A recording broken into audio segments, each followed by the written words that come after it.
Hi everyone, I'm Daniel, and I'm very excited to join the PUBG Mobile Club Open Fall Split Global Finals. PUBG Mobile Club Open 全球总决赛将会于11月29号在吉隆坡正式开始。活动当天我会到现场支持马来西亚战队，希望大家可以晒 out 并购票支持活动。到时会有3位知名歌手在现场演唱，他们是马来歌手 Daniel、K-pop 歌手 Henry Lau 以及印度 rapper Best Shot。来，跟我一起支持马来西亚战队吧！你们还等什么？快点来陪我支持他们吧！那喜欢玩 PUBG Mobile 的朋友，真的不能错过哦 ！Team Yodo, let's go! Team Yodo 为我们马来西亚人争光。Korang tahu tak yang PUBG Mobile Club Open Global Final akan diadakan di PWC Kuala Lumpur? Bawa kawan-kawan dan family korang semua untuk datang support saya dan juga tim saya iaitu Yudo Gang. Dan kita akan bersama-sama dapat menyaksikan 16 pasukan terbaik di dunia dalam PUBG Mobile ini bertarung di depan mata kita. Dia akan jadi special guest kat situ. So, korang kena sokong tau. Jadi kena beli tiket tau. Kat situ nanti kita akan menyaksikan tim Malaysia beraksi nanti. Kita tengok sama-sama bos dengan saya nanti kat sana. PUBG Mobile, PUBG Mobile, Pubg Mobile, Pubg Mobile. Be the one. Be the one. Be the one. Be the one. PUBG Mobile, be the one. Time to shine. PUBG Mobile, be the one, time to shine. PUBG Mobile, be the one. Time to shine. PUBG Mobile, be the one. Time to shine. PUBG Mobile, be the one, time to shine. PUBG Mobile, be the one. Time to shine. PUBG Mobile, be the one. Time to shine. PUBG Mobile, be the one. Time to shine. To shine.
Hey everyone, it's Henry here. I'm very excited to join the PUBG Mobile Club Open Fall Split Global Finals.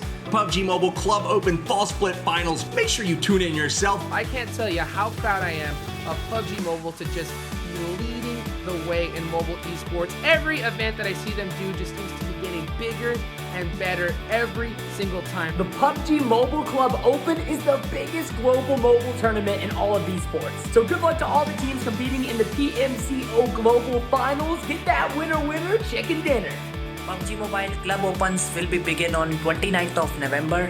Please follow PUBG Mobile Esports YouTube channel. Cheer up for your favorite team. PUBG Mobile, be the #1. Time to shine.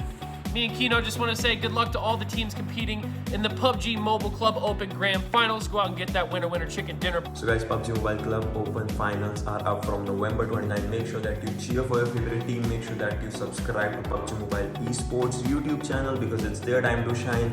It's your time to shine. Hashtag be the one. Imagino que ya lo sabrás, pero este fin de semana se juegan Malasia las finales del PUBG Mobile Club Open y yo voy a estar apoyando a Team Queso. Es el único equipo hispanohablante que queda vivo en la competición, así que si tú también quieres apoyarlos, desliza para arriba y vete al canal de YouTube de PUBG Mobile Esports. PUBG Mobile Club Open Global Finals will begin on November 29. So make sure you guys follow PUBG Mobile Esports on YouTube. Cheers for your favorite teams. PUBG Mobile, be the #1. Time to shine. Good luck to all the teams competing in the PUBG Mobile Club Open Global Finals. Get that winner chicken dinner. PMCO. PMCO. PMCO. Be the one. Be the one. Be the one. Be the one. Be the one. Be the one. Time to shine. Be the one. Time to shine. Be the one. Time to shine. Be the one. Time to shine. Be the one. Time to shine.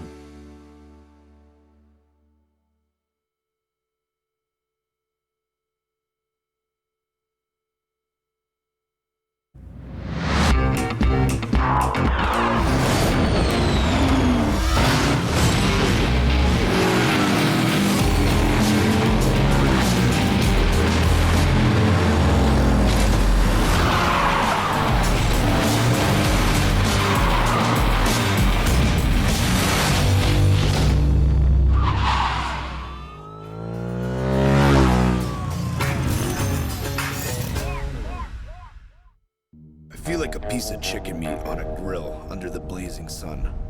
Everyone hates desert because they get lost here. But there are some interesting people here, like that hip-hop kid. You know, the one on top of the car? He always has the strangest stickers. Supposedly, they're trophies he got from other players. You know how it is, kids and their toys. Oh, and that guy standing by the wall has a really good aim and is supposedly an assassin. Why is he dressed like that in this frackin' desert, though? As for that lady over there, she values her gun more than her own life. That's about the only thing you can trust around here. Me? Who am I? Ha! Everyone knows the Lava Barret. Shh! I think we have guests.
Broken again.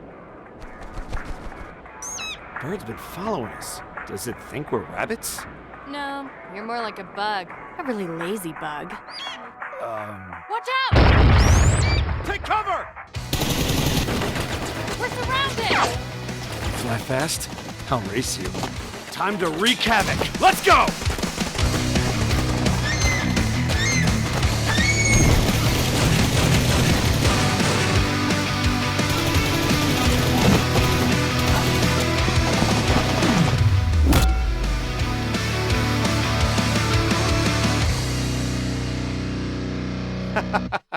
You could join us, little sidekick. Companion. Let's go! Hey! Wait for me!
Winner winner chicken dinner.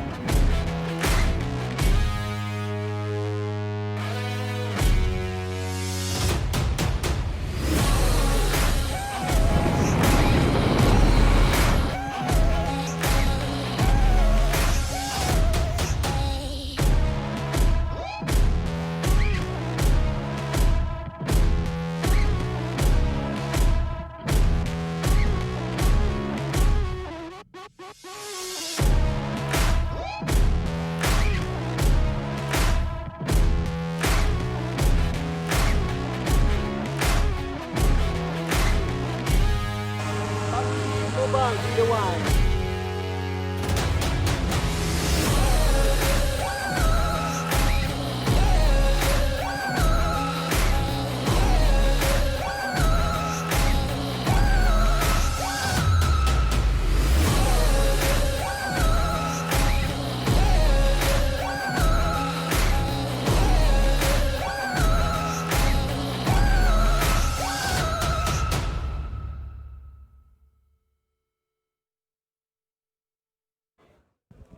Welcome back, everyone, to the final day of the PUBG Mobile Club Open 2019 Fall Split Prelims. At the end of today, we're going to know the 3 teams join the 13 who are currently waiting to play off in the Global Finals, kicking off on the 29th of November. I'm Jason Kaplan, your host, hopefully for today and hopefully for the Global Finals as well, unless I get cut off. We'll see what that's going to happen if it does. We got 7 Worlds Gaming next to me, and I got Mustache Dave at the end. Hey. Dave, how are you doing today? That is a fantastic pocket square, I have to say. Oh, thank you. I'm doing good. I got the pocket square. You know, it's looking good. I'm looking good. You guys are both looking good. I'm excited for the You know who's looking best? This guy right here. Look at this thing. Yeah. I got the we- Vivo Hero. Are the we allowed winner to outfit. say, like, how much it costs to make that? I don't think we are. A lot of money. A lot. Like, just know that I'm make sure I watch where I'm going every single time. And if I am drinking or eating something, it's like far away. Well, there's a security guard just making sure to keep an eye on you the entire time. I'm good. But before we fully dive into the game, let's take a look at the format. If you guys missed it on the last 2 days, we need to see how the teams actually get through into the Global Finals, because there are 16 teams playing at the moment. But unfortunately, only 3 of them can actually get through. But there's a lot of teams out there we have to start to talk about today as we get into our final day here. And I think we need to obviously focus out on a couple of big ones, I'd say, with Mega Conquerors and Bigetron off the bat.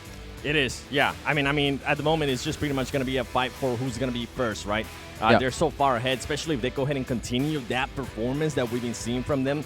They're being very consistent with wins, not necessarily like placing, but with wins, they're being very consistent, dominating kills as well. And I think they're going to be 2 of the teams that are just going to go ahead and fight for first place. And I think we're going to see a lot of teams fighting actually for third place, Dave. Yeah, I mean, first to second is 23 points, and second to third is 71 points. So the gap is just so large. We'll get into that in just a moment.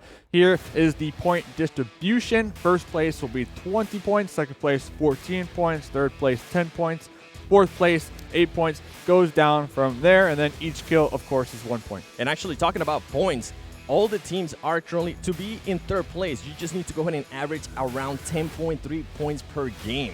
So it's definitely doable. And as you were mentioning, from third place to 8th place, it is going to go ahead and be 24 points. And you'll be able to make it to third place. And you can see our schedule for today. It's been the same all 3 days. We got Erangel played out 3 times. We got Sandhawk, Miramar, and Vikendi. And so far, funny enough, we've had only 1 team win out on Vikendi. Bigetron, 2 for 2 so far. I wonder if we're going to have 3 for 3 today. Do you have any thoughts into that? Luxy told me he's going to go for it. And they're going to try to break their kill record. So I wouldn't be surprised if maybe we see a 25 bomb from that team on Vikendi. I mean, I sure hope so. I know last night there was some concerns with Luxy's health. A little sick, a little under the weather. Hopefully he was able to get the proper rest to come in here today and finish it off. And this is what we're going to be looking for now as we move on from that, is to talk about the overall standings. This is what it comes down to. The top 3 teams will move into the Global Finals, kicking off on the 29th.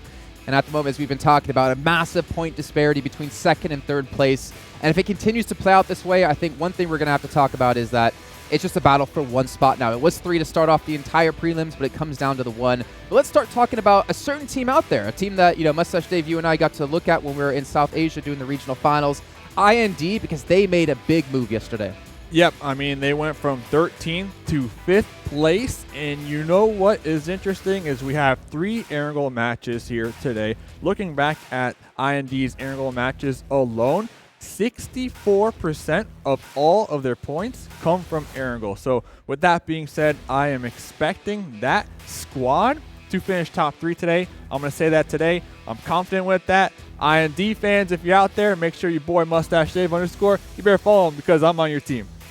Well, I think they're going to be following you back. I mean, you're trying to go to everyone to get you to follow on Instagram. You should shout out maybe our Instagrams once in a while since we do yours more than enough. Just saying? Yeah? What's yours? It's really complicated. J Is that it? It's complicated? 1AN. We don't need to talk about the casters. They have their own time to do it. But there are a couple more teams we do want to focus on here.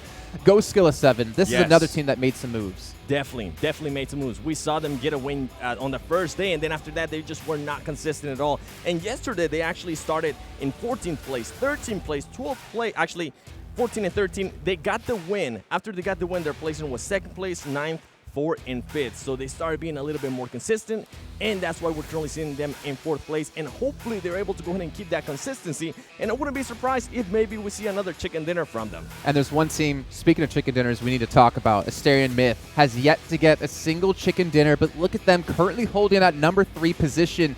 This team, I mean, 49 kills, they've been able to get those done. And also placement points, they have been so consistent since yesterday.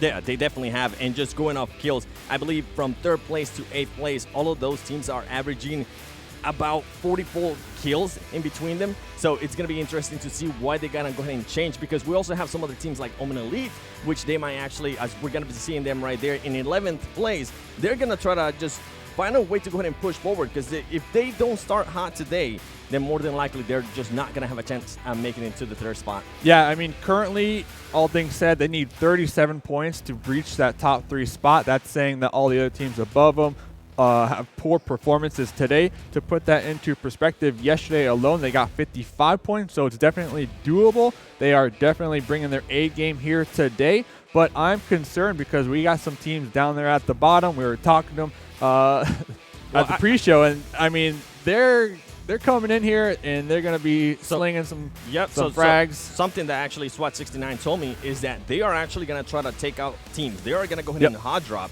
They want to at least make a name for themselves, because they know that at the moment, they're just not going to qualify. It's not going to happen. So might as well just make a name for themselves, throw in the towel, and if they die, oh well.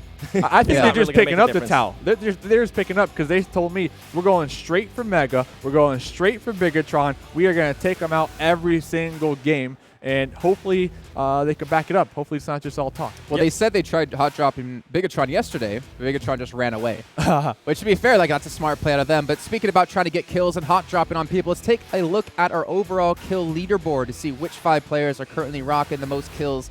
And you can see Ryzen actually going to be taking over. Luxy not going to be in the top 5, but it's just been all out, these 2 teams. They have, and it's been dominated. And I mean dominated by Bigetron and Mega. I almost went ahead and called them right there, the Megatrons. I mean, we have to call them, right? That's what we have to call them. So, yeah, keep going. No, I was going to say, in regards to damage, it's interesting because there is only one player from NA, and that is going to be Wi-Fi in 6th place with damage, but he's not even in the top 20 with kills. So it's good to see that kind of performance. And in regards also to Omen, just to give you a little bit of an insight, I was talking to the team, and if for some reason at the start, the first 2 games, it doesn't go well, I think they might go ahead and put in King F, as we see the footballist getting a little bit crazy and rowdy over there. So that's interesting. You said if things aren't going well, they're going to swap it up today. I mean, might as well try to qualify. I guess that's their last case scenario. So it'll be last resort is either going to be Carnage or Spring. So keep an eye out on that for everybody Interesting. at home. All right. So one thing to note, Stone for Mega, 6.6k damage. The damage leader. And it's interesting because they're only in number 5th place when it comes to kill leaderboard. So not being able to confirm those flushes, maybe sharing it with their squad mates out there, but I'm going to pay attention to that player today. One thing we did see out of Mega yesterday, at least on the Miramar match, was how efficient they are at clearing out these compounds and how deadly they're going to be when it comes to any of these firefights. I'm truly wondering if anyone can really be able to take them head-to-head. I don't know. If we see close quarter fights, we saw them just hot juking around and getting those knocks, getting those kills, wiping those squads. It's going to be really hard, especially if they have the equipment to back it up with, right? The smokes. We saw how many smokes they were able to throw. If they have the smokes, they are just going to be unstoppable. Yeah, their map awareness, their teamwork, their communication is just miles ahead of a lot of these squads here. I mean, I hate to say it, but it's the truth. So that's one team that I'm confident in saying will be going in. Well, we're going to find out if it'll be miles ahead if they do get into the global finals. Let's be honest, they're probably going to make it there. And if you guys are interested in actually watching them play live, if you guys are fans of any of these teams, make sure you head over to PMCO2019.info/myticket and secure yourself a ticket to watch the global finals. Maybe meet us, meet the players, and have a great time. But ladies and gentlemen, it's time to get our first match underway here with our 2 commentators, John Allen and Blake. Thank you very much. Unfortunately, we don't have any threads quite as fine as the Seven Worlds Gaming over there on the desk. Maybe we'll try and get some for the Global Finals. But my name is John Allen. With me is Blank. We're going to be taken to the skies over Erangel for the first match of the day, of the final day of prelims. So it's going to be pretty exciting because obviously there is an interesting way the leaderboards has matched up. We can pretty much say now with confidence that Mega and BTR have secured their position into the global finals, which leaves only realistically a third spot available to these teams. But because the points are so heavily weighted to the top, and that is a really quite a strange flight path, which is going to kind of make the north side a bit harder to get to, and BTR probably going to go Novo. Because it is so heavily weighted to the top side, it's opened up the third position spot, not just to 1 or 2 teams like it usually is, but to 5 teams who are within striking distance of that number 3 position. Yeah, there's quite a lot of teams in contention, as you say. The teams that go further down, though, they're going to struggle a little bit more. You know, they're going to rely on teams above them doing pretty poorly, but we are going to go over to the skies into Erangel for, I believe, the third to last time. We've got 3 Erangel maps today. It is 50% of the map pool, so we'll see it 2 more times before the day is out, as the playing path really quite southerly here, Blank.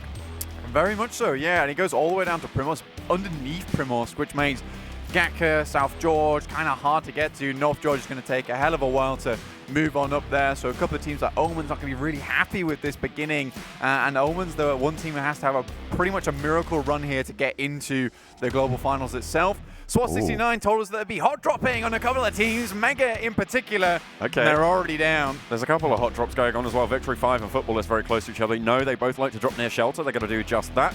But it looks like FUTBOLIST have already gone down inside to safety, and Victory 5 picking up the vehicles and getting on out of there. They should be relatively safe. Wow, okay.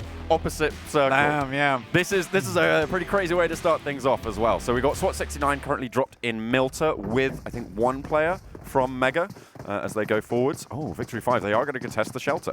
I mean, this is exactly what you want from the first game of day 3 for the prelims. You want to make it real difficult for all these teams who are trying to make that number 3 spot in the beginning, so we're really going to have to see some of the skill coming through from these teams. Yeah. It won't be easy, it's for sure. There's a few teams trying to make it. Asterion Myth currently with the best position of holding on to that 3rd spot. Oh, there's the shot, though, from FUTBOLIST. Oh, tries to go for the drop shot. Only half is going to be taken off, and they will be able to survive for now.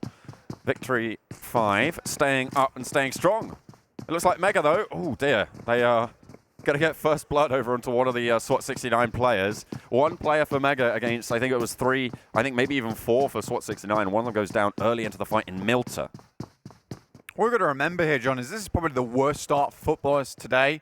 They needed a really strong Erangel to even put them in position to catch up to the teams, because they're in the, I would say they're in the 5th spot in terms of placements when getting into that 3rd position, right? They're so far behind with 105 points, and that might seem like it's close, but it's really not. Like you say, John, you have to try and get an advantage on all these teams. You've got to profit more points than them. Stoned, pumping the adrenaline shot. He wants to go full boost and be able to take the fight. Another player from Mega has turned up. You can see right in the back where you've got Rod Fiat, who is on the other side. So at the moment, the 3 players from SWAT69 who are alive are just hiding it down, trying to find out Stoned. Tron as well, going very low. This is really good news for teams like Tempo Storm, for teams like IND as well, that FUTBOLIST are taking such heavy punishment. Another nade. Oh, Tron has inserted it. There we go. Bang, bang. Hung takes the kill. He does. We saw that stat, though, from Stone, though, 550. He's looking about 6,500 damage over the total of 12 games, which is madness. And I'll say that's madness because we saw teams towards the top in the South Asia Regional Finals on 18 games only hitting peaks of 5K. Like, that is absolute madness from this player so far over the 12 games they've only played here in the prelims at the Globals. And currently they're going ahead against Mega right now versus SWAT69. Mohar on the floor, and Bufla takes a heavy hit. Yeah, they are pretty low. Lord has taken some damage. You can see Rod Fiat on the sideline. We'll get the confirmation onto Mohar.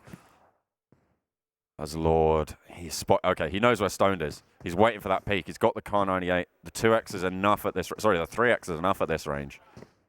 He should be able to hold it down, but Rod Fiat is there. 2 players from Mega seems to be more than enough to deal with it. Oh dear. What happened to DeToNator? Detonated themselves. They absolutely did. That's pretty disastrous for DeToNator. They are relatively low down on the scoreboard, though. I don't think they had too much hope moving forwards here, but either way, they'll be all right with it. With the Western Circle coming in as well, teams are starting to move out west now. A couple of teams that I'm looking at here, John, is IND and INS. We don't have them on the screen right now, but they obviously play around Ferry Pier and Gatka. They know this terrain like the back of their hand.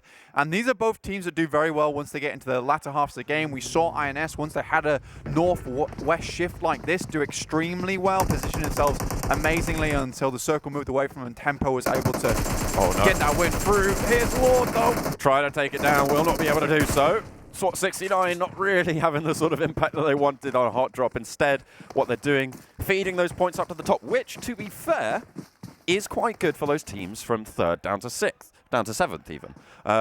Because, of course, if you put those points at the top, it means that none of the other teams there are getting those points on board, which means that they can still start to clamber up. If you're not dropping in those areas, you aren't picking up those kills. So if Mega or BTR are the ones to get those kills, it's good news. Well, it's not bad news, is probably the better way to phrase it. It's not bad news for the teams underneath. Neutral news. Yeah. It's the new news. I think that it is interesting to point out, basically what it has provided is all these other teams a little bit more time to play around with. Here's Zessie, though. Last player for Futbolist alive, going for the spray on Austin X. As you can see on the standings there, everyone down to pretty much Tempo Storm in the running, and Futbolist with only one player. They're going to really struggle now because they're already 10 points behind 6th place and all the way 20 points behind 3rd place. It is a huge shame for Futbolists. Obviously, what they like to do a lot is split between Rozhok and Shelter. And with such a southern plane like that, which is rare to say the least, it's probably one of the only planes that denies them from taking that spot early on. So they're all forced to go over to Shelter, split up, decide how they're going to play it. Because in basically, I would say, I'm going to say 9 times out of 10, right? They're gonna be able to make that spot up as Shelter and Rozhok. This is very, very interesting to see, and a little bit unfortunate for them as well. So it's not the best start. If they can have a miracle game next game, potentially they do well, but you don't see them flying up the rankings as of yet. We've got the standings on the screen here. You can actually see them nice on the right-hand side. You've got 124 for Goskilla and Asterion Myth. That is now SWAT 69 eliminated. Unfortunate. Down at the bottom of the standings, of course, they're currently in 16th, and they will go out in 16th as well. They were just going for a couple of hot drops today. That is what they said. One of the players had his AUG Lucky Charm on a necklace. Unfortunately, it didn't serve them too well this time around. You've got to get the AUG first, which usually means making it towards the end of the game. That is true. That is true. Getting those loot crates pretty tricky. They are centre for attention, but RED Canids have spotted out IND. IND, of course, one of our teams to watch in terms of being able to strike out towards that 3rd position that's really up for grabs. Yeah, this is a team, though, that we're more than likely going to have a closer watch when we get to the end of the game, if they make it there. It seems to me that this team thrives in those high-pressure last circle situations, but they do not do well rotating to the circle, especially with all these teams after day 1 becoming hugely aggressive. A lot of teams were playing Edge day 1. Day 2 comes round. So many teams see that the center is massively free, and everyone's like, oh, let's all play center. So really today in prelims, on the 3rd day of prelims, now we're actually starting to see more of what we are going to see in the global finals, I would imagine, where things are a little bit more balanced with teams playing edge, prefer to do that, and some teams playing center. Slight bang in the middle, though. You've got SynerGE currently playing atop Everest. Tempo Storm just down to the south in the foothills. And there's not too many teams down on that south side. Quite a few teams have moved up north, as you can see. You've got DeToNator, Party Team, Orange, and the North Shore as well. And Victory 5 have gone for that long rotation around Yasnaya Lake that we've seen from them before, as everyone now starts to fight around Gatka Fields. Yeah, now Victory 5 they've been played out. They were done dirty by the circle a couple of times because a little bit. They shifted around the Yasnaya Lake and then were forced to shift backwards afterwards, and that ended up keeping them in blue for a very long time. Obviously, Victory 5, they're very far down, so we're not likely suspecting them to make it into that top 3. In fact, I would completely count them out at this point. Instead, we have BTR on our screens over on this left-hand side, who are a very strong team indeed. But you can see that actually, I said that there might be more teams playing edge, but again, all these teams going for center, knowing that they need those huge kill counts to manage to even make it up towards that number 3 spot. I'll tell you what's interesting, though. Both Mega and BTR are not playing in the same way that we've seen before. They're playing just for placement because they know they only need to be hitting, 6, 7, 8 points a game, and they are fine, right? There's no point risking going down to 1 point early on and go for those fights. Unless you get hot dropped, of course, but they were able to clear that one out, no trouble. You wonder, though, because MEGA Problem knows or that... trouble? I said trouble them. Trouble them. Trouble them. No trouble them. You know who will trouble them? MEGA, though, right now. They're holding up in farm. So BTR, I really wonder if MEGA and BTR are going to have the fight of their lives between the two SEA teams right at the top here. Pond's a little bit far out. Currently, probably one of the players who's most clutch on MEGA overall. But it is Stoned who is the heavy hitter on the team. Looking at Omen here on the bridge. Coming up is SGE2. This is an awful start for them. Oh dear, Zute's there as well. Coming up against 3 players from SynerGE. And I just don't think he's going to be able to do too much here. Don't think they've spotted him though.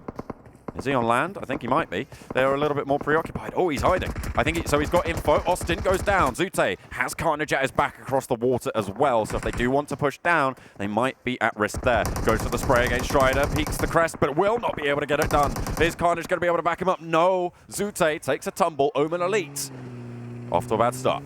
Omen find themselves towards this water crossing so often and are just unable to cross it. And you wonder if it's a problem with scouting or communication within the team. But at the moment, they're just not having the best of games here on Erangel, often getting caught on that rotation.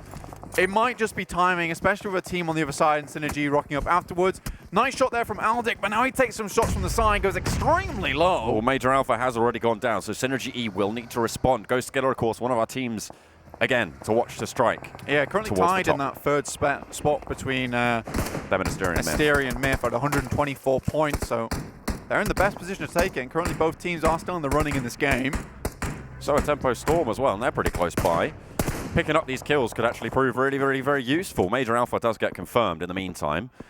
But for now, they're just going to settle as, of course, the shift that did come in. It went pretty much north of the river. Might be one of the very few circles that we can actually see move all the way up to the north. Yeah, there is massive potential here. There's a little bit of water on the northern side, so there is still potential for the circle to move down south, but it would be interesting if it goes north because all the players on the southwestern side will have to move through some very contested spots, a lot of bridges, but you got a little trifecta going on here between Tempo, SynerGE, as well as Goskilla, and now RED Canids are starting to get on the action, but drop out the UAS, every single player. So unfortunate, they just crested the ridge, dropped down, but they weren't quite all able to get to safety. 2 of them trying to crest it, but they got so many nades being sent their way. Look at that. Smokes, nades all over the top.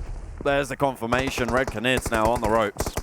See, the issue with this fight right now, and RED Canids are looking pretty dire at this point in time between Goskilla, is the fact that SynerGE currently control the bridge right, but there is a huge amount of teams just to the base of Mount Everest here looking to make that crossing as well. And the question is, can SynerGE hold all of these players? We've got MEGA versus BTR here. We'll find out who comes out on top between the 2 big dogs. Pond's making his way in, but right now it's MEGA who are bruised and battered from the circle itself. Yeah, BTR I think were just in ahead and are still healing themselves, so they will have to push in. Heavy northern shift. 2 teams only in there, and one of them only has 1 of their players left. Wi-Fi and Carnage separate at the moment for Omen Elite, right on the southwestern border. They might want to try and shift up a little bit further north because they will not be able to hold the tide of encroaching players. Yeah, Wi-Fi has been an extremely good player in terms of clutch scenarios where he's made his team towards that 4th spot time and time again, just hiding and waiting it out. But look at this, you've got the squads chasing one another in the vehicles, putting the pedal to the metal. IND actually taking a little bit of a scrap over on the west with Tempo Storm as they try and make their way north. Both of these teams pushing for those points, but it looks like they are just going to leave one of the players for Tempo behind. Give up the ghost on that one and send what they can over towards the north side of the shore. Yeah, even if it means sacrificing 1 player to gatekeep Team IND here and force them through a particularly difficult rotation up past Mount Kresnik. Goskilla also coming in here as well, so this could be a real big pinch onto Team IND on the western side. They are going to be holding it down for now. God. Asterion Myth take 2 tumbles, in fact, and actually Tempo are going to be pretty happy about that. I think they managed to actually get everyone up, so they'll be alive for now. In the meantime, though, Asterion Myth feeling the pain. Kratos out in the blue now. They need to try and go for the fight. Spec, he's still there. He's still biding his time, but Goskilla, they're moving over to the other bridge. They've heard all of this gunfire. They do not want to be a part of it. This will leave Team IND a little bit more room to work with. Hang on a minute, INS are coming in. INS, sister team for Team IND, coming in also to get in on the action. is not what the South Asian teams want. At least one team wants to get to the global finals from those prelims. They did have quite a lot of prelim spots as well. I think there goes Tempo Storm Spec, as he is just going to be able to send it across the bridge. Asterion Myth don't want to take the fight. They know they're being peaked. INS. Oh, okay. I don't know if they want to deal with that one. Spec manages to get out there, so Tempo still with 4 players left standing, and they do move themselves north. Will Spec be able to get there? That's really the question. Yeah. Everyone trying to just reach out of this deadlock. At the moment, Asterion Myth are in a really tough spot. 2 players for INS are playing there. They get sprayed down. They're rattled off from the cliff face, but Cartoons is firing back. He's suppressing the shots. Will go down for it. Regardless of what happens here, Smokey probably going to go down to the blue as phase 4 is very imminent here and will tick very hard. This is scary though. TeamIND make a very quick decision, decide to go east side, up past Omen and the last player from FUTBOLIST and insert themselves from the south.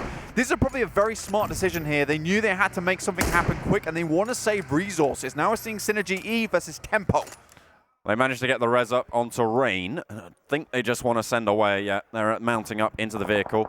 They're going to drive away. Spec very low is coming out of the blue as well to the left-hand side of SynerGE. Don't think they spotted it just yet. A single shot would find it. Another heavy Northern shift, and DeToNators get the hand on this one once again. Tempo have had a right gauntlet to get here, and they managed to make it on the west side. We've got to admit, Tempo do a really good job of forcing themselves into the circles despite, and I would definitely say this, right? This team has probably had the hardest erangles out of any team so far, constantly moving into the circles and making it happen. Ooh. This team definitely deserves to be towards the top.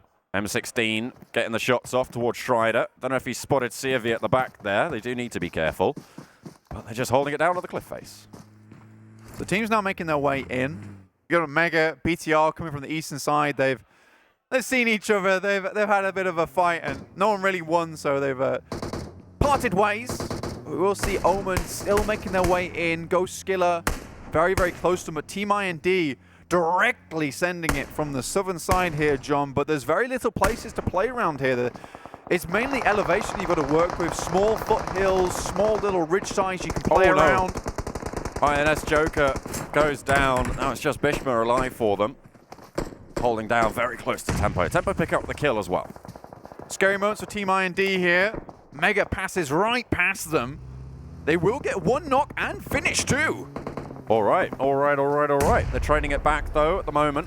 Bigetron have gone for the far northern shift, but MEGA really coming under fire now, actually, from Omen Elite. The duo who is still trucking along, trying to push in. As Kratos is going to feel the brunt of Pons for now as well. Southeastern side, near shooting range, IND face off against Orange. Yeah, that's probably one of the worst knocks they could have received for TeamIND. They're currently in a fight with Orange, and then taking shots from MEGA as well is just not conducive to success here on the southern side, especially with so many teams vying for control to make their way up north. Bad for business. BTR and SynerGE take some bold rotations all the way up to the northeast and northwest sides of the map, and it actually pays out for them. Now they have a really good spot to gatekeep teams, but it really depends whether the circle goes south or north again. I mean, just stats alone would suggest it goes north, but the circle can be very cruel at times. Oh dear. One of the players from Omen Elite who's still standing goes down. Carnage going out to MEGA. Now it's just Wi-Fi left to try and push Omen Elite as far as they can go, but being right next to MEGA, it's not where you want to be if you're really vying for it. Western side held by Tempo, currently northeastern side by Bigetron as well. And a little bit to the south side, it's Goskilla currently vying with Victory 5 for control. 12 teams, Ooh, 35 okay. alive. Victory 5 taking heavy pain here from Goskilla. They will be able to clean out Wushan and finish it out, but Nanyi on the sidelines gets Satsura down. At least that's something. And they launched on through as well from Mana. Tries to keep that pressure on board, but they'll be okay for now. That's a hell of a shot from IND all the way across from the eastern side. We know how strong Daljit can be with his sniper. Goes for another one, finishes him off. Oh dear, Daljit doing so much work. Southeastern side, they have the loot crate. Find Sezi as well to eliminate them behind. They're edge guarding beautifully as Victory 5 go for the roll-up. They're going straight onto the fight with Goskilla, but 2 of them have gone down. In the meantime, they will be able to trade it back. Nicely done. Victory 5 get control as the circle shifts straight to them. Still very much free strong here, and this is exactly what I said. SynerGE and BTR's rotation was potentially good for them. That's Omen now out in the blue. This southern rotation, great for TeamIND though. They are playing very well today. Daljit on fire with the M24, the sniper in the mist. He's standing in the shooting range, and I think he's been practicing just a little bit. He's able to nail those shots time and time again. We know how strong of a marksman this boy is, and he is absolutely showing up when it counts. The scary thing is, though, is that Orange know exactly where their position is, and they have to make their way into the circle over pretty open ground right now. You can see them all mounting up, trying to make their way in. But here's Tempo versus DeToNator, and Victory 5 as well. Oh dear, DeToNator, they go down, but Victory 5 lose plenty in the meantime. This is going to allow Tempo to really control this western edge. They've only got 2 players from SynerGE behind them. They're rotating through. They're getting rattled down as well, as we have 1 player from Party Team as well, Party Gaming, just on above. CRV falls, Austinex and Schreider trying to hold it down against Tempo. Tempo once again have to move eastwards into the circle. Victory 5 with 10 kills has removed so many points for a lot of these teams who desperately need it. BTR will remove Orange, which gives a position for TeamIND to move in. The question is, do BTR know they're here? IND and Tempo Storm, the 2 teams we're looking at in this stage. A huge nade finds Austinex to confirm it. Schreider super low. I think he's going to go down here. The Blues encroaching. It's falling on. Gets the heal off for the first time. As MEGA actually roll onto IND in the meantime on the southeast, but Schreider really on the ropes now. Goes down low, is in the blue, it's ticking away. He should be able to heal this one up for now, but the spray is out. The vehicle blows up. Schreider goes down, but the play zone claims the point. MEGA maybe down a few players, but they are still a 2-man army going at it right now. See the standings. Goskilla actually move up into 3rd place with 130. Asterion Myth 126. IND still making their way in though with 125. But they need to stick around. They really want to get that 3rd placement in terms of staying alive right now. It's only Slayer, but this guy is surprisingly good at clutching out scenarios. See what he's able to do. IND now down to 1 player in the meantime. The push from MEGA really did them dirty. IND now have Slayer left standing on the southeast, and it's only Tempo Storm with all 4 alive. Sorry, Bigetron as well. They have 4 kills on the northeastern side. They've been relatively untouched as Party Team eliminated. 5 teams remain. Yeah, 5 teams and 13 players, which means that there are only a couple of teams, as you can see, with 4-man strong. Victory 5 currently 2. 10 kills, MEGA with 9, despite the gauntlet that they ran into here. They were jumping through flaming hoops over spike traps. Yep. They've done awesomely well to get this far, but it's Tempo are looking to make this one work. There's so much support coming through on social media this morning, and it feels like it's lit a fire in their bellies, looking to take this game. Well, the storms are brewing. Horizon's looking dark for everyone else who dares cross the path of Tempo Storm for now, but they have to push into the circle. They have to push against the stronghold of Victory 5. But not only that, MEGA, their 2 players have oversight on where Victory 5 are playing, which means that if they go for the push, it could be risky. They push on in, go out wide. 1 goes down for Victory 5. Hung now trying to stay alive in this shack as the 4 players from Tempo swarm around. Chica now right up to the edge. The smoke is in. They go in, try to go for the spray, get it done, and Tempo eliminate Victory 5. It's good for IND though. Once again, they ladder up. MEGA just needs to go out next. I think IND realistically, they can only aim for the 3rd position with so many players still alive at Team Tempo Storm and BTR. He is just smoking it down at the moment, but we'll have to move. He's right on the cusp of the circle, but that's BTR versus MEGA. 2 giants. This is a top-of-the-tables finish blank here. All 4 teams in contention for qualification. 2 of them probably more than likely secured. 2 of them very much fighting for their tournament lives to move forward. Slayer hits the deck, hits the dirt. A Stoned able to take him down across the way. 3 now still in it. 14 points still very nice for IND though, finishing up there. That's more than enough to keep you in contention of that 3rd spot. I think they've done enough there, John. Tempo, they seem to have spotted out Bigetron's position.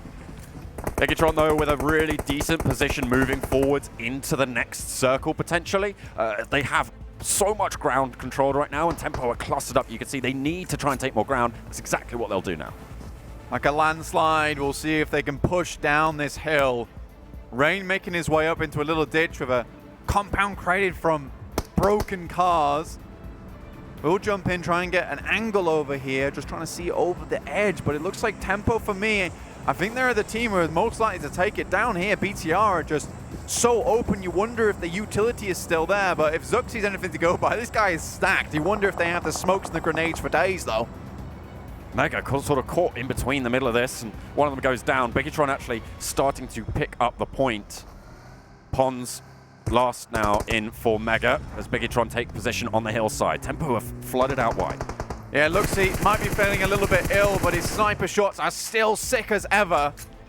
MEGA down the hill right now. Nico looking for BTR.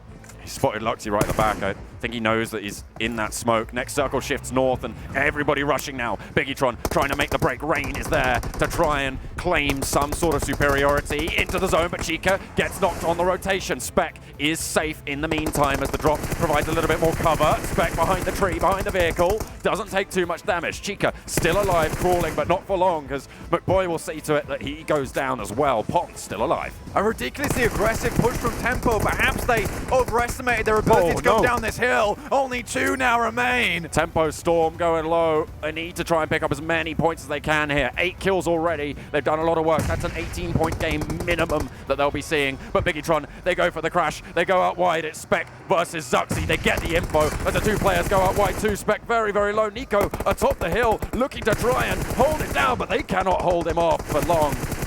Nico looks for the spray.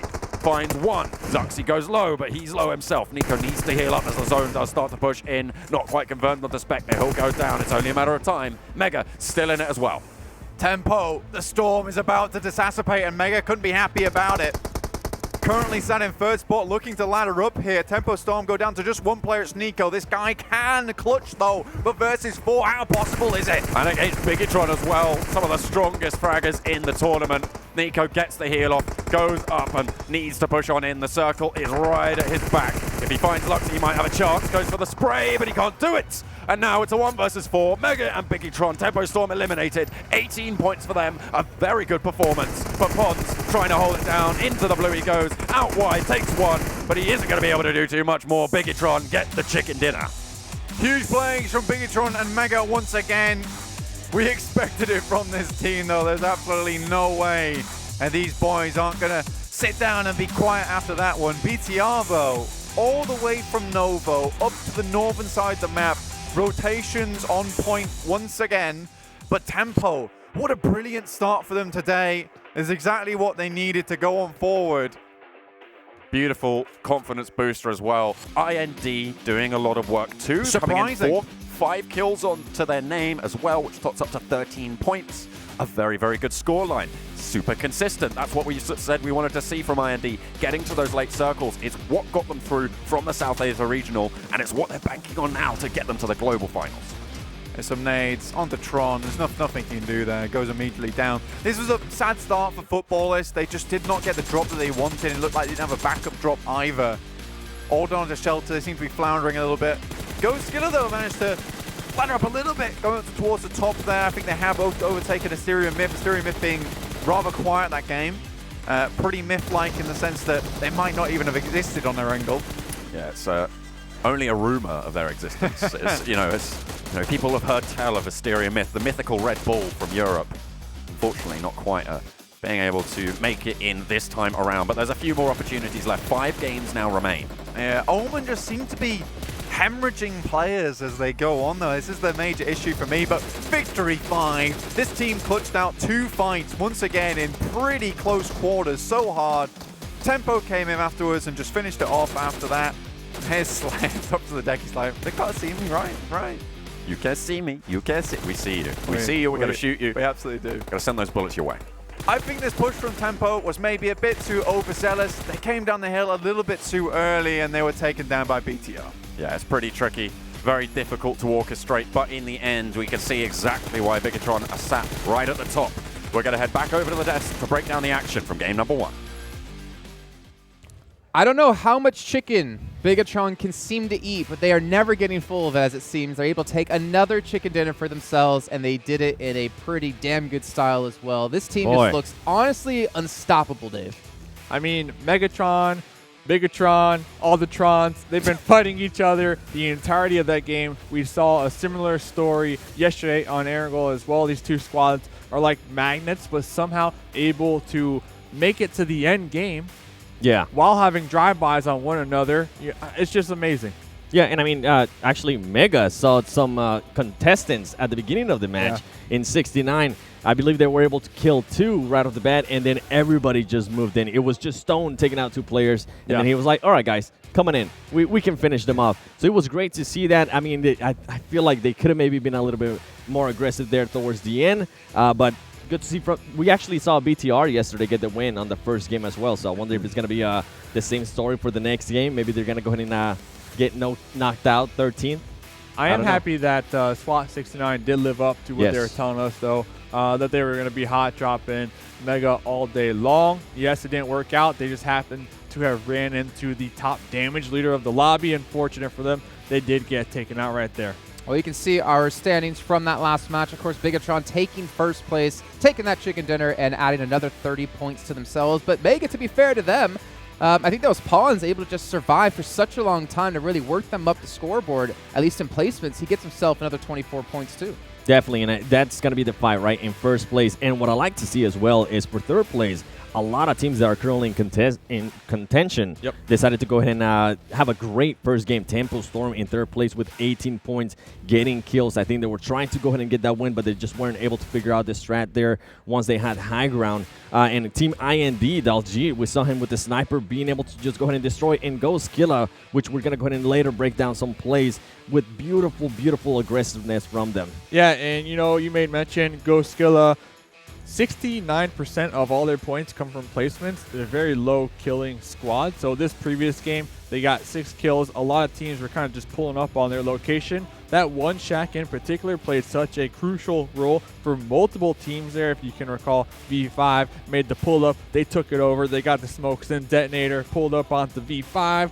More kills for V5, and then eventually Tempo Storm pushing us 4 members strong, taking over that Shack. That one Shack had about 4 different teams occupying it throughout the game. Yeah, and it was actually good to see B5 finally starting to maybe live up a little bit to their name. I know they came in, Jason was telling me they came in with a lot of pressure into this prelims, and it seems like the first couple of days the pressure got to them, but now they're starting to settle down. It might be a little bit too late, but if they continue those performances, they'll at least be in the top 9. Well, there's one team there I'm looking at on the scoreboard that unfortunately had a very rough game. The team who was in third place by 1 point, Asterion Myth. They got knocked out really early in this game, only getting themselves 1 kill and 2 points total. Like, if they want to hold on to that third spot, they can't afford to have placements like this. Yeah, I mean, it was unfortunate for them. If you can recall that Georgia Pool Bridge, we had a huge traffic jam over there. INS, IND, Asterion, and then Tempo had a single member over there as well. It seemed like everybody had the same idea. They just weren't able to successfully execute it because Asterion, they got caught off. They got gate kept on that bridge. And I know Omen Elite wanted to go ahead and push a little bit more towards that third place. They were going to be a lot more aggressive, but just I don't understand the strategy that they're currently doing, just that split. They were so far away from each other. Sute was able to at least get a kill for them, but he wasn't able to get the other 1v1 that he had. And right there, we're seeing the leaderboards. Mega is still in first place with 242 points and 107 kills. Bigetron, and look at that. Tempo Storm, baby. North America currently in third place with 133 points, tied with TeamIND. That's going to be a good storyline right there, Dave. Yeah, and you know what? The tiebreaker, I do believe, Jason, it comes down to kills. So currently, Tempo Storm, they got 56. TeamIND got 53. It is going to be an extremely close race, especially with Goskilla coming up on their tail end as well. 130 points. And Asterion Myth getting knocked to 6th place. I'm pretty sure they're not going to be happy about that, and they're going to try to improve their next game. So one thing I'm looking at here that I think is probably a big part we have to talk about is if Mega Esports and Bigetron keep playing like this, then it's only a battle for that third place, but the point difference is so small, right? So if you get that one chicken dinner, that could be enough to like pretty much lock down that third place position for you. But it also might just come down to just flat out kills. Like, I think a chicken dinner is going to be very tough for any team to take with the way these two teams have been playing.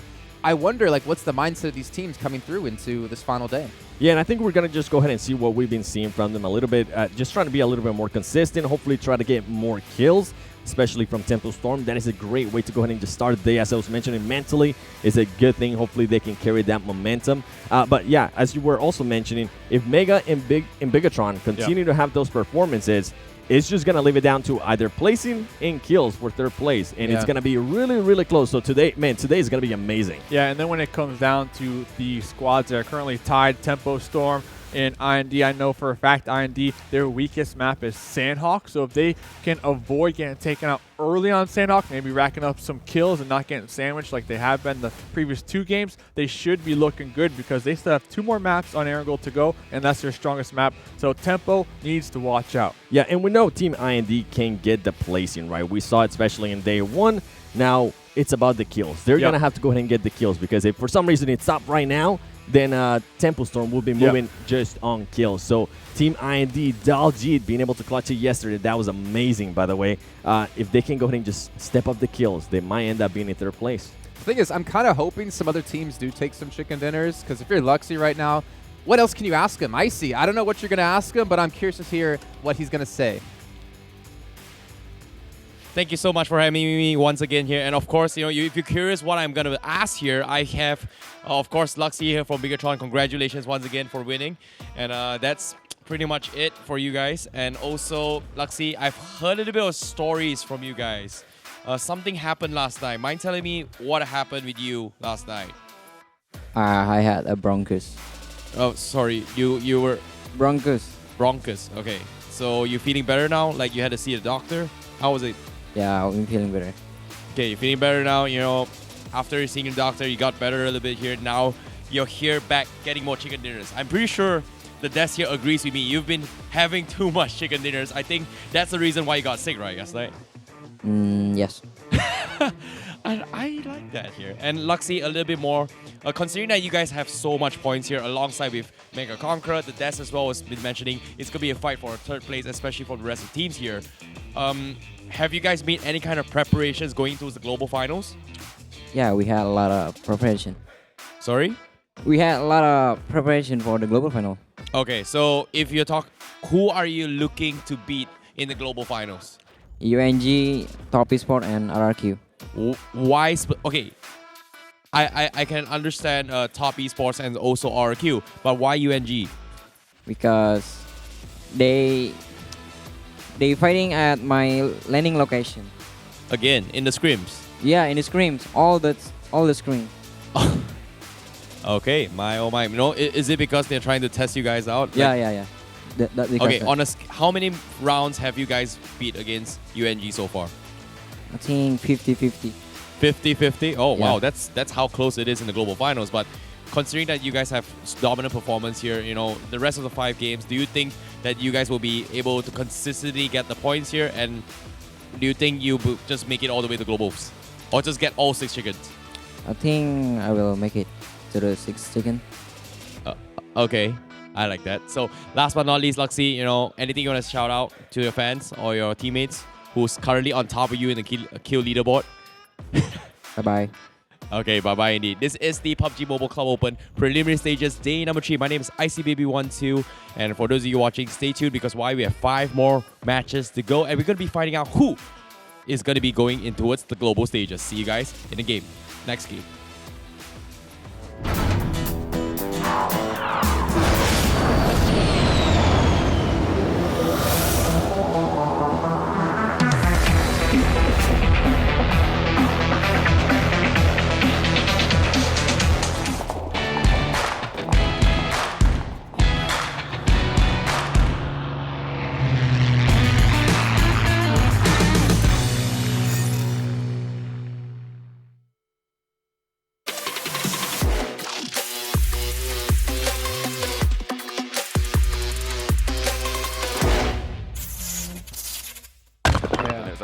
Storm who claimed it, but they're already out, so no one's in there.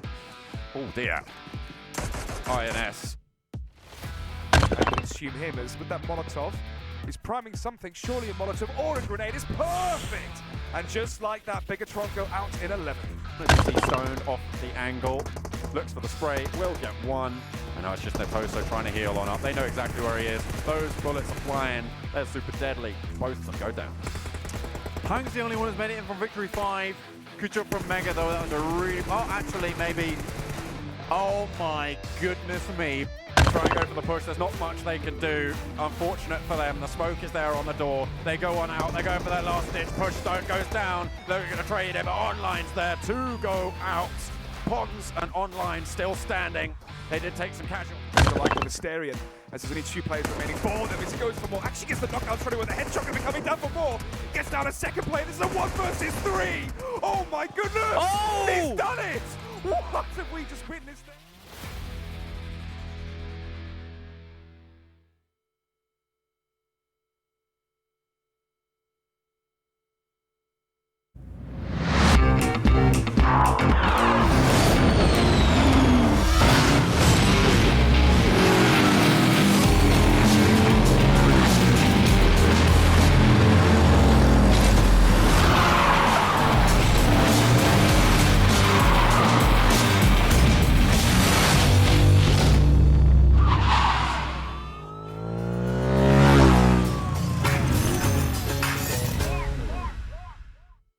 I feel like a piece of chicken meat on a grill under the blazing sun.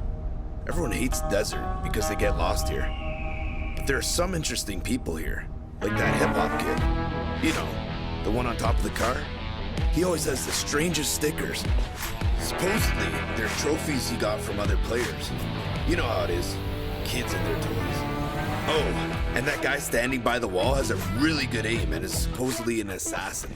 Why is he dressed like that in this frackin' desert, though? As for that lady over there, she values her gun more than her own life. That's about the only thing you can trust around here. Me? Who am I? Ha! Everyone knows the Lava Barret. Shh! I think we have guests.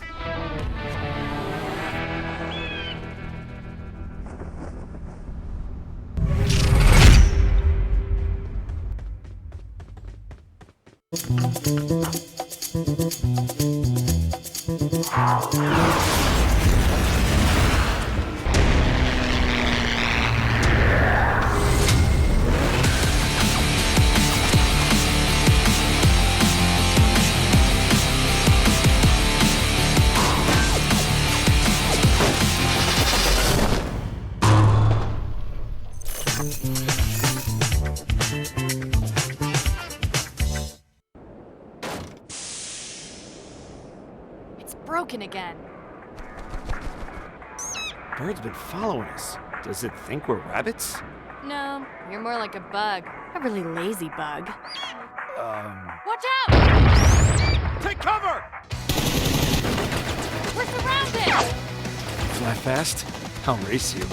Time to wreak havoc. Let's go!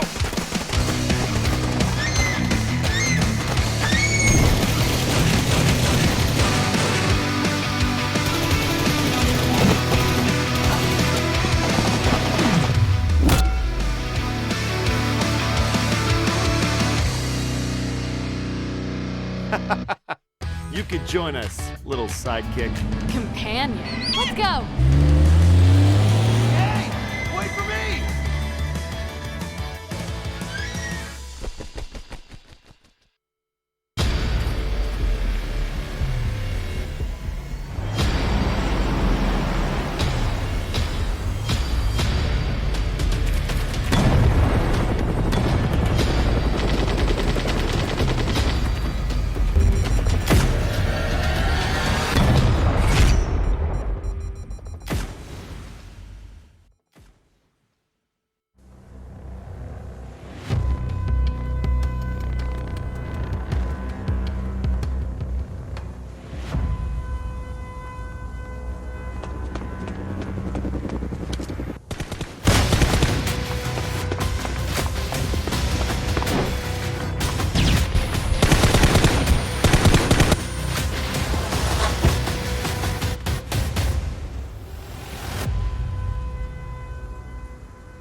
And welcome back, everyone, to the PUBG Mobile Club Open 2019 Fall Split Prelims, brought to you by Tencent and PUBG Corp, with Vivo being the title sponsor. I'm Jason Kappen, still joined by Seven and Mustache Dave. Woo! As we get into, I had way too much coffee today, as you can tell. Yeah. As we get into our second match of the day, our 14th match overall, only having 5 matches left to go today. It's crunch time for all of these teams. And we started to see some teams, break out. IND in particular. This is a team I'm really looking towards, as they really did well in placements over in South Asia when we had the regional finals. Here, they're starting to step up the kill game a little bit, which is nice to see. Yeah, especially when you compare them to the other squads that did make it from South Asia. SGE not showing up at all. INS not showing up at all. Big disappointment when it comes to my personal opinions, but I do like to see that INS is stepping up their game here. Like I mentioned before the break, the one thing that did mention is that they need to improve their Sandhawk game. If they get a poor performance on Sandhawk, Tempo Storm are looking to make the sweep. And I mean, it's currently tied, right? They're currently, I believe it's 133 points tied. There, and Tempo Storm's currently just ahead of them on kills. So yeah, as you mentioned, if IND can get a good Sandhawk map and Tempo Storm can also get a good Sandhawk map, oh baby, we are going to be in for a show. But we also have a lot of other teams that are in contention. But a little bit more in IND, I know Daljit, very shy guy, but still one of the, I personally think, and I know a lot of people currently watching at home, let us know in the comments below. Or on our Instagrams. Oh, yeah, at the 7WG. Mustache Dave _ JCap1AN. Oh, he said it. I don't know. There It's too complicated. I got to fix it. Anyways. Yeah, but let us know, who do you think, especially for the people from India, who do you think is the best sniper? I think he is, and he's starting to show up. He's now starting to burst out of that bubble, be a little bit more confident, be more comfortable too, and that's great for that team because now they're going to have their main fragger being on point. I mean, we kind of talked about this, right? Like at the start of the day, from day one, you don't want to peak in a tournament early on. And considering if you're one of the teams playing the prelims, this tournament is not only 3 days for you, it's 6 days in total, right? So you don't want to peak too early. Maybe IND is starting to hit that, second win, starting to climb up the ranks here, and maybe they can carry that momentum forward. I think we can hear something out there. I think we know what team that already is. We do. Hopefully they do good. FUTBOLIST! There you go. But we're about to get underway with Sandhawk here. So as we've been talking about, the standings are super volatile. I mean, Asterion Myth, they went from 3rd place down to 6th off of that last game's performance. I still think the teams are that close that it could shift on a whim. Do you think we're going to have any teams stand out here in particular? Goskilla, they seem like they are a little more aggressive today, at least based off their performance in game number 1. Hopefully they can carry over with that. Of course, the hype from the FUTBOLIST, every single game they're cheering. They got that SynerGE going. You like to see them perform as well because that's just a hometown favorite. Yeah, and I think for me, one of the surprises from the last game, and I know we were talking about it, is going to be V5. How are they going to go ahead and continue that performance after the last game? Because they're looking good. If they can go ahead and continue that, heck, they're going to at least be in the top 5 if they can go ahead and get consistent placing, consistent kills as well. But I guess for it to get the win, I'm looking forward to either Team IND or Tempo Storm just to go ahead and continue that grind. I wouldn't be mad if they go ahead and end up 1 and 2. I kind of want to see maybe a team that's not necessarily in like the top 8 at the moment maybe start to make their way forward, because we're talking about obviously a couple different teams, IND, Tempo Storm, Asterion Myth, but there are some teams technically still on the cusp. They could break through. The thing is, they need to have solid games throughout the rest of the day. Imagine if SWAT 69 just goes for the win. If Moha just goes off and gets 10 kills. Imagine. I mean, it could happen. I mean, SWAT 69 currently averaging 4 points per game. I don't know if they're going to be able to do it. They can definitely have a fun showing at it, but I'm going to go for Party Gaming. They just breached the top 8. They're in 8th place right now. They can get another chicken dinner. They're going to be looking good. Okay, well, gentlemen, we're going to see what will happen here on Sandhawk in a few moments of time. We'll be back to break down that game. In the meantime, we're going to head to our commentators once again, John Allen and Blank, to take us through match number 2 today of Sandhawk. It's getting real tight at the top, and things are heating up. 5 more games to go. Sandhawk now up for play. My name's John Allen. With me, Blank. We're going to be heading on over. We're heading over to Sandhawk now. A very, very kind playing path as well, which you will see very soon with the magic of graphics and transitions. But we're looking at, there it is. Ooh, that was smooth. Very smooth.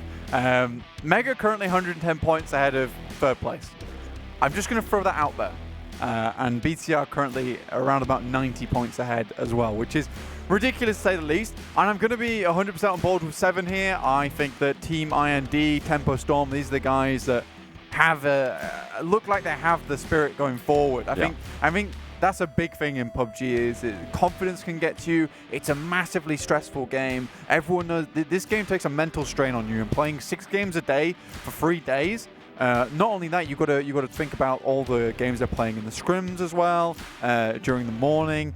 They've got a lot to balance and a lot on their plate at the moment. So a lot of these teams might be feeling the pressure starting to crack underneath that. Another pretty kind circle as well on the screen. Again, though, it's one of these ones where it could go either to the south, the northwest, or even the northeast here. So we're a little bit interested to see where it does go. But as we head into day 3, match number 14, John, I'm excited to see which teams can make it to the top and which teams will start to fall away. Of course, the teams that we're looking at the moment, Team IND and Tempo Storm from the previous round. They have, IND have dropped over on the northwestern island on the east shore. Tempo, they're split around Quarry Loot, so they will be trying to move on out of there. They didn't have the best of luck getting out against some of the squads earlier on Sanhok, but it is a new dawn, a new day, and the new circle as well is coming in, so they should be able to rotate westward just a little bit. Again, with this circle being as it is, that confluence to the north of Painan, where all 3 rivers meet, is going to be super hotly contested. Teams looking to hold that one down nice and early. Put the standings on the screen once again. IND, Tempo Storm, we got a new pair of teams here tying for that 3rd place. Tempo Storm obviously ahead in kills by 3 kills total. We know that they came out of NA with the most kills out of any team, so this is definitely one of their highlights in terms of gun skill and the firepower that they bring to the table. Goskilla and Asterion Myth, on the other hand, slowly starting to slip down, but they're still definitely within a shot here. And Tempo Storm and IND, both teams that seem to have had a little bit more of a tough time on Sanhok. IND really don't do so hot on this one. What I'm most interested in is how this fight between SynerGE and BTR goes, because last time we saw these two fight in Painan, we actually saw SynerGE just bug out immediately, but this time it's SynerGE who get the first pick. And with Sirvi holding a really nice angle up here, you want to see what it is exactly that they can do. Yeah, they was rezzed up from Bigetron, and actually last time they actually fought in Painan, which is the first time we saw Sanhok on the first day of prelims. It was actually SynerGE who beat out Bigetron. So, you know, potential there to see what's going to happen. Goskilla trying to vie for the top, but Nicola not so lucky. That's not a good start. DeToNator's able to pick that one up, but not confirmed just yet. Shouldn't be too long, though. No. Again, we look at FUTBOLIST in 7th place. Single point from last game. Pretty atrocious start, to say the least. Yeah, especially when they started, you know, being very consistent, being towards those top spots. They want to be a little bit more conservative this time around and try and get in late. Yeah, it's very true. I think that's something massively to talk about as DeToNator take a few shots from Goskilla behind. That's exactly what I'm talking about. Goskilla looking to climb back up again. They're a very, very strong teams when it comes to close quarters fights. I think towards the end of the circles, though, one thing I will say about Goskilla is it seems that they kind of bite their own tongue a little bit, in the sense that when we see them in the early game, they're really strong, really aggressive. I can get to the late game, then they'll just take like very passive angles. I don't think they're playing to their strengths, maybe not looking at their very best. Teams that have moved just a little bit, IND, have moved south on that coastline to control the northwestern island part of that confluence, so they're going to be pretty happy with that. Top of the hill at the moment, controlled by DeToNators. That's just to the northeast of Boot Camp, overlooking towards Omen Elite and just south of MEGA. So we look down here to Asterion Myth and Goskilla, who are roundabouts in that same southern line, but like you said, it's Goskilla who really have a decent-ish spot right now, but they will have to worry about the third party coming in soon. So potentially want to finish out this fight fast between them and DeToNators, then move on, knowing that there will be teams in boot camp. And like you say, they definitely know by this point that the MEGA Det loots paradise, and that's like having a lion at your back. So you want to get away from that as soon as possible. So you're more than likely going to see a quick move away from Goskilla after they finish that fight with DeToNator. Oh, a lot of damage sent on towards Bigetron. Luxy has to hit the deck, get some healing on up. But none of them go down. Strider not quite able to finish it off. Ryzen just hidden behind the tree. Luxy does break out wide. There is a player down the hill. I'm not too sure if he's spotted him. Needs to be careful. He is really out in the open if he gets seen. They are going to be okay for now. Strider making it past the ridgeline, making it behind the trees. SynerGE, they've yet to start to push in, but they are taking some shots over their way. Nade on up. Just the Molotov. Strider, he's bugging out. He wants to regroup with the rest of his squad. He's already got the info. He's already done the damage, and they do not want any more of Bigetron. Yeah, obviously their players are on the other side as well, and they know they cannot take a two-man fight. They know exactly who they're fighting.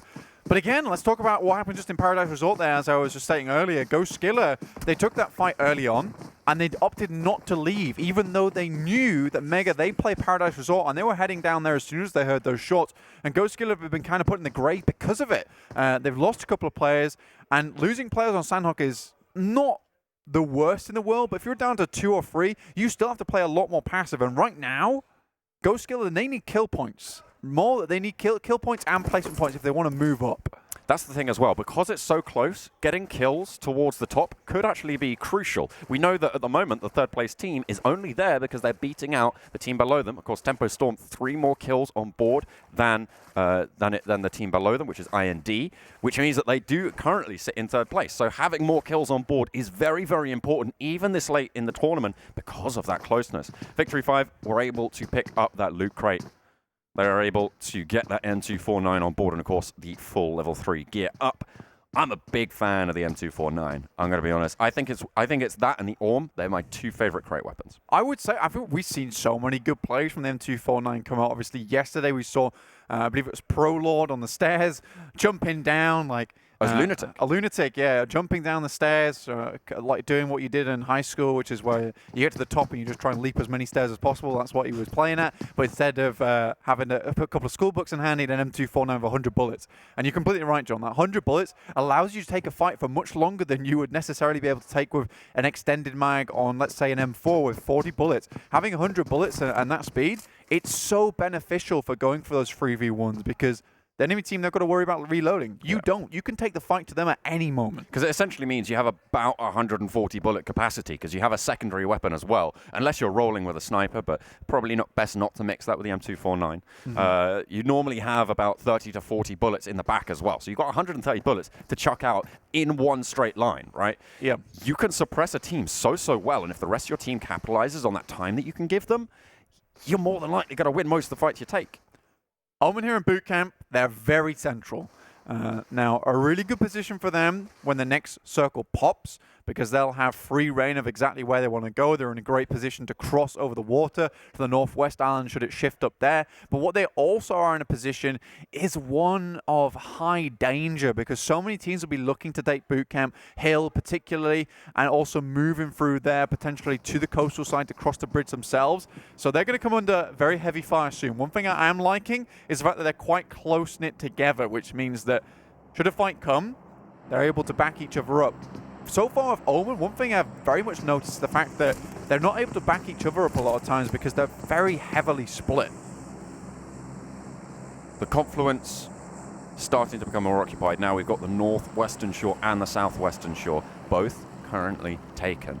TeamIND and Victory 5 holding those spots for now. No one really moving out to the west side of boot camp on the cliff face, and I don't expect too many teams to do that either, because you will be very easily spotted from the other islands, holding down the position in boot camp towards that bridge near Painan, just north of it, where SynerGE currently reside. Those are going to be strong spots.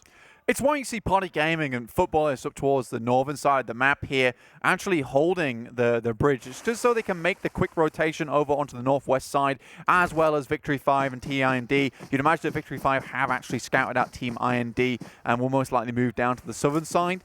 BTR, though, they've stayed pretty much in the same spot. What they'll have to do is move over some bridges into contested areas, because they were forced out by SynerGE very early on, as you can see on the map here. But again, it's that central area which is really, really hot right now with Tempo, SynerGE, Omen, and MEGA. Some very aggressive teams. INS is really the outlier here. I think is going to play a little bit more passive on this soft edge side. But SWAT69 playing it very, very safe in this game, looking to go for something more than a 4-point max average. The shift moving down a little bit south, more than likely going to isolate IND off of the island that they currently reside. Do not think that they're going to be able to get that shift going their way. Bigetron pick up the MK14 as well, just to the east of Ruins. And they will be able to get one of the most powerful DMRs in the game on board, currently on the back of Horizon.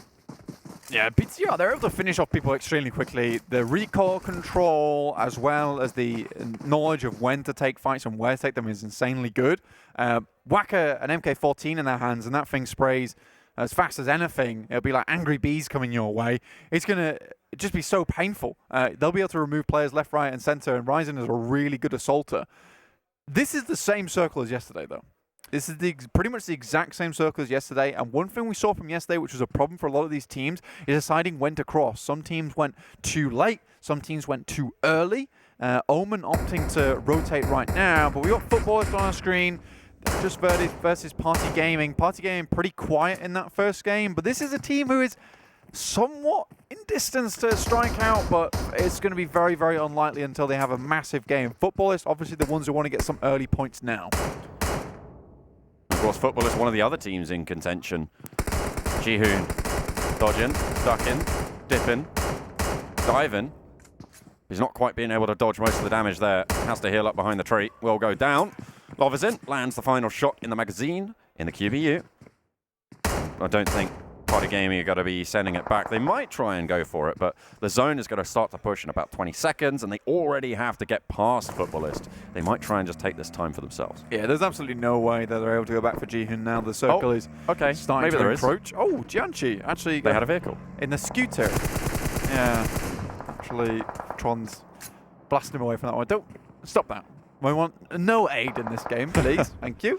Oh, dear. FUTBOLIST looking to rack up this many points as well early on. Going for a fight, if they get a full squad wipe, or even if they pick up 1 or 2 kills, could be really good for them. Of course, having a disastrous first game of the day in the competition for 3rd spot, they do need to pick them up where they can. The issue with this, though, John, is the fact that they're staying up here for a very long time. They know they have to get rid of Party Gaming. So far, they're doing an excellent job at removing members here and there. Party Gaming almost assuredly down to only 2 more players remaining. But they do have to move south into a lot of teams. Currently, so many are central, though, that the edge is actually fairly playable. Yeah. So FUTBOLIST in a pretty decent position this game to move down from the northern side, relatively uncontested from the backside, and take fights where they want to. I'm going to be honest. This is where FUTBOLIST leave this compound.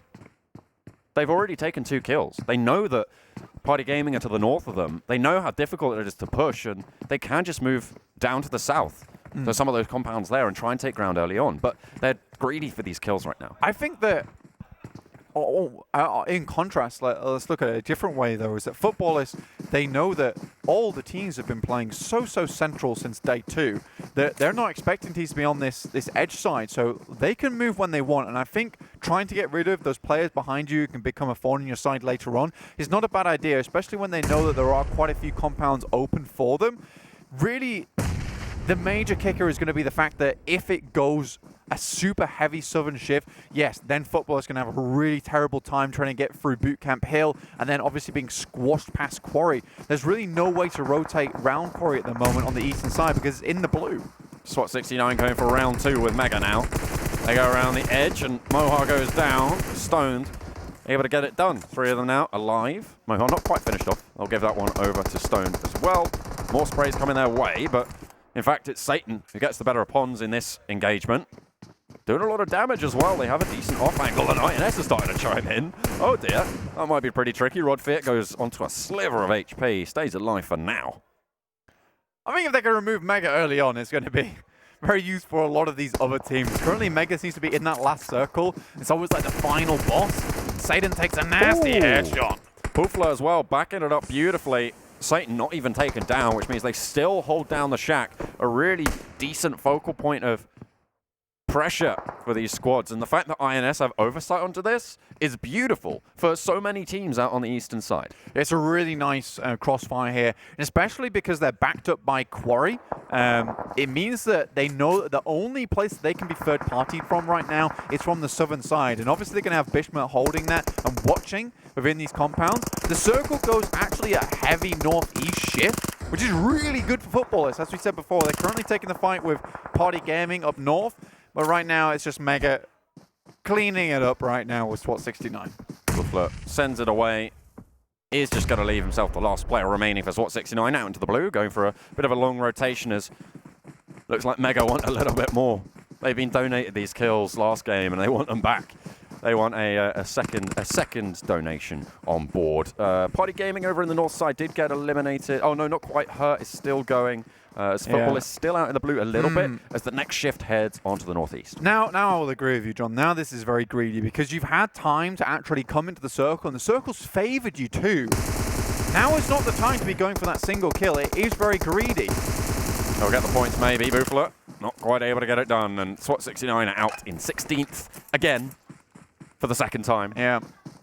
Mega and Futbolist are in a similar situation where they've gone to the counter in the supermarket, and you've got the free samples there. They've walked out, put a hat and sunglasses in, come back in. Mega have had a little bit more success. Futbolist, on the other hand, they've been shooed away. The freebie not quite there for them this time. But they still will be able to make it into the zone. They had two players at the back, Solke and Zezi, and they will be able to push through. They had some meds on board, so they'll be all right to make the break for it with the circle so close as well. They don't have to get a super massive rush on at this stage. TeamIND currently playing Coast. I'm okay with this. I like that they're playing to their strengths right now. They play passive until the late game where they start to really come alive. SynerGE, though, on our screen, they've had a really good blockade set up here, and it's way, way better than we've been seeing them play before. They look much more collected right now. The players are all in a really nice line. You don't have that one player that you usually see from SynerGE going for a weird off angle. This time, they're playing much, much better. Like I said, much more calm. I like this. I think they've spotted out Austin X, so he has to change his position yet. A couple of bullets going his way. He's checking the rocks, he's checking the angles. IND, though, they've been spotted out by Omen, who currently have moved down to the south of boot camp. The knock should be okay to try and res back on up. INS, though, not so lucky on the east side of the circle. They're coming up against Mega, who already have 5 kills on board.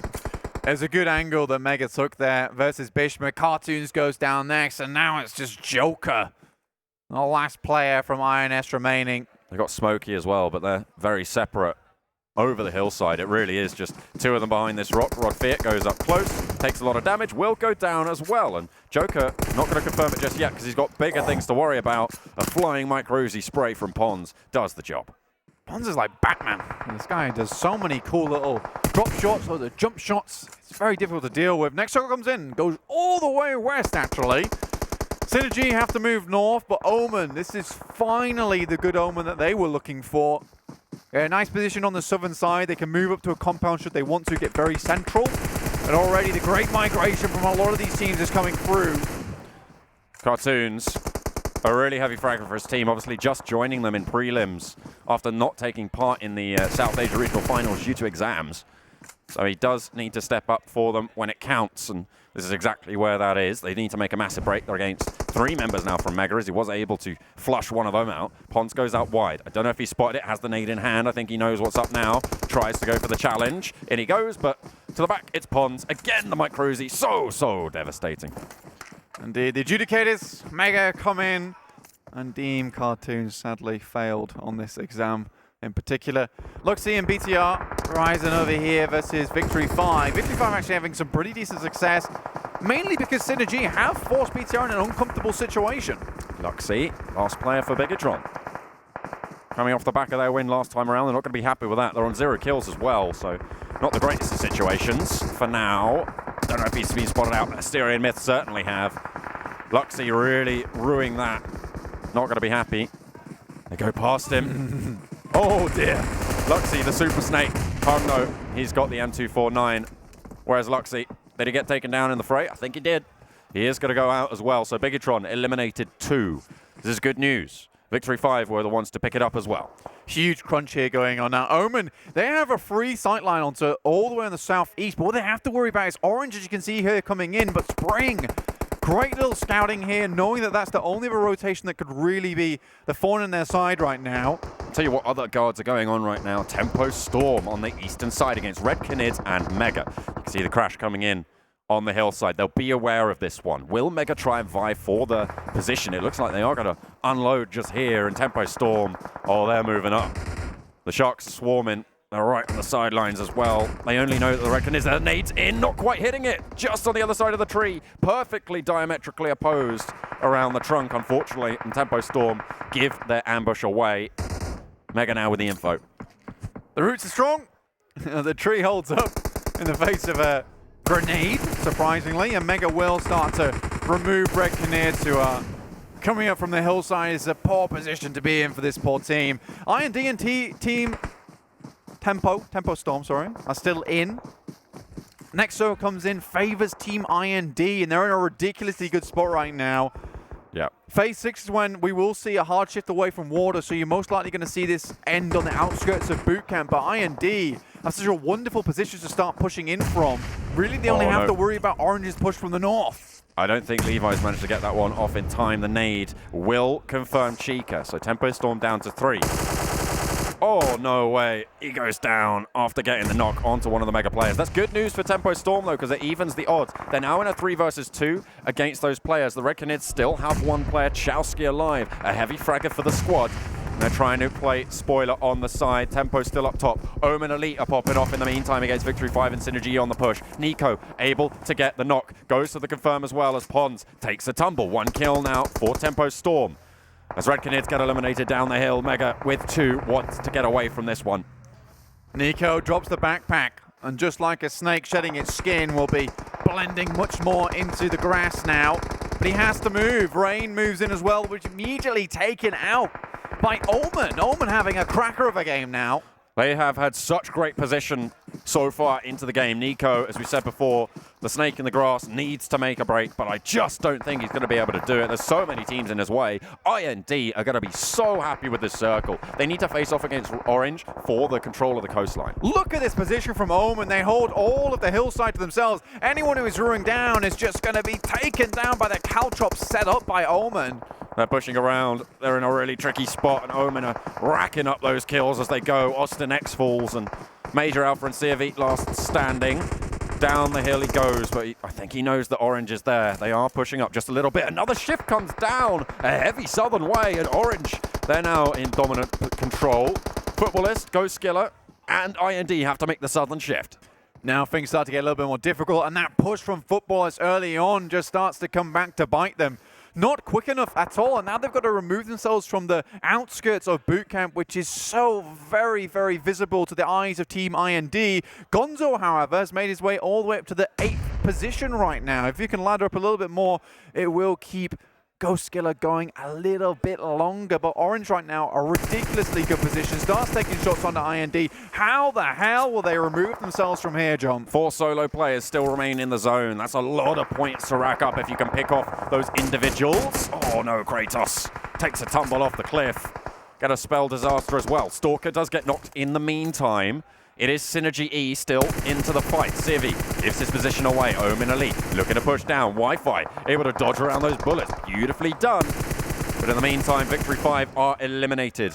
And SynerGE still trying to fight from the blue, but Orange are right there, and they go down as well. 5 teams now. Only 2 solos remain. Stalker now out. Omen just got the lip of the hillside to keep them in this one. Orange down to 3 players now. Omen with 1 player down will most likely be brought up. It is Zute. IND 2 kills, Mega with 12. Jeez, how do they find all of these guys? Like, what is going on? They've had 2 full fights. The nades over the top as Omen. 2 of them are knocked now. Carnage and Wi-Fi over the hill. Need to try and get in. The next shift comes in. Favors IND's position now. Goskilla's eliminated. Things so difficult for Omen right now, John. The onslaught of knocks coming their way as they want to push down this hill. Excellent nade from Leon. They still have 3 players into the fight, as much as anyone else. Rod Fear, I don't think he's going to get too much further. Slayer may be the final player left alive. Carnage, he gets knocked as well. As Orange go for the push, it's just Zute, the IGL, for Omen Elite to try and get them as far as possible. Oh, Wi-Fi's still going. Hadn't spotted him. He's staked even from me. IND, they're coming down from the northern side. Still 3 players alive. Rodfiat being completely held up by Trance right now. IND actually in a really good spot to take this one potentially. Only 3 kills, but going for the points. Smoke goes on top of Zuta, and he's just trying to get those first aids off. Zute's so low. The smokes are there. The first aid goes in, but in come Orange as well. Wi-Fi's out in the sidelines, looking for one. He gets 2. He makes it happen. Tries to get through. Gets knocked. but it might have just been enough. Zute now in the 1 versus 1, crucial for Omen Elite. He's outside, he's going for the heal, needs to try and push around if he wants to get into the zone. It's going to be so tricky. He needs to make the mad dash, and he needs to make it now. Leon will not spot this one out, and he gets in. Wi-Fi, the savior of Omen Elite. Bazute, I think he might have been spotted on the drop. IND now pushing around the sidelines. 3 teams remain. Dalgit is down, but 2 players are up for IND. As he will eliminate Orange, and they push it through. Jumps over the top. 2nd place, that's going to be great. But IND, the chicken dinner, at a crucial time in the prelim. Team IND, OP, a great ending for this team. And let's put it this way, John. I said at the beginning, Sandhawk is not their strongest map whatsoever. To make it happen here only opens up the possibility even further than for later on. Look at the smiles on these guys' faces. They're so happy with that one. IND started out Northwest Island. They went down to the Southwest Island. They moved over to the mainland after that. They went everywhere. They went all over, and that confluence was their property. No one can take it away from them, and that's what we highlighted right at the start, Blank. How if you control the confluence on the river, on that circle, you are in such a strong spot, and they showed us exactly why that was. Coastal Guards indeed. Really, really strong from them. I think that they held their ground extremely well versus Orange. Knowing that they held the majority of the northern side after they picked off FUTBOLIST 2 was really, really good, because then they could just hold it down knowing there were so many players all coming up, flooding up from the southern side. They can just keep calm, knowing that all these teams were going to take each other out. Sure, they didn't get a massive amount of kills in the end, but that 20-point winner chicken dinner is just going to thrust them upwards in the ladder. Pretty huge stuff coming in. And it might just be enough to see the South Asian representatives push on through. And we talk about this time again. South Asia Regional Finals, the reason they got in was just consistency. Yesterday, it was a little bit better. On day 1, not so great, but they have just improved drastically from day to day to day. Kratos took a little bit of a tumble here, but his team, they were held up nice and high towards the end. They were doing pretty well. Omen Elite, though. What a play coming in from Wi-Fi here. Look at that spray. Fire goes down. He jumps out wide. Beautiful stuff. And they'll be happy with that one. Able to claim 2nd place. Might put the wind in their sails, but plenty of teams up for vying over to the desk to break it down. That's the IND that we know about when it came to the South Asia Regional Finals. That's the team who plays for placements and gets those points on the board over time. And they were tied for 3rd place at 133 points before that game ended. Now, they should have that 3rd place secured for now. Yeah, I'm super happy to see that. As we mentioned, that was not one of their strongest maps. They were able to go ahead and readjust to that, being able to go ahead and just get in there, get the win, even though they lost a player. Yeah. At the, I believe it was in the middle of the game. So gacho, PR to my boys from India. Let's go. Let's go. That's all I got to say. I mean, I was cheering for IND since the beginning of the tournament. I know that they can qualify here. They told me, we mentioned before this game even started, Sandhawk, their weakest map, a chicken dinner, is exactly what they needed. They got it. Tempo, they did a great job as well. But I got to say, IND pulling it off, because around Circle 6, you made mention of it, there was a yo-yo. It went down to the south. Orange had the advantage. They tried to make the push. We saw a couple members jump into the water. They got taken down and out, but then Circle number 7 went right back to IND, and they were able to close this game out. And one of the surprise teams as well, Omen Elite. I'm really surprised to go ahead and see them there in 2nd place, with Wi-Fi just being able to clutch up huge there towards the end. Man, if you would have gotten into that circle, that would have been amazing. I don't know exactly what Zute was doing by healing. He seems like he healed up and then stayed into the zone a little bit longer than he thought it was going to be. I don't know if he was going to try to do some kind of heal up, so I don't understand that. But overall, great plays by Wi-Fi, currently one of the best players from North America. Yeah, and then we got to talk about MEGA. I mean, full-blown confidence. They're not even trying at this point. I mean, they're almost certain to be moving on into the finals. So every single opportunity that they have, they are taking the fight. They fought SWAT 69. They took them out. They fought INS. They took them out. They fought RED Canids. They took them out. What are they doing? I mean, they're on some other level right now. Well, they're taking people out is what I'm understanding. Yeah, they're taking them out.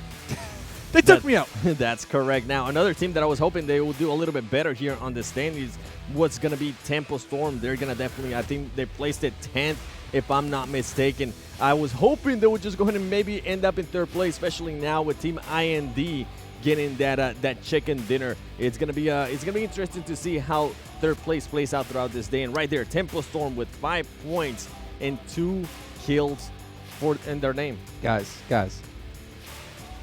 Number 13, Asterion Myth. This is a team who had third place locked down at the end of day 2, and this is 2 matches in a row that they've failed to perform here. Third place is slipping away out of their hands. A team that doesn't have any chicken dinners just yet. The only team that was in, I think, the top 5 who didn't have a chicken dinner. And this third day, the pressure must be getting to them. They are not having the performances they want to have. Yeah, and it might have made just that first game, as you mentioned, they didn't do so well there. That is going to go ahead and transition right now into the second game. Not what you want to go ahead and see. And look at this, Bigetron, the exact same storyline as yesterday. They win game 1, and then in game 2, they just go ahead and end up being either 14, 13, or 15. So I wouldn't be surprised if maybe we see another win there from Bigetron later today. Seems to just be repeating for them, and honestly, they're consistent. Yeah, they're consistent at making that happen, and if they're keeping that consistency going, the Vikendi might be theirs, as that's our 5th map of the day. But let's take a look, though, at the overall standings after 14 matches played and see where IND will currently be sitting, and you can see a 20-point lead in 3rd place. Tempo Storm, unfortunately, not acquiring too many in that last map. And this lead, it potentially can grow here. If IND keep this pace up, they're going to have their ticket into the global finals. And something to keep an eye on is that they're now tied. Team IND and Tempo Storm now tied with kills. So if for some reason they went ahead and Tempo Storm got another win, it would be interesting to see how they're going to go ahead and play out. Team IND, I still feel like they got the chicken dinner. They need to go ahead and just try to go for more kills just so they don't have to worry about any kind of tie breakers or anything like that. Yeah, and I know we got a lot of NA fans out there, so I feel a storm coming. It's Tempo Storm. Hopefully they can pull off that chicken dinner like you said, just so we can continue to see the 2 squads battle it out all day long. Goskilla also, tied with points with Tempo now, looking to take over that 3rd place spot. Yeah, definitely tied there with Tempo, but they're currently 12 kills behind Tempo Storm. Asterion Myth, as we mentioned, they went ahead and started in 3rd place. Boy, they are not looking so hot, especially with no chicken dinners. Right now, every single team from 1st all the way down to 5th, they all at least have 1 or multiple chicken dinners. I do want to mention really quickly as well, as we move into the second page, Asterion Myth, they've only gotten 4 points in 2 games. I think it's the pressure. I mean, they had to maintain their positioning today. There's just so much pressure on them. And then not only that, with 2 back-to-back poor performances, the pressure is going to continue to build. So if I was on the team, I would try to forget about the last games and just go into every game as a new thing, new mindset, positive vibes, and just try your best. That's all you can do. I mean, you made it this far. Yeah, and one of the teams I actually want to go ahead and give props, even though they are currently in dead last, is SWAT 69. Every single game today, they have won in Challenge Mega. It hasn't gone in their favor. But, I mean, at least they're trying, right? And if they went ahead and took off Mega at some point, that would have been a huge difference, especially with BTR, because both of those teams are currently fighting for 1st place. So congratulations, at least for trying to SWAT 69 in Challenge in Mega. I mean, if you're friends with SWAT 69, you kind of maybe want to go to them in the break and say, hey, can you guys target IND? Can you target maybe Asterion Myth, maybe some other teams that are in contention for that 3rd place? Because obviously, if you hit Mega, it's not like it's going to affect them. They're pretty much going to be going through no matter what. Same with Bigetron. But you know what? We're done here on the desk for now. We'll be back obviously with our 3rd match to get that one readied up for you. But in the meantime, we got Icy Baby with an interview with IND about their recent victory. And thank you guys so much for having me here. I have a new face on with me in this interview. I have from Team IND, we have Slayer with me. How are you feeling? I'm feeling too good. This was a much needed chicken dinner. Yesterday we finished at 5th. Today we had a okay start, but this chicken dinner means a lot. Okay, definitely here. 2 chicken dinners from the South Asia regionals here. I am pretty sure on the desk, they were rooting for you guys for quite some time. You guys are the representative as of now. 1st time for chicken dinner coming yesterday's game. Today, also your 2nd one. And I see you guys got really great placements as well. And the desk has also been talking about consistency in the game. You guys have been one of the most consistent teams so far, alongside, I believe, Tempo Storm and also Goskilla. Yes. So what are your thoughts here with that 20 lead here into the top 3? Yeah, so basically Tempo Storm is really just behind us, so we need to be consistent or they can just go on 3rd any moment. So that's the plan. We'll be consistent and take out the kill in the end. Okay, so that you're going to try and get even more here because there's going to be 4 more games coming for you guys, right? Yep. So I think off the desk as well, we're talking about, Sandhawk isn't exactly you guys' strong map here. And how do you guys manage to get the chicken dinner though? It's like we were aware who is like we cleared the boot camp area. We saw who is where, and then we were like, okay, we can go here. The area's clear. We were just smart and quick. Okay, smart and quick. That's going to be the key play here. But at the same time, I want to find out a little bit more about yourself here. You can tell me a little bit more from you guys here. What kind of a journey have you guys gone through in these past 3 days here? Because I'm pretty sure that you guys had a lot to run through as well. We've talked about a Megatron combo. They came in super strong. Like, were you guys expecting this kind of level gameplay right here in the preliminaries? So this is my first LAN. Okay. I've never played LAN, and this means a lot to me to play against these monsters. I was really scared at first, but now I'm really confident. I think we got this. You got this. 4 more games to go. Yes. I like that, Slayer. Last but not least here, I'm pretty sure your fans and supporters and friends and families are pretty much watching you all the way from India, I believe. And of course, anything you want to say to them? Yeah, so this one is for you guys. आप लोग के लिए ये है, and हम लोग अपना जी जान लगा देंगे, and we will come third. I promise you guys. Okay, mind telling me what you say that as well I in just English? said that this chicken dinner was for you guys, and we will qualify to third place no matter what. Oh, you guys gonna try your best. I like that confidence here, Slayer. Good luck further because good 4 more games for you guys and for them to keep playing here. I'm looking forward to see who is gonna be the top 3 representing and qualifying in towards the global finals. My name is ICBaby12, and this is the PUBG Mobile Club Open preliminary stages here. This is gonna be day 3, ladies and gentlemen. We're gonna be taking a short break before we finish off today's games. See you guys in a bit.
feel like a piece of chicken meat on a grill under the blazing sun. Everyone hates desert because they get lost here. But there are some interesting people here, like that hip-hop kid. You know, the one on top of the car.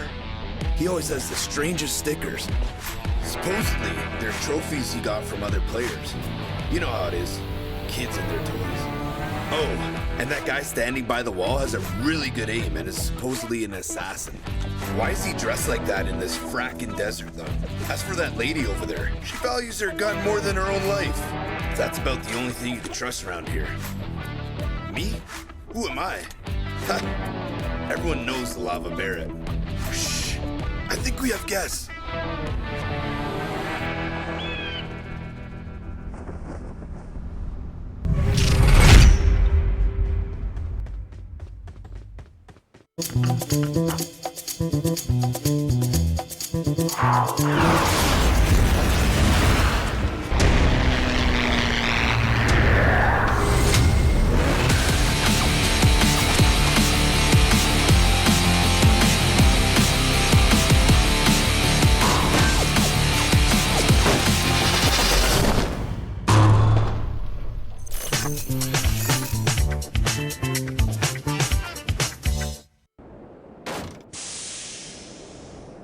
It's broken again.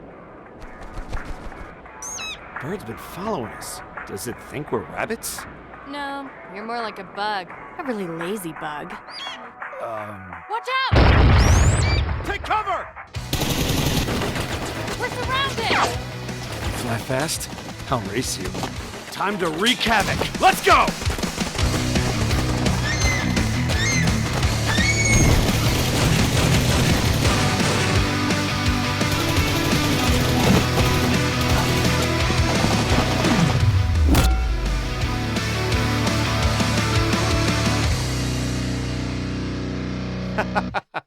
You could join us, little sidekick.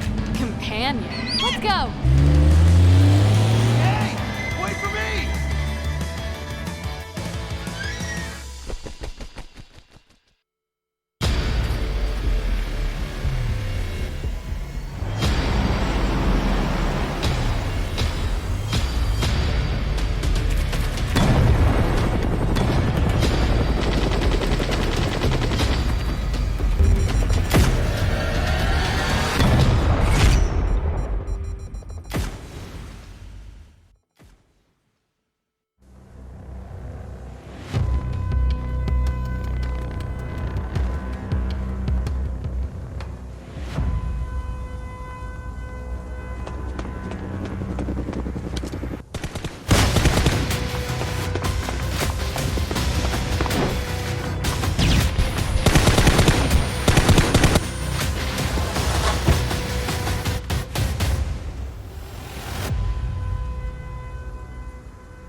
Welcome back, everyone, to day 3 of the PUBG Mobile Club Open 2019 Fall Split Prelims. This is the last day, and we're getting into the final moments, the final matches of the day to see which three teams will be moving through into the global finals to join the 13 waiting teams. It's brought to you by Tencent and Pubg Corp, as well as Vivo being the title sponsor. I'm Jason Kaplan, joined by 7 Worlds Gamer, and of course, Gaming. Mustache Dave. You're 7 a Worlds Gaming. Are you saying not a gamer? I am a gamer, but it's the 7 Worlds Gaming. Remember that. And follow him on Instagram, which is the 7WG. There you go. Don't follow that guy, because he has enough people to follow him. But anyways, we're moving into our potentially, no, it is our final map of Miramar. It's not our final map of the day. Dave, you okay? Mustache Dave over there, underscore? You all right? Mustache Dave Gaming. There you go. Okay, well, we do have a nice little clip we wanted to talk about here. I know, Seven, you wanted to go into this from the last match, which involved Omen. Yes. So why don't you kick us off? Why not? Let's go ahead and get it started. If you can just go ahead and pull up that clip for me. And we're going to go ahead and actually show a play by Omen Elite, which was towards the end. It was between pretty much Tute, he was pretty much in between a rock and the zone as well. And now, as you're going to be able to see right here, they're throwing a lot of smokes. They're throwing a lot of nades as well. The nades are currently going past them, but that's actually going to go ahead and just help out Wi-Fi, which he's going to go ahead and appear right there as you're going to be able to see him, which is perfect, right? He's currently shooting at this player right here, and they're not going to be able to see him. It is absolutely the perfect time for him to go ahead and jump in. He knocks one down. He realizes that there's going to be somebody else. So guess what he decides to do? He decides to go John Wick on him. Jump up and just destroy him. And right here, I was talking to him just after the break, during the break. He told me that he probably could have made it into the zone, but he decided to take a little bit of I believe it was 2 steps that you're going to be able to see right there, parallel to the storm, and that's what got him knocked. But overall, great plays by Wi-Fi, currently the best player of North America, one of the players with the most damage as well throughout the whole prelim. So love seeing those plays there by Wi-Fi, and we just got to go ahead and give him a shout out. I just want to talk about how Wi-Fi, aka the Don, took out the S12 to get the flush right there. I mean, trying to get it in style. And then speaking to Zute, remember, Zute was a solo member left after that rock. He knew that there was at least 3 members down there below on the bottom of the hill. So Zute's main focus there was to get into the zone and then immediately focus on that solo player to try to get at least 1 more point. Yeah. All right. So Zute was being realistic in that situation, and he ended up getting that extra point. Yeah, and from what he was able to tell me, he decided to wait a little bit longer. He wasn't trying to heal off. He just wanted to wait a little bit longer to see if IND could go ahead and finish off the other player, and it happened to his advantage, and they were able to go ahead and get 2nd place. Yeah, it was good for them to see them be able to get so many points built up. Now, the only problem is it's just so late within the whole thing, right? We're into day 3. That was match 2. If they want to have a chance to take 3rd place, they have to get a little bit lucky. Like, the fate's been taken out of their hands. They have to hope that IND doesn't start to perform, or sorry, starts to underperform. Tempo Storm as well, Asterion Myth, like the Goskilla as well. It's not like they can take the whole thing themselves. Obviously, Chicken Dinners will help, but yeah, so much just has to go into it. I mean, it's possible. They will have to win pretty much every single game. The main thing for me would be, can they be in the same page? We haven't been able to see them in the same page. We have seen them doing some awful splits. We've seen them just not working together as a team. So if they can maybe go ahead and bring it together, they have the talent. They just proved that they can maybe go ahead and get 2nd place. If they go ahead and continue those kind of performances, it might be possible, but it's a little bit far-fetched. I mean, if there was a time, now is the time. They got the 2nd place. Maybe the confidence on the team is a little boosted, and hopefully that's what they needed. And speaking of time, we are starting to run out of it a little bit here. But before we do throw it to the commentators, take a look at the overall standings, because we're going to look at this before every match for the rest of the day, because we need to see where the teams are currently standing. It's all about that 3rd place spot, considering we have Bigetron and Mega Conquer, almost called a Megatron. I mean, technically, these 2 teams are so far ahead in 1st and 2nd. Yeah, exactly. That's all about the number 3 team. And we're going to see right here, it still is IND currently holding on to it with 158 points. They do have a nice 20-point lead, but they cannot rest now. They need to continue this performance throughout the rest of the day to maintain. And that's what happens if you get a win, right? Before the previous game, Tempo Storm had 133 and IND had 133. So a win is definitely going to make a huge difference. All right, so obviously we need to keep an eye on those teams. Let's head over to our commentators now to take us underway with Miramar for the last time in the prelims. It's John Allen and Blank. Uno más tiempo. Vamos a Miramar. And we're going to be seeing the final match on Miramar, as we said before. My name is John Allen, at John Allen Cast _ on Instagram, by the way. That's you can follow me there. Yeah. And I've got Blank with me. Blank _ cast. Are you going to plug Duolingo next? Is that what's going to happen here? No, I'm just going to cosplay as the owl. Yeah. It's time for your Spanish lesson. We're going to be heading over to Miramar, of course, where a lot of these teams have found a little bit of difficulty in terms of being able to rotate around, and things have changed before. It has, yeah. I mean, it was pretty difficult for so far on Miramar because the circles have been pretty wild in a way, and we've had ones going up to the northwest and down to the southeast. It's pretty difficult for a lot of these teams to predict where things are going. It had teams dropping down on the southern side and then suddenly all dropping on the northeast side, being like, why is the circle not doing what we want it to do? It's so annoying. Circle. What the hell? Come on, dude. What the heck? Oh my God. So rude. Such a rude circle. But the plane has now set its course over the desert, and we'll be seeing where these teams do opt to drop. See where the hot zones will be, and it looks like 2 teams out early, SynerGE and SWAT 69. Indeed, as we head into day 3, match 3, alliteration, feels good. That's not alliteration. That's just repeating. That's repetition. Repetition. There you go. 3-3. You look. Look. I need you to stop. I'll give you a grammatical device lesson after this one, but we're going to be getting underway as the teams do start. Made me feel so bad. No, I'm kidding. Yeah, plane path coming down from Campo down to DeToNator. So not a bad plane path at all. Just open up things for everyone. Everyone has a place that they can go.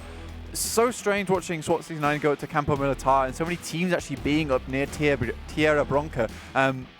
For me, this is weird because in most of the games we saw in our group stage, in our South Asia Regional Finals, we hardly saw any teams up on this northeast side. It's very difficult to rotate down, and a lot of the areas you go through to get down to the southern side are super open. Omen obviously going to go down to Kumasera, where they usually land, and INS have free reign of El Pozo.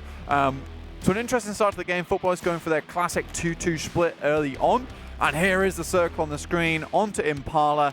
Actually not so bad for these teams in the northeast with a pretty standard rotation coming through El Azahar. But as we know, there is 3 members in El Azahar currently. There's a hot drop going on as well. Picado, Bigetron and Tempo Storm. Now, of course, Tempo Storm need to pick up the pace. They are 20 points behind third place IND right now. And if they're facing off against Bigetron, that's a really tricky fight to win. But we know that this is Tempo Storm's spot. They know Picado. They will be able to play from it well. It's interesting in Picado as well. There's a lot of areas you can go. It's super constricted in terms of actual compounds and buildings, so you can hide away from a team quite easily. The issue with Picado is that there's no real way out to the north. You can only go south, east, or west, so it's going to be pretty clear where these teams are going. If Tempo wants to leave, they have to go west, or in this case, they will definitely be going east into the circle, but they cannot go south because Bigetron are down there. They have to take a fight with them if they want to take that route. And do you take that risk against one of the best teams in the prelims? It's very tricky to do. Bigetron obviously going out actually relatively early in the previous game. So an unfortunate set of circumstances. MEGA, where have they gone? They've headed on over. I can't even see them. Oh, they're down near Impala. They've mounted up in some vehicles and they're heading over to Impala. Having a good time. So no one really going to be rotating past them, or they're not going to be rotating past other people. This is going to open things up for people to get those spots that they want, to find the positions that they want to take. Because, of course, last time on Sandhawk, what we saw was that MEGA were rotating and pushing through teams and just racking up kills like they were candies. You say pushing through teams. I think they're more or less pushing aside teams as they were moving into the circle. It's like one of those road sweeping machines. Yeah, very slow, very deliberate, and quite effective most of the time. Now, Goskilla, Team IND, both teams can actually make it into that number 3 spot. Obviously, Team IND, they currently hold it. The players from Team IND coming to support their fellow player, but Goskilla, they are surrounding them. Yeah, there's only one player left over towards La Bandita for Team IND, and Tempo Storm will be happy to see that one pop up on the kill feed. Already down to 3 as they take the eastern point of Los Leones. IND will go down. Unfortunately, have to bank on that 20-point lead. You can see just how far ahead they are right now. Goskilla, with that point, have now eked up into 4th place, of course, 1 ahead of Tempo Storm. Yeah, crawling further towards them. Remember, Goskilla actually were able to come 2nd place on Miramar yesterday. Miramar obviously was taken by MEGA in the end, who were on an absolute raging path to victory there with 23 total kills and a 43-point game, which was just ridiculous. Absolute noise. Very good. Team IND, though, they're banking on the circle going down to the south side. Going into Los Leones so early, a little bit dangerous. So if they get the circle look once again, they might feel a little bit better about this one. But again, it is banking on the circle coming to them, beckoning it towards them. The thing, though, of course, is with the plane path going from Campo Militar down to La Driera, it's almost guaranteed, especially if they were watching shoots, that no one did head over to Los Leones, so they can guard the eastern exit points to the city and maybe have a little bit better luck when leaving it. Of course, it's such a big city that you don't have such a similar trouble moving away from it.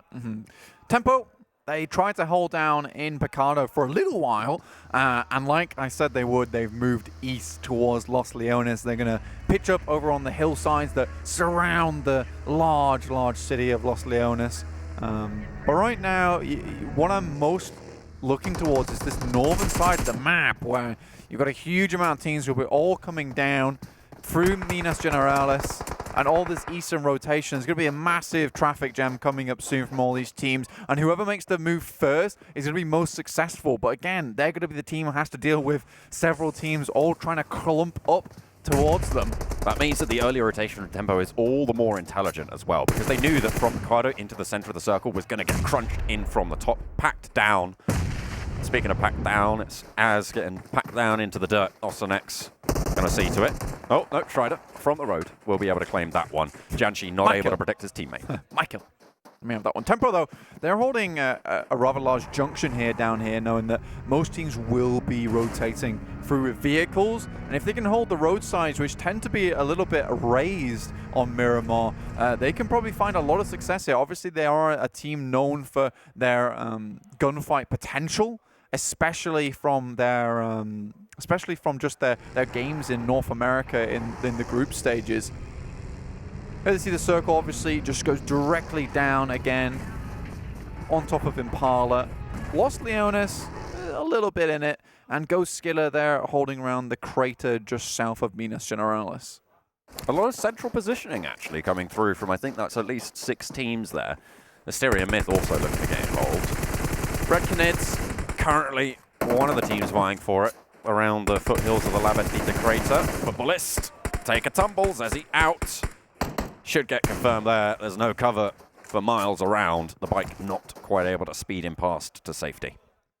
They're speeding quite fast towards the bottom of the first page standings, though, sadly. They've really had not the greatest of days. It's not the one they wanted.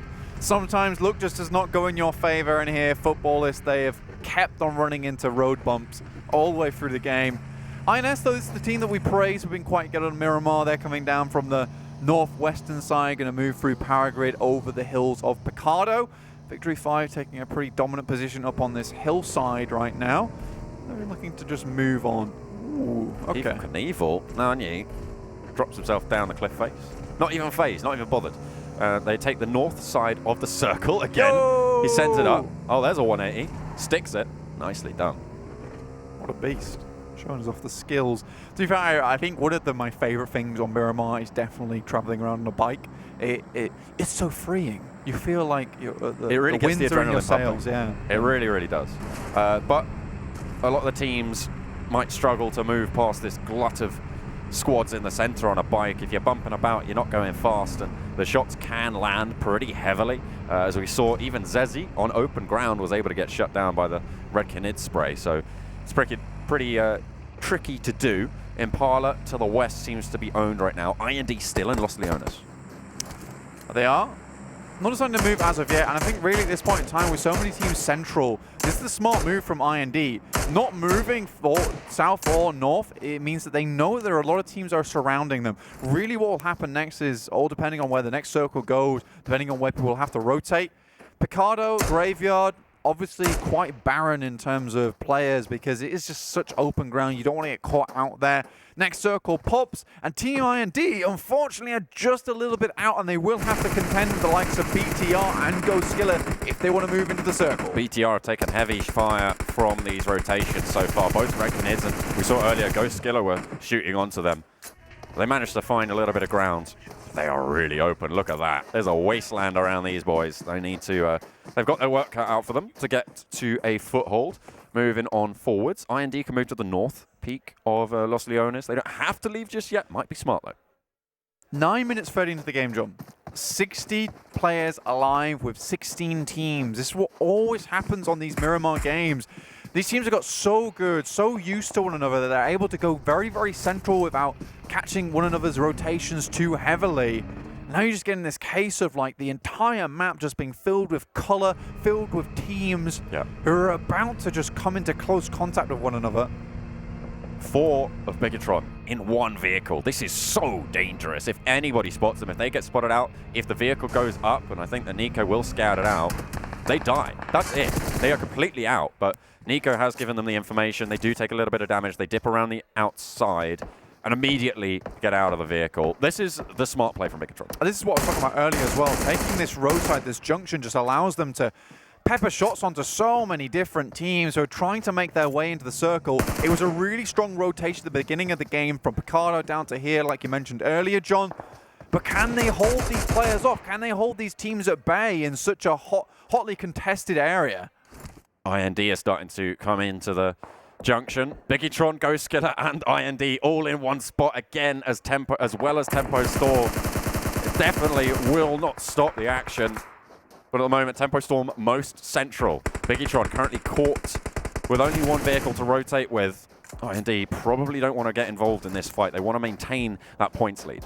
They do. They also want to maintain 3 players. Miramar, it's much more important to have all players alive, and already losing one early is really quite drastically going to change their play style.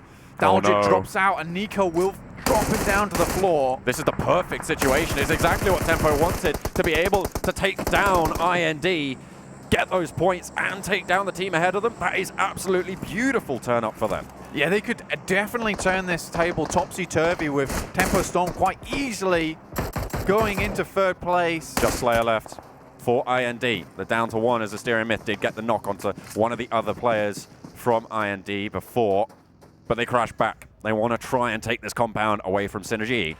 They know that there's already scavengers in the area in the form of BTR. If they just take down a few players TeamIND, they can happily leave them to Bigetron to start taking down the players of TeamIND, who are very weak here. Bigetron, they're shooting out the vehicles, crashed into the compound. Oh, Chica gets rattled by Schreider. The nade not quite doing the damage there. Chica. This would be terrible for Tempo Storm if they go down here. Oh, he pulls it out. The nade is in. Really does a lot of work. The damage is pretty heavy, but Schreider confirms the kill onto Chica. Major Alpha has gone down in the meantime. Upstairs, held down by Tempo Storm. Rain, very low, maybe looking to heal on out. Puts the nades down the staircase to give them some time as Spec holds it down. After gaining such a strong advantage over Team IND and setting themselves up for success, losing to SynerGE would be horrendous. One thing we have to point out as well, though, Chica consistently going down first for Tempo. Did it hit? It went through the door. Austin X falls and SynerGE. They're down to 3 players now alive. Schreider makes it through the doorway, tries to stop the confirmation, but walks into the line of fire. He will go down. They should be able to get another one. Beautiful firefights coming out from Tempo Storm right now, but they're low. They need to rethink. They need to regroup. Nico might want to come in and back them up here, but DeToNators have the windows. See if he goes in, goes down, as well as Tempo still trying to make it happen. 1 more to go. They're looking for the spray. Goes for the trade, but no. Major Alpha stays alive. A sliver of HP. Tempo Storm still in it. Nico on the outside. An Alpha Chad play just running in like that, with no care in the world. Sure, the SynerGE players will be confirmed, but Major Alpha coming back in again. Spec so low on the floor. He's looking to go for the res. He is up, and they will get it out. Major Alpha, he's caught with a nade in his hand. It is out. Will they be able to scramble in time? It looks like they are going to get away with it. Tempo still with 3. The knock comes through onto Rain, but they stay alive and get 5 kills. Nico's nade. That's a little bit of fire for himself towards the end of that fight, but that was ridiculously important for Tempo there. They had to stay in this game, solidify the advantage they gained early. DeToNators looking to try and push in as well to spoil the day for Tempo. One of them has gone down to 2 players against the push. They need to heal up. I don't think they're going to be able to get him back alive and kicking, but SWAT 69 are starting to take the fights as well against Orange. They're picking up 2 kills already. And this is what happens when you crunch so many players into a tight play zone. We have Tempo versus DeToNators on the bottom of your screen here. An important fight to keep hold on to. Nico on the outside. DeToNators definitely not a team that have as much firepower as Tempo, but currently Tempo are running with 2 members. Can they make the 2v4 here, John, and try and push towards that number 3 spot? The fact that Nico has managed to make his way out of the building could be super crucial. Rain upstairs means he has the balcony escape should he need to go for it. DeToNators look to push outside, though. They look to push out wide. The footsteps are there, and I think Nico knows. The nades from the window could come through. Out the window he goes, looks for the spray through the window, but the aperture not quite large enough. He goes up onto the balcony instead. Nico making a massive rotation, and his ring around the rosies right now. He's leading on a wild goose chase. Rain is there to back him up. Down the staircase, will not spot the player. Nico gets confirmed, and it's just Rain now. Rain holding on the stairs, looking to bring the tide to DeToNators, but it's so doubtful this point. One. Gets 1. Out the window it goes as well, able to leapfrog towards the dumpsters. I don't know how long he's going to be able to get it done as he saves it around. Niminari hits the deck, goes to the spray, and it's elimination time for Tempo Storm. IND still in the mix, and they can continue to push. If he gets any further, they're going to start to rack up those points and keep the gap open. Regardless of that, though, Tempo, so many kills there at the end. That will definitely push them forward. But will it secure him that global final spot here in Kuala Lumpur? We just don't know yet. IND, like I said, still in the game. Can Slayer make his way over the circle? He has to move over so much no man's land here. Look at him. Just over the lip of this hill, and Omen are just gatekeeping. Well, it's really Omen Elite, the sister team from NA, who hold the fate of this game for Tempo Storm in the palm of their hands right now. If they eliminate IND right now, IND go down with 2 points. 5 kills are on board for Tempo Storm, which means they were able to accrue a total of 6 points in the game. So having a 4-point advantage starts to close that 20-point gap. We'll bring it down to 16, but it relies on IND going down now if they want to try and keep it going. Because if they get one more placement, they get another point. One more, they get another, and another, and another. Slayer was able to get into final circles in the first game of the day, and did really well for IND. Tempo Storm, they've run a little bit further up the track, looking to take the baton away from IND. They get a little bit closer here, but now they're really relying on IND going out now. Because they do not want Slayer to push this lead any further. They've gained a little bit of ground and only 3 more games to make it happen, John. Will be very, very tricky. Carnage has taken a knee, so is Spring, so is Zute. It's just Wi-Fi, the madman with the jump shots himself. One of the strongest players in NA needs to hold it down, but Zute gets confirmed as well. It's dire straits for them as they push into the circle. If Omen Elite go down now, that's another point for IND.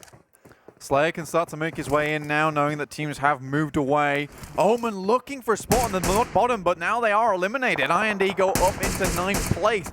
And with no real teams around him, he can actually take a secure position on the southeast edge of this circle. FUTBOLIST still in this one despite losing a player early. They've done really well to get this far. An Impala finish. It's territory that not many teams at all are going to be very familiar with as well. It's all going to be on dynamism, except, of course, for the Southern residents. MEGA, they know this terrain. They play this terrain. They drop here quite often, and it's probably the worst team to go up against.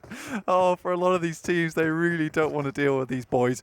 But look, they don't have the greatest of position. They have to go across pretty much an open field here where they will be super visible. So they're taking a compound at the bottom of the hill. Asterion Myth here, very, very strong position. But for how long can they hold on to it? Will the circle bring them any luck? Does need to shift a little bit. There's a lot of hillsides to the back as well that they might be able to operate around. Currently in the city, one team resides. The DeToNators. RED Canids are thinking about pushing on in. FUTBOLIST are in a compound just sort of outside the city on the north edge. Victory 5 and the hillsides behind them as well. So only one urban team right now. Just the one. Again, though, John, like you said before, starting in a city when you don't know it's going to end there is pretty dangerous, especially when you have to leave. Going against RED Canids, who seem to be... They stop at least one team. Look at the shift. Yeah, Asterion Myth, mega happy with this one. This is really good for them. Mega Stone, on the other hand, although they might think they had a good spot at the beginning there, now they have to push through Asterion Myth, who are basically just snipers on the ridge side, looking to take them down. RED Canids moving already, looking to go down over an anti-clockwise rotation to try and get into Impala. IND still creeping their way in. RED Canids make the rotation around the south peak, and DeToNators now need to move through the urban jungle to the other side. Crash into the hillsides underneath Asterion Myth. Nades are really devastating here. If Asterion Myth drop them down and hit the crevice that they're hiding in, there's no way that one of the RED Canids players can escape that. It's also such a distance upwards. It's going to be really hard to toss a nade up here to try and evict Asterion Myth from this incredibly strong position that they currently hold. But if we take a look at the kill points, really no one's blasting ahead in terms of that. We have literally 3 teams with 0 kills, 1 team with 1, and then the kills are very evenly split towards the upper ends of these teams. This is a worry for Slayer. Asterion Myth have Overwatch on his rotation path to the next circle. Party Gaming, the only other team with 1 player left standing. They're in the northeastern side. Were being contested by FUTBOLIST, but they just went down. Not the whole team, just the player who was still out there. So they might be able to ladder up yet again, but it's a really tricky push to make as the circle is going to push him on in. Yeah, IND, I think the specific rotation he wants to make right now is one over the clockwise. If you can get all the way around the map as all these teams from the north try rotate through south, he could potentially get in there. Going down to the southern side is just not optimal for him right now. Party team went out. But he might just be able to get up against the sides of this cliff face and just stay there, sneakily waiting like a ghost. That's another point as well on board for IND, as Party Gaming did get eliminated on the north edge. RED Canids, huge nade! Right through the rafters. Finds the needle and threads it perfectly. Oh dear, RED Canids not going to be happy about that one. Bloody hell, I bet they bring him all to the carnival grounds. I bet he's right good at all the mini games. Certainly, he's got plenty of stuff toys. Slayer trying to make it to the cliff's face, and he will do so. Able to escape the spray from Lunatic. Down from the top, still would only be 3 points claimed, which means a 3-point profit on the score difference for Tempo Storm if it goes down now, but that is going to shrink as time goes on. RED Canids taking several casualties, which means they're going to play much less aggressive right now, which actually gives it a little bit of an opening here for Slayer to stay in, because right now Levi's going to try and push to the north side instead, keep his life, which allows IND to start laddering up, and the further IND Slayer is able to go, the more worried Tempo Storm begin to feel. They certainly do. It's not going to be great, and actually, Asterion Myth, they're going to be pretty happy about this, right? They were sat on 128, currently 30 points behind IND. They've got 4 kills on board. They're sat atop the hill. They have a really nice spot, but they will have to leave it in just a moment. They'll still have control over most of this hillside. Victory 5 in a similar spot. But if Asterion Myth can get a really strong finish here, they're going to be looking good to try and contest again for this third place. I mean, John, we've seen 2 43-point game finishes in the prelims alone. It's becoming much less of a rare score to hit. And really, Asterion, they'll need to hit that 30 mark, which means 10 kills at the end of this to put them in just a little bit behind the 2 top teams we're looking at right now. Oh, the Molotov. This could be brutal. If it lands in the right place, they might just be in with the luck, but no, not quite able to get it far enough. Slayer is still going, by the way. DeToNators make it to the hillside, but they've got a player downstairs to worry about. Levi's there. Fetcher does get knocked just on the way in, but they make it to the building with Andon inside. So they can get those reses off. Bloody hell. Slayer currently playing Metal Gear Solid as he makes his way into the circle. Asterion Myth, though, playing Duck Hunt. Yeah. Just watching players pop their heads up, and then they're going to pop their heads off, sadly. 7th now is available for IND, closing the point difference further. DeToNator surprisingly made it quite far here. So they're good push against Tempo early. Obviously, Tempo were quite weakened at that point with only Nico and Rain on side. There's Levi trying to make it happen. The Toso goes wide too, so they will still have a member in this fight, even if they go down. But Mega, once again, they're not going to be able to do it this time. Slayer just about to be consumed by the blue. 17s are still there, but players are dropping like flies. Mega pushing on to Victory 5. 6 kills for them now, and they want more. Of course, we know that they love those double-digit finishes. We'll see what they're able to do. As Victory 5 are down to 1 player, Wuxian are going to go down, but IND finished 7th, which means Tempo Storm do technically profit, but not really by that much.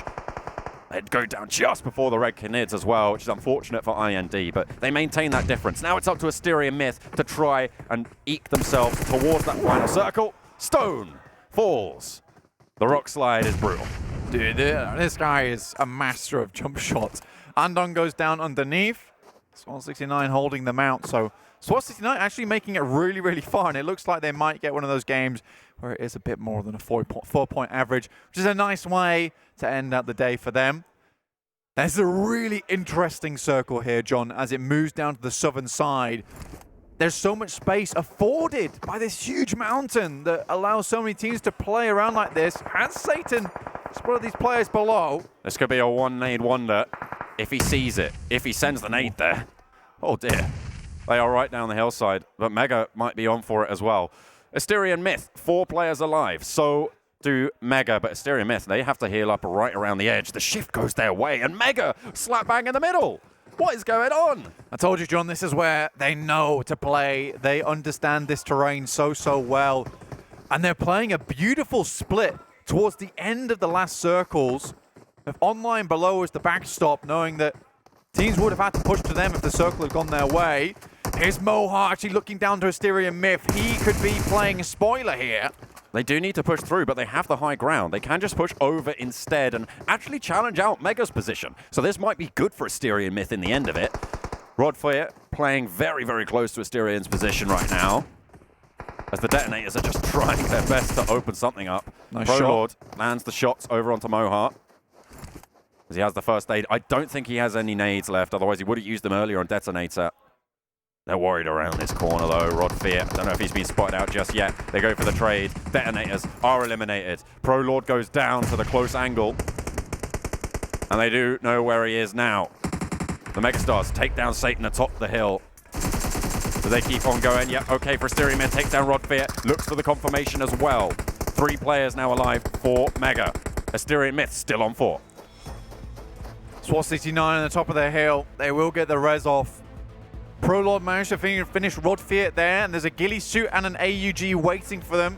They want to go loot that. Oh god, I really wondered if that was going to arc down. Moha can continue to play this though alongside with Satan.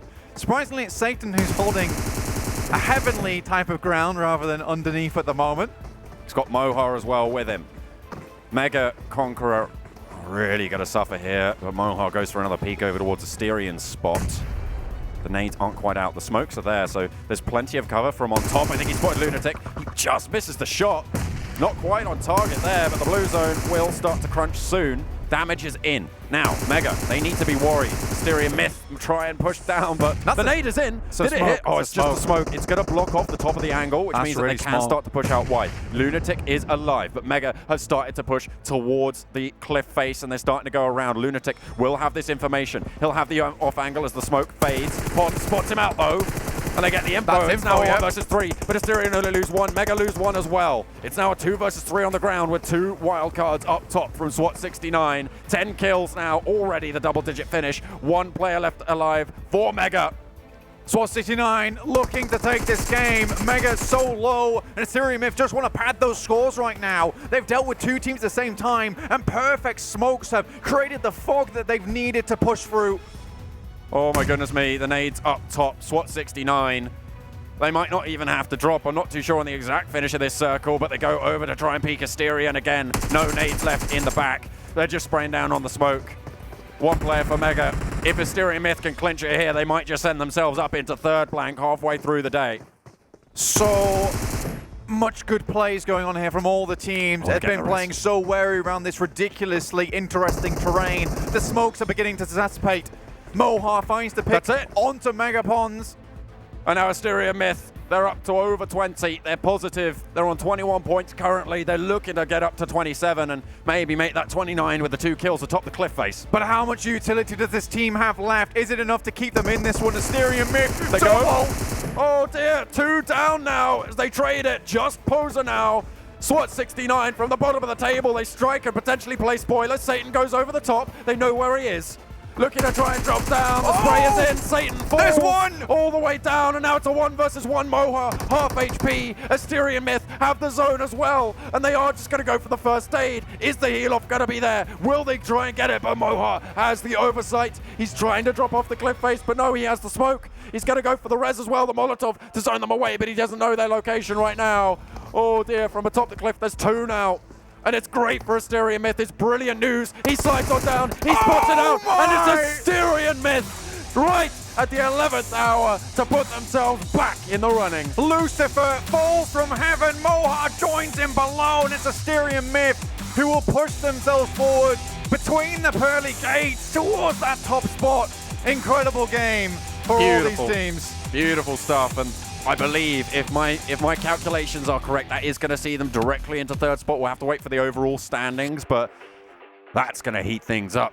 Something mighty. Absolutely, John. We're going to have some oil popping in the pan here from all these teams. A really, really good game. Such an interesting finish, and this is where we see PUBG Mobile at its finest.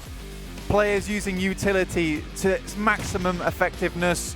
So many close quarters fights, clutches are galore. It was just a really good game all in all from Miramar. And so many fights to be had as well. It's something we don't usually see from these Miramar games. They're much more passive. I'll tell you who it was really unfortunate for, though. It's Tempo Storm. They just were so unlucky. They got crashed time and time again, and DeToNator came on through. DeToNator finishing in 4th, by the way, in the end. Able to make it relatively far, but it was just so unfortunate that Tempo Storm were in a compound that was so heavily targeted. This nade, though. Beautiful. Look at that. How is that allowed? That's incredible. Really, really well projected. It literally slipped through the roof.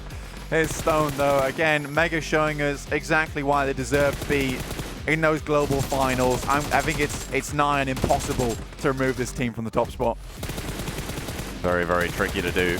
They're looking to try and reach that 200-point mark, 300-point mark. Yeah, they're already on 200. If they can make 300, it would be one cracker of an ending to the prelims, but we're looking to find out who can make it to the number 3 spot. It's going to be all to play for as we're going to hand over. That's it from us for the day. We're going to be handing over to Alex and Icy Baby 1-2, but to the desk before that. I really don't know what we can say about that game. That had to have been the most interesting finish we've had so far yet in the entirety of the prelims. Even thinking back to South Asia, I think almost even over the entire fall split, that has to have been one of the most crazy games. Definitely, definitely. And I'm glad to see SWAT 69 get in 2nd place. One of the teams that I was giving props to for challenging Mega.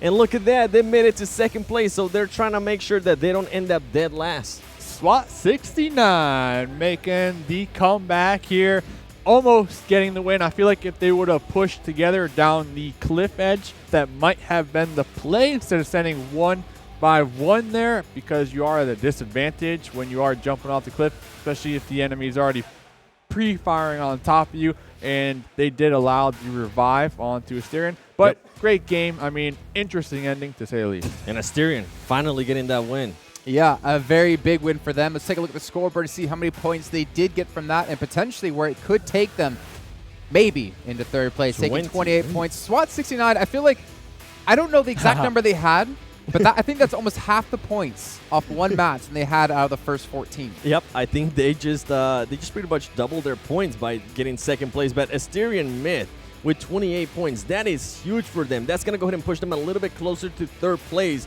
And they're also going to go ahead and start challenging IND and Tempo Storm. Tempo Storm and IND getting knocked off earlier, especially right there, Tempo Storm getting knocked 8th. So it's going to be interesting how this is going to play out now with Asterion Myth in the running. Yeah, I actually believe IND, they survived a little longer than Tempo, but because of all these kills that Tempo was able to acquire this previous game, that's why we see them in 8th place. I mean, Tempo, they were versing IND pretty early on. They got the better half of them, and then Tempo breached the SGE compound. Then we saw Rain and Spec having a phenomenal cover fire on each other, protecting each other's flanks, able to secure that compound, but then DeToNator hearing that, trying to get the 3rd party, also going to be taking out Tempo. But great game from the thing is, like Tempo, like IND were already playing a man down. I think Nostal just got taken down by Tempo Storm relatively early, so they were already playing, with one hand behind their back, which is obviously going to be very difficult for them to do. But they survived for quite a long time and were able to get some points, able to potentially maintain that 3rd place position. But then you see Goskilla there, another team that was in contention for 3rd place, dropping out in 14th. Ouch. It's rough times. And it's kind of going back to day 1, right? We saw Goskilla, I believe they got a win on day 1, and then after that, they just didn't really do much. They weren't consistent. So we're kind of seeing back that with them, especially also BTR. That's a huge surprise right there, seeing them in 13th place. More than likely, they're going to be heading to the global finals. You want to go ahead and see teams that are in 1st place and 2nd place start ending strong. So maybe they can go ahead and just carry that momentum. So I'm hoping they go ahead and just start picking it up a little bit more. And right there, the overall standings, MEGA Esports with 282 points, Bigetron with 229, and look at the fight for 3rd place, Dave. I mean, it's still going to be going on, especially because after this game, we are going to be heading into a break. So that will allow teams like IND, Asterion, and Tempo Storm to review the VODs, in particular on Erangel, and to see where they can change up, because we still have 2 more Erangel matches to come. Yep, or that, or they're more than likely going to go ahead and just try to eat, refuel. Come on, we need to qualify. We need to qualify. Hey, if they want to eat, to get back together. If they want to eat, they got to get chicken dinner then. Yep. Hey, that's what they're going to eat in game. They got in one. Glorious chicken dinner. Actually, they got in two. They can maybe go ahead and get a couple more. So we see 8th place, 121 points. I mean, that's about a 42-point difference. So I can do my math really correctly there between them and 3rd place. But let's look, though, at 9th through 16th to see some other teams that might potentially still have a chance. Remember, we still have 3 more matches to go before we do end out the entirety of the prelims. Party, unfortunately, falling a little bit further. Orange as well. Victory 5, SynerGE, Insidious, and SWAT 69 actually getting off of bottom place, by the way, with 69 points. Hey. Now, the thing is, they can't maintain that. That's the unfortunate part, right? Because they get 1 point per played. I mean, they can just go home and not play the last 3 games. They're living up to their name. 69. 69, looking good. I gotta say though, Impala Cliff playing such a major role in this last game. We saw Asterion take it up pretty early on, and then we had Mega to the east of it, pretty much gatekeeping the southern end, forcing about 3 to 4 different teams to wrap around the west-hand side, and SWAT 69 being the better half of those teams to actually survive through that mayhem, paying off the end. I mean, terrain. Such a major factor in this last game. I mean, we don't normally see these mountain endings, I want to say. Yeah, and one thing I do want to point out there from that previous slide that we're able to see, Stone with 23 minutes of average survival time. He came into the last day with the most damage, and he's just keeping it up, man. Yeah. I love being able to see that.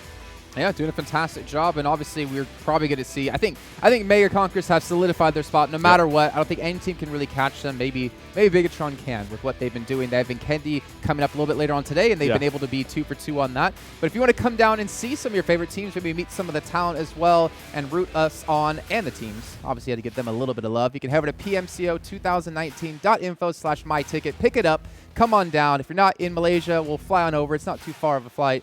And you can enjoy the weather here. You can enjoy all the food like we've been doing and enjoy some PUBG mobile action. But that's it for us on the desk for now. Let's head over to Icy Baby 12, who's an interview with a new player, with a new team finally here for a post-match interview. It's Asterion Myth. Thank you guys so much here. And for the first time, I'm pretty excited as well. We have Yipo Club from Asterion Myth. How are you? Yes, hi everyone. Yeah, of course, I gotta ask this here. I know it's been a really, really crazy game for the map of Miramar. It was intense. We were not expecting, you guys to come up with that win as well, and no one anticipated what you guys did. But I want to find out a little bit more from you.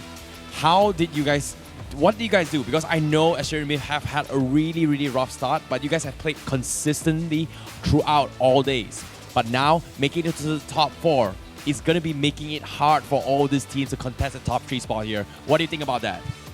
Yeah, yesterday we analyzed all the game which was yesterday, a lot of practice, and finally we got it. We made it.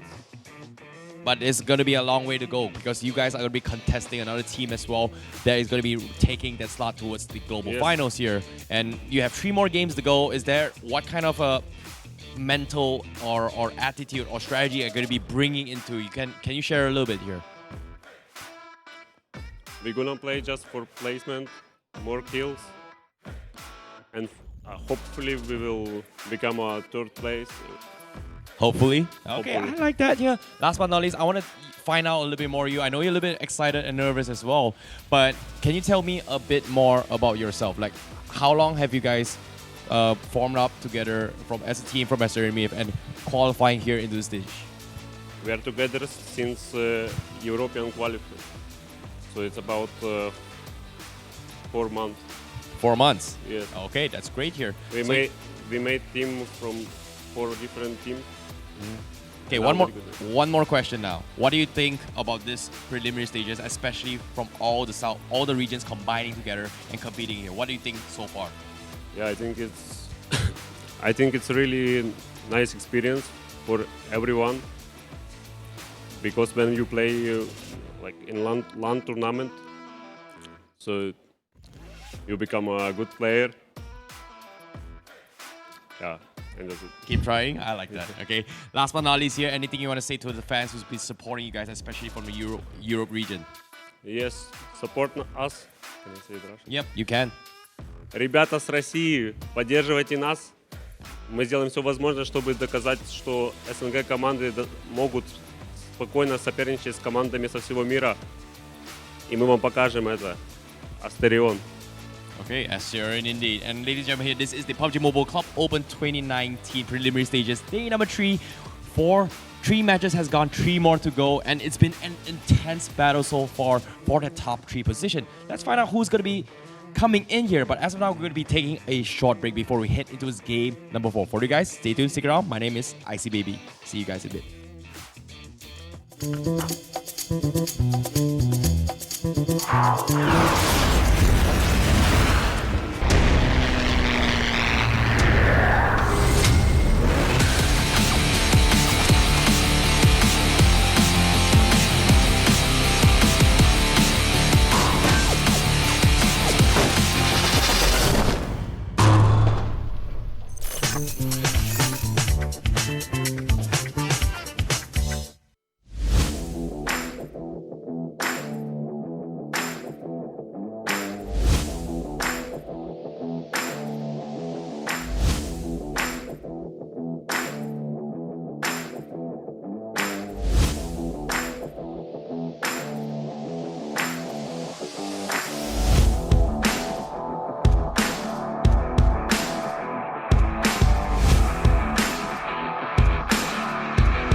I feel like a piece of chicken meat on a grill under the blazing sun.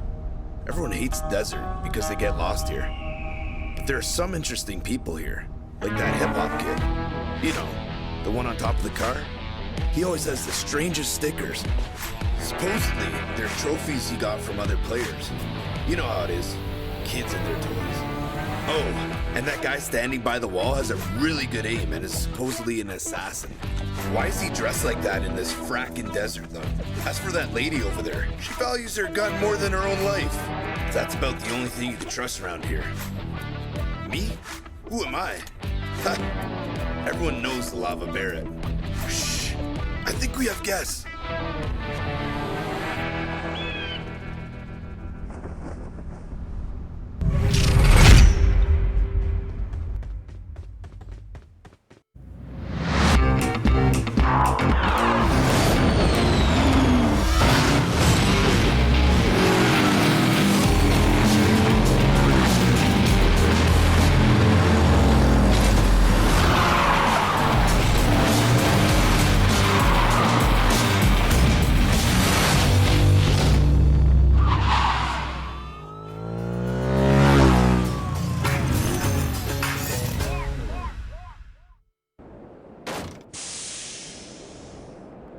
broken again.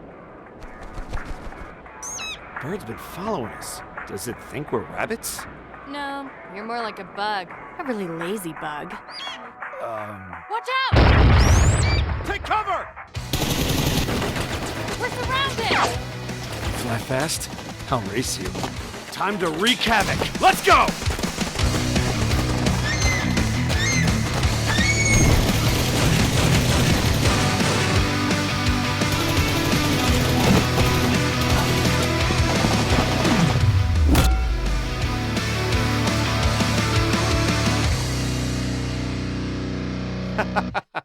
You could join us, little sidekick. Companion. Let's go! Hey! Wait for me!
Welcome back, everyone, to the PUBG Mobile Club Open 2019 Fall Split Prelims. We have three matches left to go today.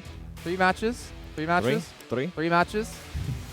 3 matches. Like we have 3 people here on the desk. I'm Jason Kappen, joined by the handsome gentleman to my left-hand side, 7 Worlds Gaming. And of course, Mustache Dave on the end with the best mustache in the business. Doesn't even let me finish what I'm saying, but that's what we like about him. I'm pumped up. You are pumped up, and we should be pumped up because this is the final day. At the end of the day, we'll have 3 teams moving through into the global finals. Kickoff November 29th. You guys can still get your tickets if you head over to pmco2019.info/myticket. You can head on and watch the favorite teams live, root them on, get some autographs, and potentially get Mustache Dave to follow you back on Instagram because he still has yet to do that for me. But anyways, let's start to focus on the match at hand here coming up. Let's take a look at the overall standings so we get an idea of what teams are where. And I can pretty much guarantee Mega Conqueror should be number 1. Yep. Bigetron probably going to be number 2. But it comes down to the 3rd and final team, which IND, I believe, is still holding that spot at the moment. But that lead they have is slowly diminishing as we saw Asterion Myth able to take a very good chicken dinner. Yeah, and it's very, very close between IND and Asterion. They're currently about 9 points away from each other. And another team I want to go ahead and mention, Omen Elite, actually, they've been a little bit more consistent. That 2nd place pushed them up a lot more, and they're currently 42 points away from 3rd place. So if they get it together, if they maybe get a win and a lot of kills, they could be in contention. So if they go ahead and start hot, that'll be interesting to go ahead and see. Put the standings up. Let's see currently all the teams at the moment who potentially have that grasp, that lead, or that chance to make it into 3rd place. If not, let me just tell you. Then you can look us up. IND, all right, they're representing There South you go. Asia. Yes, we got the standings. Yep. Asterion, they're representing Europe, and then Tempo Storm representing North America. So we got 3 separate regions fighting for that 3rd place spot here. I mean, technically 4 if you throw in the wild card, right? Does that count as a region? They're feeling okay. You know, speaking to them during the break. Yeah, wild card, you know, it's its own region, I'm sure. I mean, with the other teams doing so well here today, like IND and Asterion, it's going to be a challenge for Goskilla.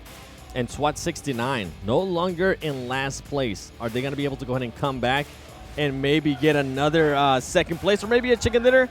I don't know. I can hear FUTBOLIST. Yeah, I'm assuming we're like about to drop in the game, considering we're still looking at the graphic there. They got taken right out of our hands. So you know what we'll do for now? We'll make some last-minute predictions as we get on to Erangel for our 2nd last time of the prelims. 7, who do you think will take home this chicken dinner? Bigetron.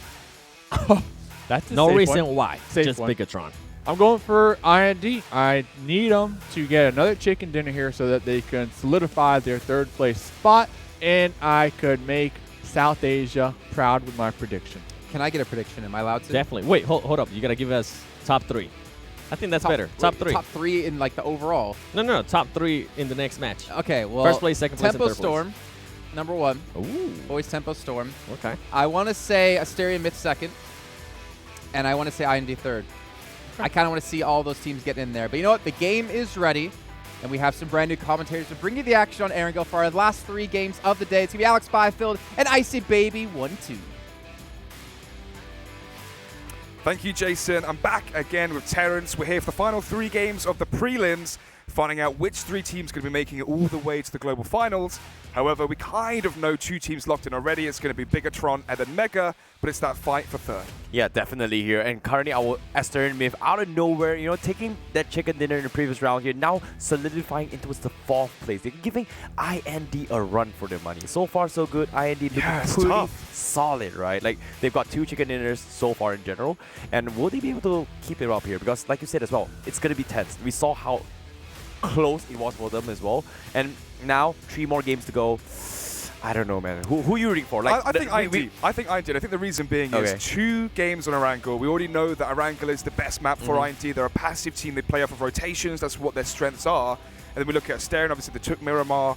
Also, Tempo Storm is a team to look out for. But it's the pressure as well. You know, Tempo Storm yesterday were unbelievable. If you remember, they're wiping out squads left, right, and center.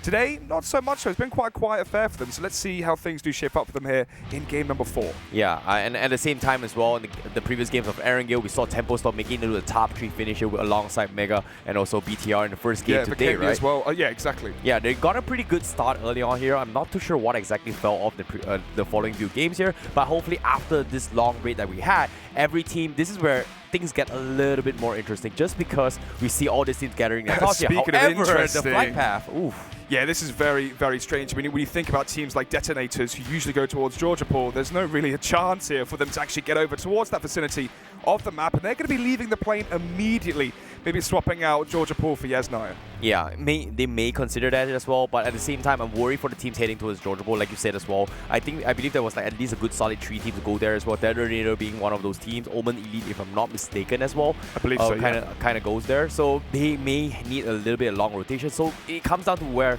the circle is going to be popping up, right? So if the circle forces them to the Georgia Pool, okay, great for them. They have one of the great start for them. However, if the circle forces everyone to the military base, oh no, that's going to be a crazy battle here, especially for teams heading towards the 7 division. But this is good for IND. This is good for IND. The plane has basically dropped off exactly where they want to land towards Ferry Pier and the lighthouse there. They have ample amount of time now to loot up, so even if there is a circle towards the northwestern side, towards shooting range, hospital, etc., they have time to loot right now, whereas for teams like MEGA or SynerGE, as we have it right here, they don't have time to loot up here. They have to try and make their rotations early.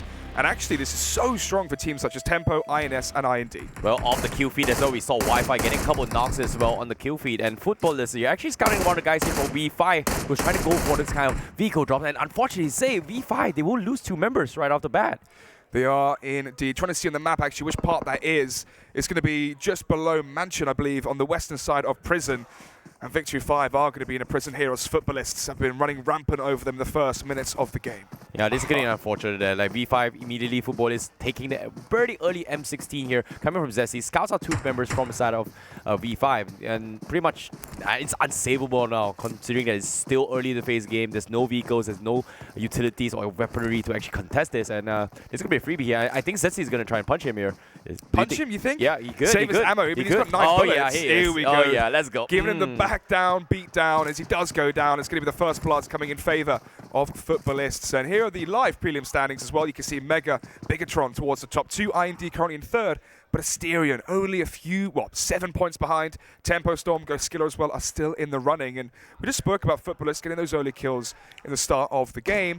They are going to be 40 or so points behind teams like IND, so they need a few strong performances if we want to see them potentially make it all the way to the Globals. Well, speaking of Goskilla as well, we see Gonzo getting tagged up a little bit here. A couple of return fries from any kind of rotations here. And the thing about those kind of flag paths is that you may expect a lot of contestment rather early just because of how limited the loots are. And we're going for this economy here. However, Manor here will get hunted down from the guys of FUTBOLIST here, and they take 3 members off from the guys from V5. Yeah, only 1 player actually remaining from V5. Not sure which one it is just yet, but they have a very strong, or excuse me, very difficult journey ahead of them, and they will need a strong performance for that. Even so, Victory 5, not really a team that we've been mentioning in terms of teams that have a chance in the running of making it all the way to the global finals and joining the other 13 teams that have already qualified there. Well, we spoke about FUTBOLIST, has a chance to actually qualify towards the global finals, right? This last 3 games here, this is the first time we see FUTBOLIST a little bit aggressive here. Because of that, they've got a couple of great start for them in terms of points here, just because they clipped 3 guys from V5. And will they be able to keep up the momentum right now? And this final 3 games is going to be the deciding factor for all these teams. However, from the guys from Bigetron RA, I think they're in a very comfortable spot, right?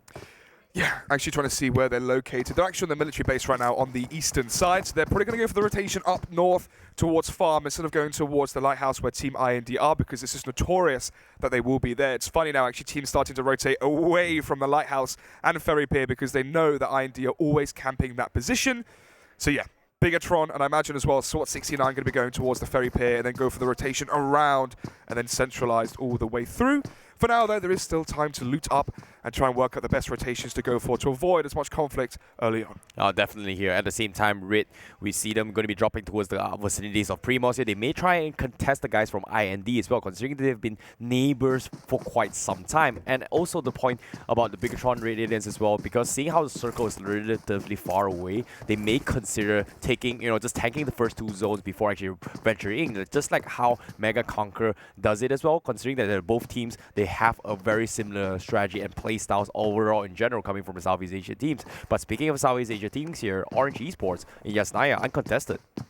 Yeah, completely uncontested. And actually they can use that road, you can see, which is at the junction there, the 3 roads just north of Roshok, where they can just go across. Party Gaming as well, they are going to be rotating towards the western side, more central inside the circle, so that rotation is going to be uncontested. Ooh, this bullet's actually coming against SWAT 69. I think it was actually just a teammate accidentally pulling the trigger there. Obviously it happens, you're trying to get inside the car, you think it may slip. Yep, at the same time, your trigger fingers, you can see how intense the tournament is going to be here. It's going to be the tournament lives coming from all this team. So definitely, we might expect a little bit of cold feet coming in, but at the same time, all things considered, competition is still the competition here. But speaking of this, right now, DeToNator, uncontested, makes it safely all the way 70, and they have a pretty clearing here based on the map itself as well. Yeah, looking at the map, if you look towards the southern side, yesterday in our games, SWAT 69 went into IND at the bridge twice. And it feels like they've left this rotation far too long because they're almost forced to go in the river now and rotate into Primorsk and maybe go northern side that way instead of rotating earlier and going the other way, which Bigetron are going to do, where you just go towards prison, farm, Milta, etc. So that might be a bit of an issue for them momentarily away in the future. Well, speaking of which, the Des mentioned as well, Tempo Storm going to be a team that will be rooting for to get that chicken dinner. And you can see X-Ray, he's going to be looking for those vehicles as of now, exiting Gatka, hoping to set a couple of roadblocks here because we may see a couple of teams actually contest this. However, FUTBOLIST, they do secure themselves compound, but SGE on the sides though. They're on the sides and shooting into the sides as well of the vehicle up against FUTBOLIST, but they've actually got a bit warm. They've warmed up so far into this matchup after eliminated Victory 5, or the majority of Victory 5, more like Victory 1 now. FUTBOLIST's not going to be taking the action here, instead just going to be rotating away. Question is though, Austin X, can his bullets connect? The answer to that question is no. Yeah, good call that coming from FUTBOLIST. They were not in formation to actually contest that here. Exiting the strategy, saving up those economy as well as the utilities and vehicles here is going to be up for game, considering that how brutal this circle may or may not be, just because there are the possibilities of open field terrains. This is where the vehicles is going to help out in general here. However, look at this. Levy will be taking the chopsticks vicinities of Gatka, will secure himself to try and protect those vehicles for the next fight to come. Yeah, this is the awkward situation right now for these teams in the center of the circle, because you have the question or the judgment call of, do we crash a compound, which is in a good position? I mean, INS are in the center of the circle, and they're in a compound. Well, Bishma is inside some sort of a compound. Or do we play it safe and then wait for the latter stages to see where the circle goes? I guess the question here is for you, Terrence. Should they start to scout out information, see compounds to potentially overhaul, or should they play the safe game? Well, it depends on the economy as well. If they have vehicles, compounds is always the way to go. But if you don't exactly have vehicles, you're kind of in the choke spot where people may contest you from multiple angles. In this case, what Asterion may do to Bishma here, just because Bishma has no exit strategy. Yeah, I don't think he does. He's just throwing a smoke out as well, going to be indicating, oh, it's a grenade, excuse me, indicating exactly where he is. Oh, Levi's just been run over by cartoons across the map as INS are going to be split up. And actually, Cartoon's doing the splits here as he does reach the floor. Joker trying to come in as the cavalry, but it's going to be too late as more players go down from Team INS. And Levi was run over, but he's not going to be finished off, so he should be able to be revived here by Neto as well. Yeah, INS going into his ditch here did not expect RED to be in there as well. But however, RED, as of now, they heard the gunshots coming from Asterion. They're going to reply a little bit here just because they've got 2 knocks. So going to go for the intimidation tactic here to try and go to rest for the teams, just because they know Asterion doesn't exactly know that RED is pretty weak right now. Ooh, that grenade onto Poser, imposing lots of damage. Both these teams having players that are down, so going to be rejuvenating, waiting, and trying to come back stronger in just a few moments. Asterion are going to be trying to third party this, and INS as well going to be trying to get into the fray. It seems like a game of chicken here. Which team's going to be shooting first, and which team can catch the others off guard and go for that third party? Yeah, INS right now, they know there's 2 teams in the vicinity. They may consider third party in this fight. However, they need one lucky push here. Right now, they cannot all push this brainlessly because Posa right now has got the PM. They don't have vehicles, and INS, they're still out in the open, and this is a really tough fight to battle actually. Party Gaming taking some action as well in the meantime towards Roshok, one of the players going down but not actually killed just yet. Interesting to see if he will be revived, as Party Gaming looked very strong at the end of day 1 at the start of day 2, but started to slowly taper off. Yep, speaking of which here, this is still a stalemate between these 3 teams as they're going to be staring each other the way here, but Posa will be opening this off, getting 1 knock on the guys from INS. Here they come then, Asterion going to be applying the pressure and actually taking down Bishma early on. Joker as well goes down. INS going to be taken out in 16th as they hit rock bottom. RED Canids, they are still just meters away, and now the confidence off the back of wiping out the likes of INS, are Asterion going to try and go for more as we see Party Gaming go out in 15th? Yep, Red right now, they're kind of in the choke spot as well. They don't exactly want to retreat back towards the ditch as well, just because there's one unobstructed view if Asterion chooses to push them here. So it's a smart call to still hug the cliffs here, but at the same time, Asterion, they're thinking about pushing this, but we know that Asterion is getting desperate for those kills and also those placement points, and you can see they're starting to get aggressive just because they want to keep up and get into the global finals. And this strategy, you can see, they're just going to keep them in check right now. That's the problem. They need these kills, they need these points as well. They can't go out early. And on a map like Erangel, you need to have your players alive into the latter stages where things get dicey. Poser trying to jump around, scout out some more information, trying to work out if all the players from Red are still situated behind the vehicle, or have they started to scout and flank around the left or right side and come in from the sides. But Asterion, they're like, look, we need placement points, we need safety, we have an extra 2 games after this one. Let's play the safe game here, not go out early. So they're going to be playing this one far more passive. Yeah, smart call there as well. They've been at this stalemate here for quite some time, giving away a lot of position and information to the rest of the teams who's already may rotate into the next phase of circle, considering that the second circle is going to be closing up completely very soon here. And Red, they're still in a choke spot. They need to get out that spot here to rotate to the next circle, potentially just because they are at the edge circle. And as of now, this is going to be the prelim standings for you guys here.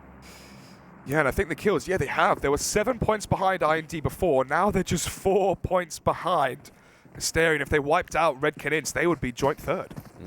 But speaking of which, IND also up for contesting for that final 3 spots. You can see they do try to go for those shots here. Daoji has the Car 98. He's going to be scouting out this house here. And FUTBOLIST, he knows exactly there's a team just because he scouted a vision, a glimmer of those vehicles being parked there. But will he find that headshot? And FUTBOLIST just keeping it low. They want to play it safe here. They don't exactly want to mess up their placements now. Yeah, I mean, for IND as well, towards the southern side of the circle, they are going to have to make rotations very shortly, as we are about to find out where the next circle is in just a few seconds. Tempo Storm up against their American rivals, Omen Elite, who after a second placing in that last game are also potentially in the running if they have a phenomenal finish later on, as we do see the drop there. It's going to be a Groza, but obviously the level 3 helmet and Kevlar would be brilliant to have.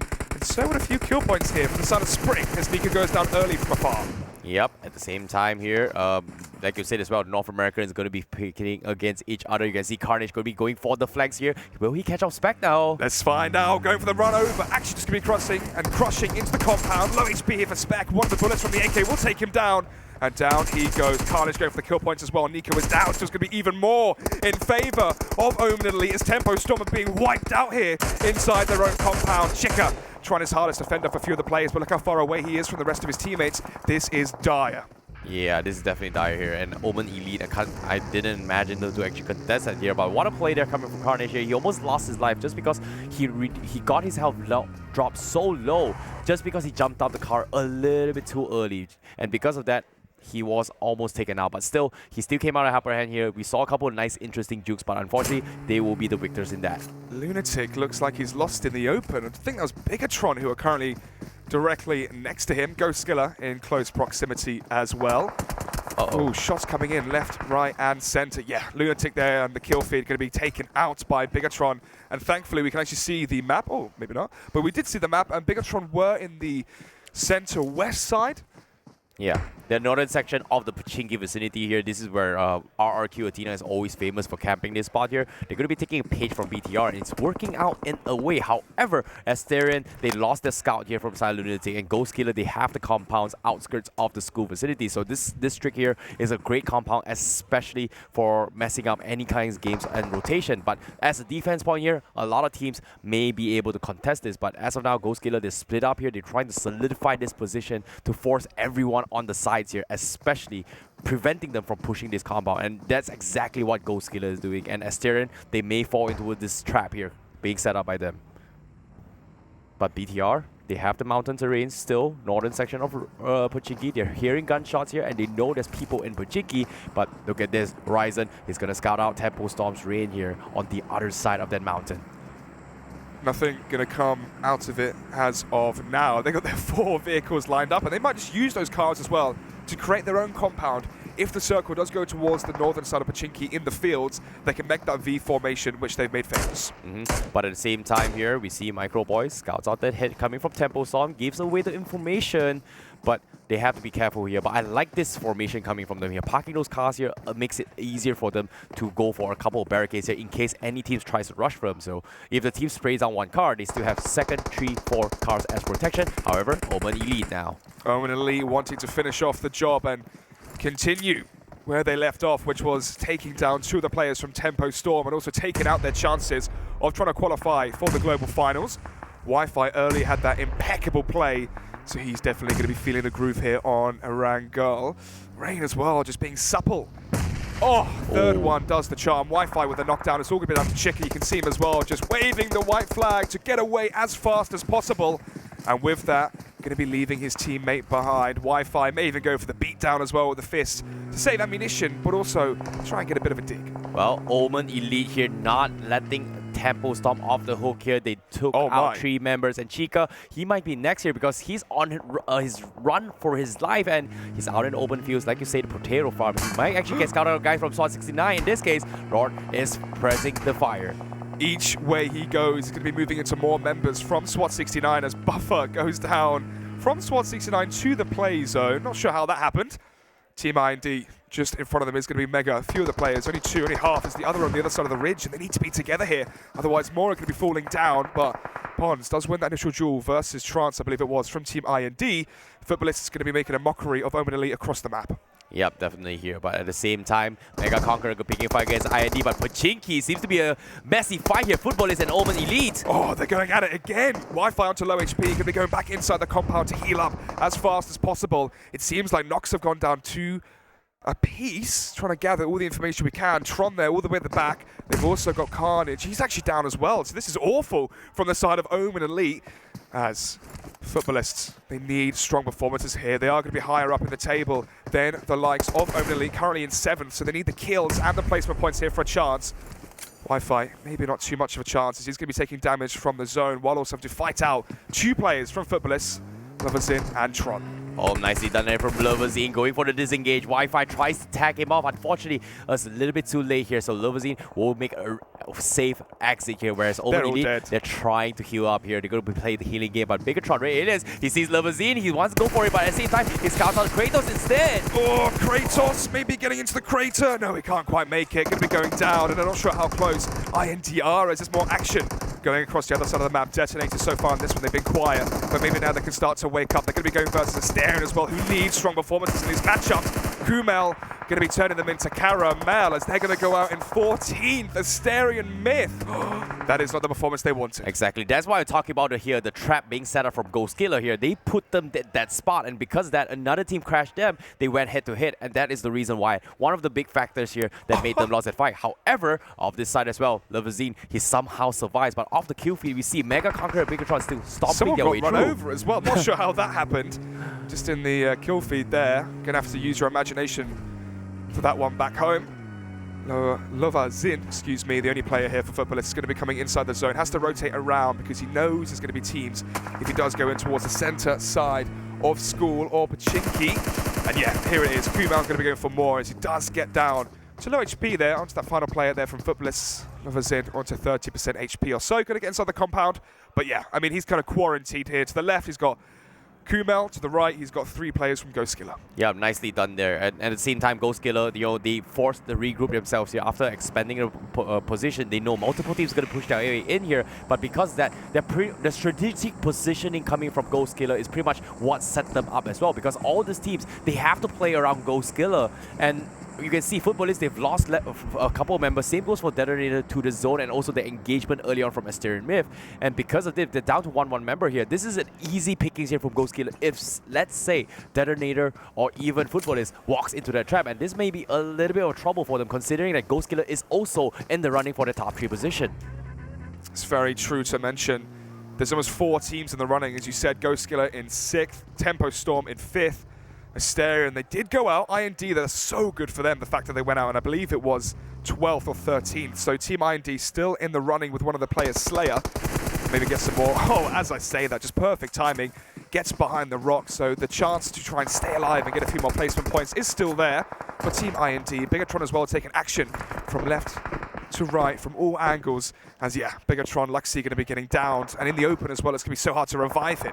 Yeah, Bigetron, they have to push up this open field as well. They have a couple vehicles, but there's just so many teams around them. And wow, quick taps here coming from Micro Boy. What a player indeed. But the job is pretty much done here. He got one knock. He's going to back off here and regroup with his team now. Yeah, and this is a smart play. Yeah, IND out in 11th, so still so close between those two teams, the likes of Asterion and IND. Bigetron down a player, they're going to be grouping up as fast as possible, using the vehicles, as we mentioned before, as almost their own mini compound, but they haven't been exploded yet, so they could actually fire out in front of them. And he's actually going to be taking out the tires so that players can't shoot bullets underneath the car and take them out while they're proned.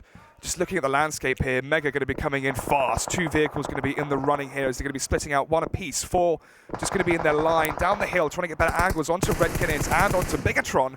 But that's actually a big mistake as they lose that player. Yeah, nicely done. And at the same time as well, you can see Stone pretty much set up that next rotation here for the side of BTR as well if they want to push up as well. And I'm pretty sure that they want to solidify those positions later stage of the game. But right now, they're holding the southeast corner here. But another Southeast Asian team here, Orange Esports and also SynerGE, may go head-to-head here. But on the high ground, SynerGE does have that slight advantage. Ooh, Futbolists may be annihilated here as the zone is just applying so much pressure here onto Lovin. So he's probably going to go down. We're not going to see it just yet, but we're going to have to imagine that is the case. RED Canids just going to be proning here inside the grass. Pons with yet another one. He's been so strong in this event. As we say that as well, 5 kills so far into this game. Orange Esports, they've been quite quiet here as well. 4 players alive, and the only other team of 4 players alive is Goskilla. But there's now no one alive for Bigetron. Again, though, with how far ahead they are with the competition, you can see it there. What's that? 80 points almost, 70 points above INDs. They're going to be completely fine. They're just having fun now. Yeah, BTR and MEGA, it's really interesting to actually see them actually trying to take each other out quite some time. And because of that, MEGA, because they had the high ground, they had the upper advantage, they pressed. They lost 1 member, but that's pretty much about it here. But the circle is going to be favoring the guys from Orange Esports, but they are in the low ground here. However, Goskilla with DeToNator. Here we go then. Goskilla as a pack of 4 coming in like hunting dogs as they smell blood against Kumel. Goes for 1, knocks down 1, goes for the prone spray, can't quite manage it, those reloads, and eventually going to be taken out. I think that's DeToNator's, DeToNator's going to be out in 8th, and Futbolists are going to be very happy because their teammate, Loverin, has been alive for extra time, so that's more placement points for their team. Chica, oh my goodness, he's the only player as well for Tempo Storm, gets his team an additional kill point. That's going to help them and be favorable going forward. And obviously, IND, Asterion, and Tempo are the ones in the running. So this is so strong for them if they can keep garnering those placement points. Yeah, definitely. But at the same time, Orange Esports in the circle, MEGA as well. SynerGE will be on the western side here. They have to push the guys from MEGA Conqueror. They're just gatekeeping them here. Like you said as well, Jika, he found 1 kill against MEGA Conqueror. You can see they're down with 2 members, and they're not exactly a great position to actually stack up those odds here. So they definitely have to play the prone game. SynerGE may take advantage of this situation to prone their way in later on. However, Goskilla scouts out the guys from Futbolists. How is he still alive? They knew exactly where he was in that compound by the edge of the circle. He's managed to worm his way out of it, stay alive for 2 more placement points, and still be here in the running with only 7 teams left. Strider from SynerGE going to be taken out by Orange Esports Fire. So he's going to be down. The question is, can they revive him? Seems unlikely because if they go in the open, you can see Online 24 there towards the North Ridge side. Eventually, Futbolists are going to be eliminated out in 7th, so we're down to 6 teams. Yeah, definitely here. But Orange Esports, we can see from his perspective of Fire, he got 1 knock on the Strider here from side SynerGE, and he's going to try and get even more kills here. We know Orange Esports, they're very bottom in the pack here, and they do have a fighting chance to fight into the top 3, but will they get it here? But Online 24 will scout the guys from SynerGE as well. Yeah, seems that they won't. More can be taken down from SynerGE. Only 1 player left standing. Strider is down, so Austin X has to show his Austin powers and try and revive them as quick as possible. And in the running right now, Orange Esports really number 1. 4 players alive. Goskilla as well, who was 6th, going to be climbing the rankings as well. Tempo go out in 5th or 6th. They're going to be happy with that. It is going to be 6th. SynerGE still alive with 1. RED Canids still alive with 1. MEG with 2, but they have 11 kills. They're going to be doing strong in terms of the standings after this one is over. SynerGE out in 5th, and we're down to 4. 1 player for RED, 2 for MEGA, 3 for Goskilla, and then 4 for Orange. Yeah, definitely. But Goskilla, they've been proning their way through here as well, trying to crawl their way up this mountain. And MEGA Conqueror, they have the biggest advantage here just because there's so much vantage. But the problem is, there is so many grass to cover here. It's hard to spot out snakes. And MEGA Conqueror, they don't have the numbers advantage to actually press their way through. Kalwiski trying to pull a Hail Mary for the team as well. Goskilla, they have to go head-to-head against Orange Esports here first before they engage the guys from MEGA Conqueror. Kalwiski from RED Canids. Uh-oh. He's just at the edge of the circle. I think he does, especially now as the grenade's going to be sailing over the top. That is going to be indicating that he is prone in the grass. But he's still going to be moving to a better angle. I actually like this from Gonzo. The obvious problem is the fact that he is not aware yet that Kalwiski is behind the remaining 3 players. Goes for the spray while prone. That's 1 down. Nikola is still there, but he can't go for the trade. Kalwiski going to be proning into the circle fire. Going to be firing off his own shots into the vehicles of MEGA. This really is about Goskilla. This is what it's all about. MEGA already qualified. Orange and Red, they're not really doing too well so far. They need amazing performance in the next 2 games. For me, the team I'm watching is Goskilla. Gonzo and obviously Nikola, they're the ones we have to look out for. Yeah, they've lost 2 members with the help of Orange Esports and Kalwiski, but Orange Esports is still applying the pressure. They have the biggest numbers advantage, and like you said as well, they need those kills. It seems to be they're not giving up yet, but at the same time, get scout out from Stone here as Fire will get knocked out from the side of MEGA Conqueror. Gonzo takes out Kalwiski. That means there's only 3 teams remaining. Orange with 3. They have a downed player. It's going to be Pubg, who is going to be revived by Fire. But they are at the bottom of the hill, so MEGA have an advantage in terms of shooting down at them. But they are 2 against 4. Although, maybe if MEGA and Goskilla combined, a 4 versus 4 against the likes of Orange could be palpable. Seems very unlikely as the grenade goes in. Stalker's down. I don't think they're actually going to be able to go for the revive here unless Fire maybe get some smokes inside. The Molotov going in behind as well. Not really going to work out in his favor. Leon with 1 in return. Stoned is down. Let's see then as all in the background of all of this. Goskilla have been chilling. They've been relaxing. They've been loving this. Oh, I speak too soon though. Gonzo going to be going down, which means it's all down to Nikola. Pubg is low HP as well, onto 10% if that. Fire down 2, but he does actually get another down there, which means it's all down to Leon. So I believe Stalker wasn't revived, and he wasn't.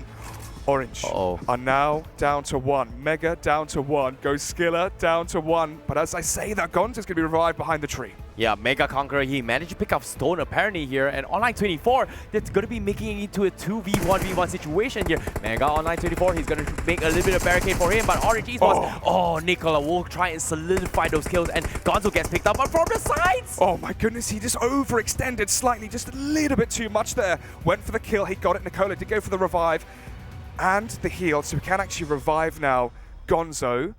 How the tables have turned. Just moments ago, we were talking about the fact that Orange had 4 alive. Now they're down to just 1, and 1 player down. But look at this from Stone, going to be going in and finishing off the job that his team just started. Gonzo, though, going for the spray, can't quite manage to do it.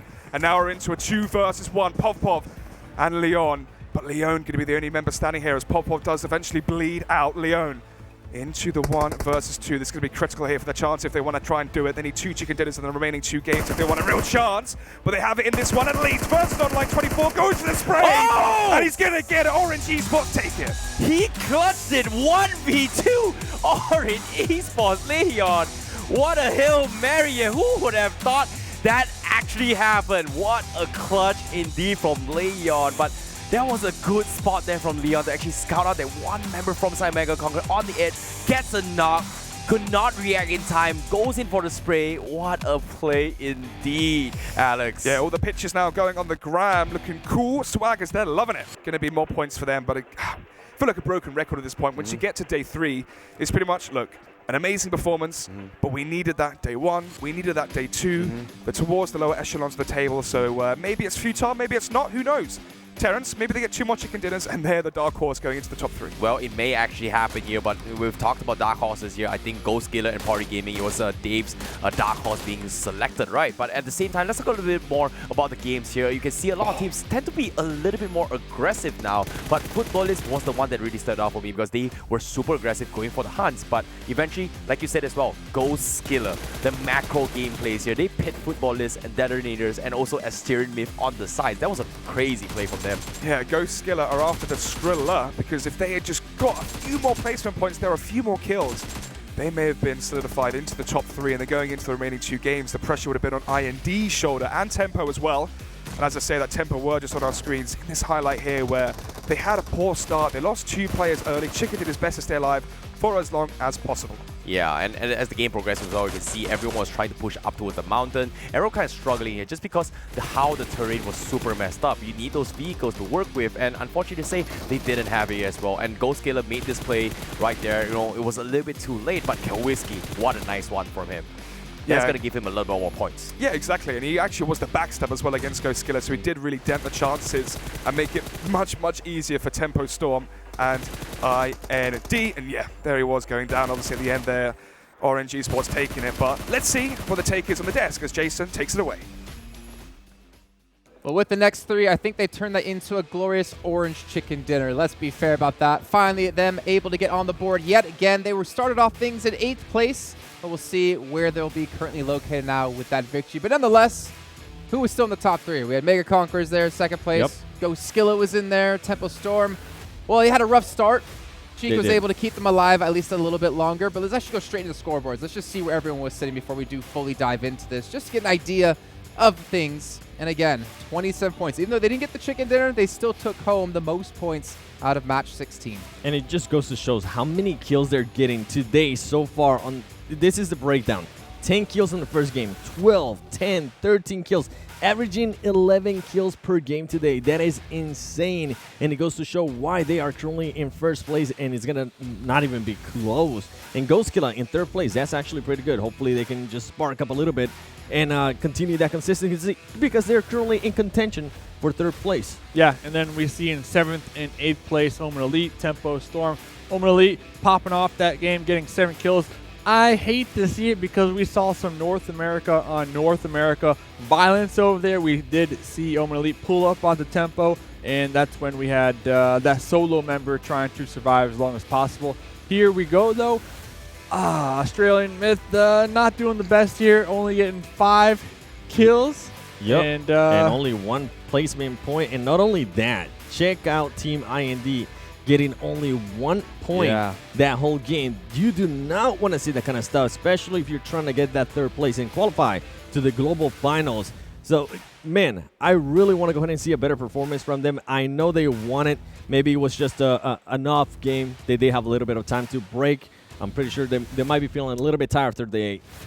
I mean, look at what we got, though, for 3rd place. I mean, beyond the fact that Mega Esports, Bigetron are currently in number 1, number 2, let's look at 3rd through 8th at the moment. IND at 164 points, FUTBOLIST at 134, still with 2 games left to play. I still want to say any of those teams that are on the front page could take 3rd place. Definitely. And I think one of the strongest contenders for me is going to go ahead and be Goskilla. They're going to go ahead and just start sneakily up the ladder, and more than likely, they might get a chance to get a win. We know they can get a win, so I want to see what they're going to do in the next couple games. Yeah, I mean, you know, I have to stay with TeamIND still. They can just maintain their lead, even though it is only by 2 points. They're going to need to do everything in their power.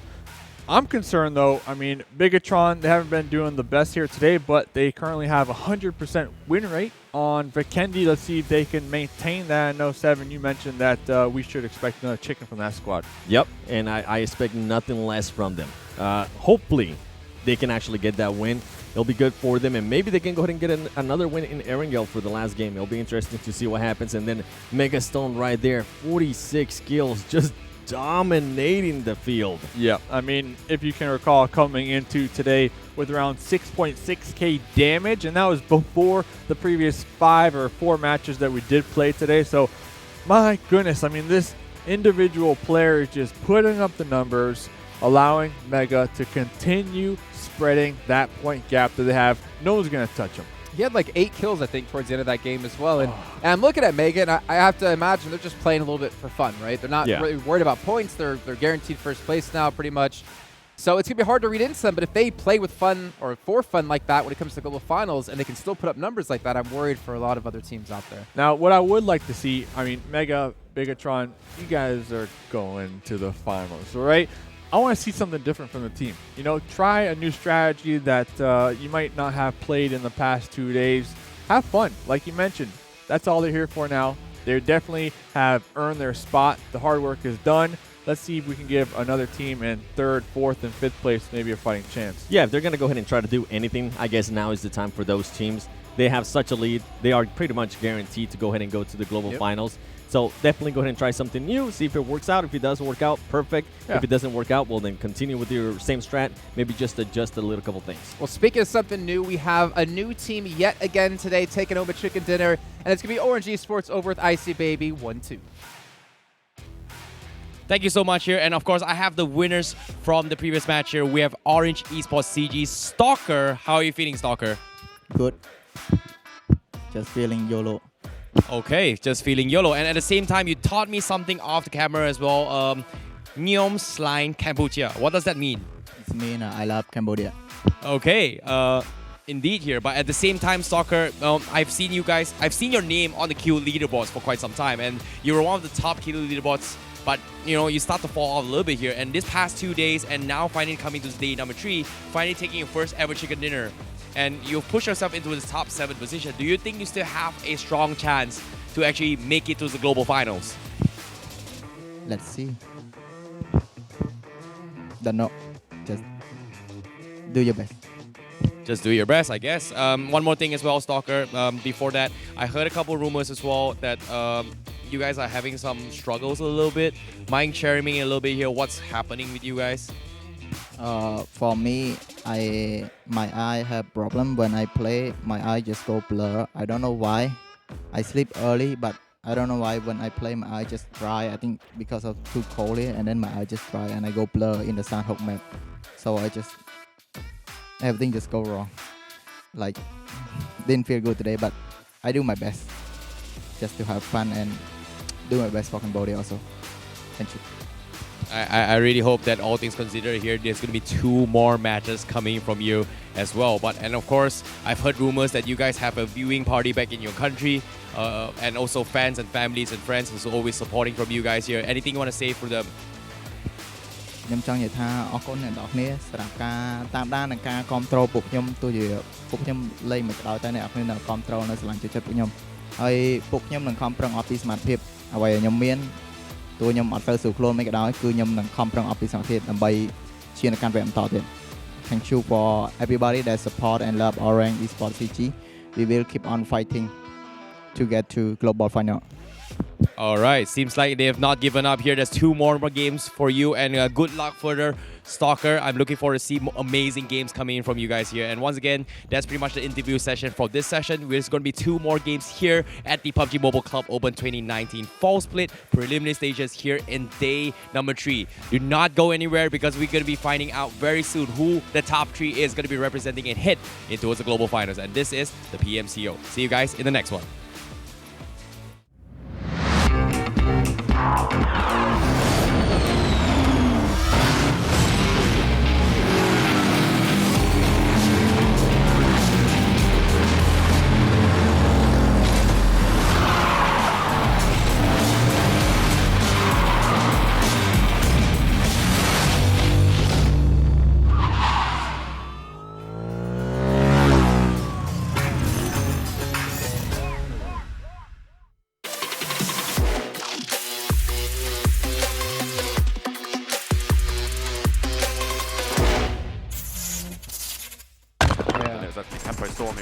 But they're already out, so no one's in there.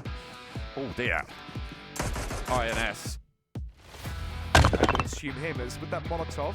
He's priming something, surely a Molotov or a grenade is perfect! And just like that, Bigetron go out in 11. Let's see Stone off the angle. Looks for the spray, will get 1. I know it's just Neposo trying to heal on up. They know exactly where he is. Those bullets are flying. They're super deadly. Both of them go down. Pung's the only one who's made it in from Victory 5. Good job from Mega though, that was a really... Oh, actually, maybe... Oh my goodness me. Try and go for the push, there's not much they can do. Unfortunate for them, the smoke is there on the door. They go on out, they go for that last ditch. Push Stone goes down, they're going to trade it, but Online's there to go out. Pons and Online still standing. They did take some casual. Like with Asterion, as there's only 2 players remaining for them, as he goes for more. Actually gets the knockout, trying with a headshot, going to be coming down for more. Gets down a second play, this is a 1 versus 3. Oh my goodness! Oh! He's done it! What have we just witnessed?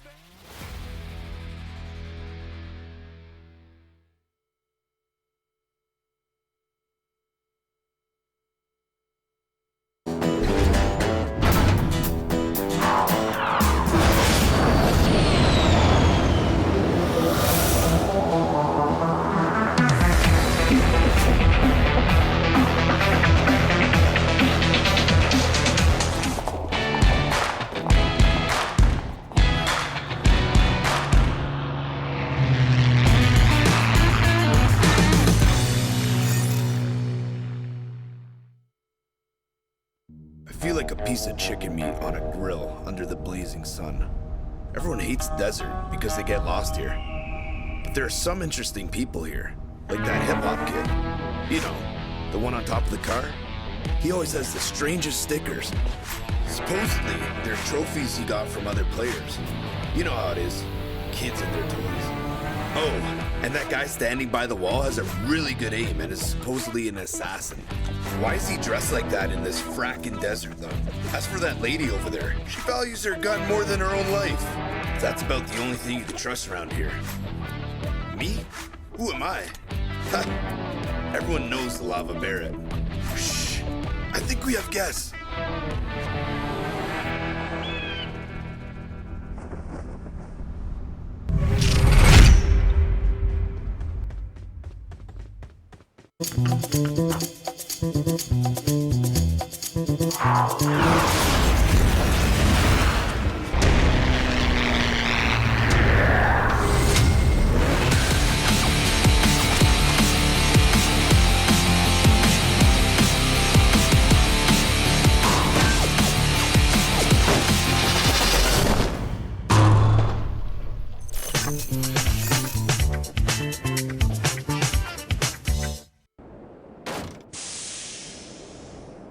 It's broken again. Bird's been following us. Does it think we're rabbits? No, you're more like a bug. A really lazy bug. Watch out! Take cover! We're surrounded! Fly fast, I'll race you. Time to wreak havoc. Let's go!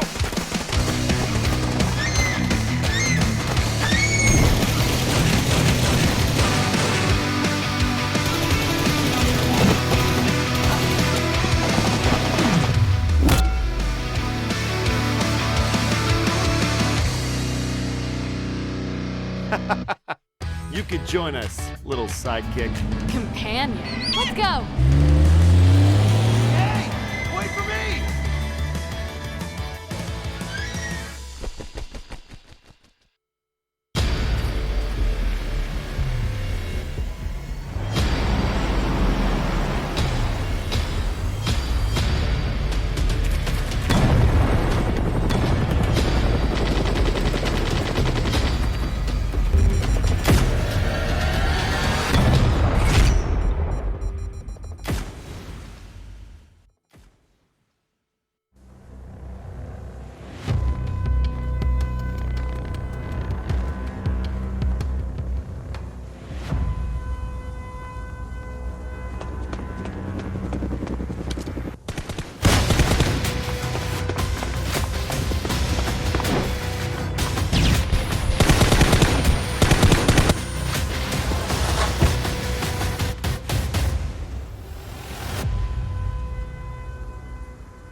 Welcome back, everyone, to PUBG Mobile Club Open Fall Split 2019 Prelims, brought to you by PUBG Corp and Tencent, as well as Vivo being the title sponsor. Everything good? You all right?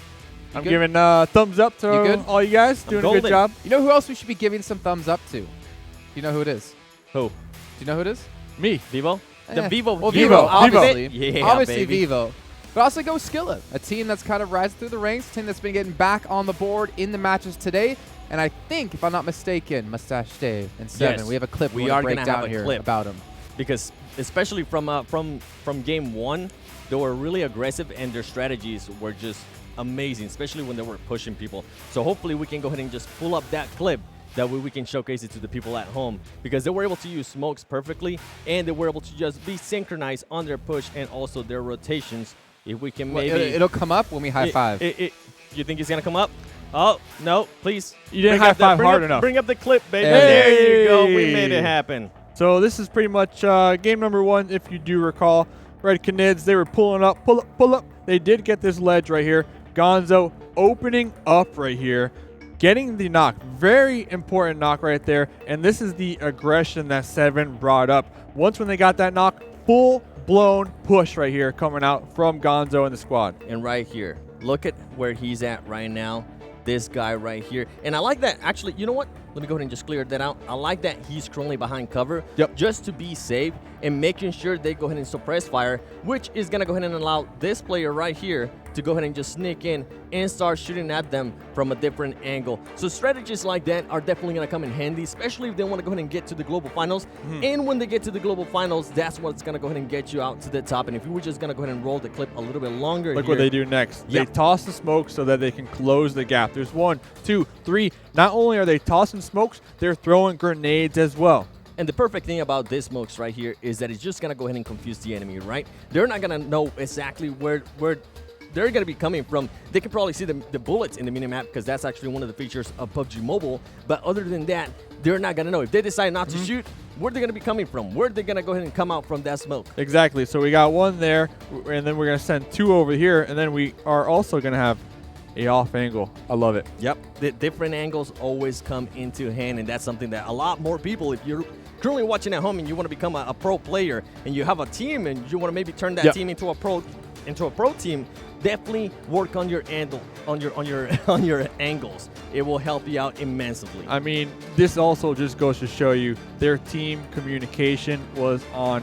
point that game. And, you know, the last game, that's kind of why we brought it up, because the previous game, they also had some good plays, all right? They had some aggression. I believe they're like in 5th place right now in the overall. We're going to check it, get the confirmation. Guess at what they're going to be. We're just going to see it right now. We're going to see where Goskilla will currently be up against the rest of everyone else at the moment. Because we had IND there. We had Asterion Myth there as well. And you see Goskilla 5th place. But, I mean, what? They're 5 points out from 3rd. Definitely doable.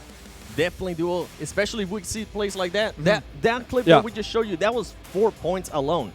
So if they're able to go ahead and do that, that's just going to propel them to that 3rd spot. But we also have other teams like IND, and Omen Elite didn't really have the best game there in the last one, so that's their chances are probably just going to go ahead and be diminished unless they get chicken dinner after chicken dinner plus kills.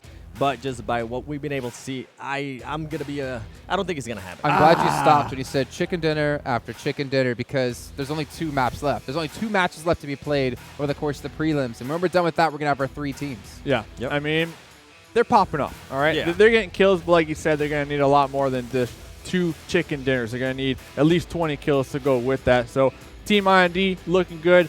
We see them every single game. They're strategizing. They're working together. They're coming up with the game plan. We got FUTBOLIST back there still cheering themselves on. They were not too far from that top 3 as well. 2 more games to go. Spot number 3 still open, and that's what worries me. The problem is, going into Vikendi for the 3rd time, the only map we've had a team win every single time, be 100% win rate on, is the Kings of Vikendi. It's Bigetron. Are they going to do it again? And if they do it, then if you're a team that doesn't really have, well, every team has a chance to take the chicken dinner, let's be honest. But if you're not going to be able to win it, how do you get your points? I talked to them, and Ryson looked at me and he said, we're going to get the win. So I'm excited to go ahead and see, are they going to get the win and the kills? Because if they do end up getting the kills plus the win, that's actually going to go ahead and help out some teams that are maybe trying to go ahead and push for 3rd place. It'll be interesting. I don't think they're going to get the win. They haven't been playing the best today, in my opinion. I mean, they don't really necessarily need to. They already qualified. I think this next Vikendi match and the final Vikendi match is going to be a new team that hasn't gotten a chicken dinner yet. So when are you going to change your alias from Mustache Dave to Hater Dave?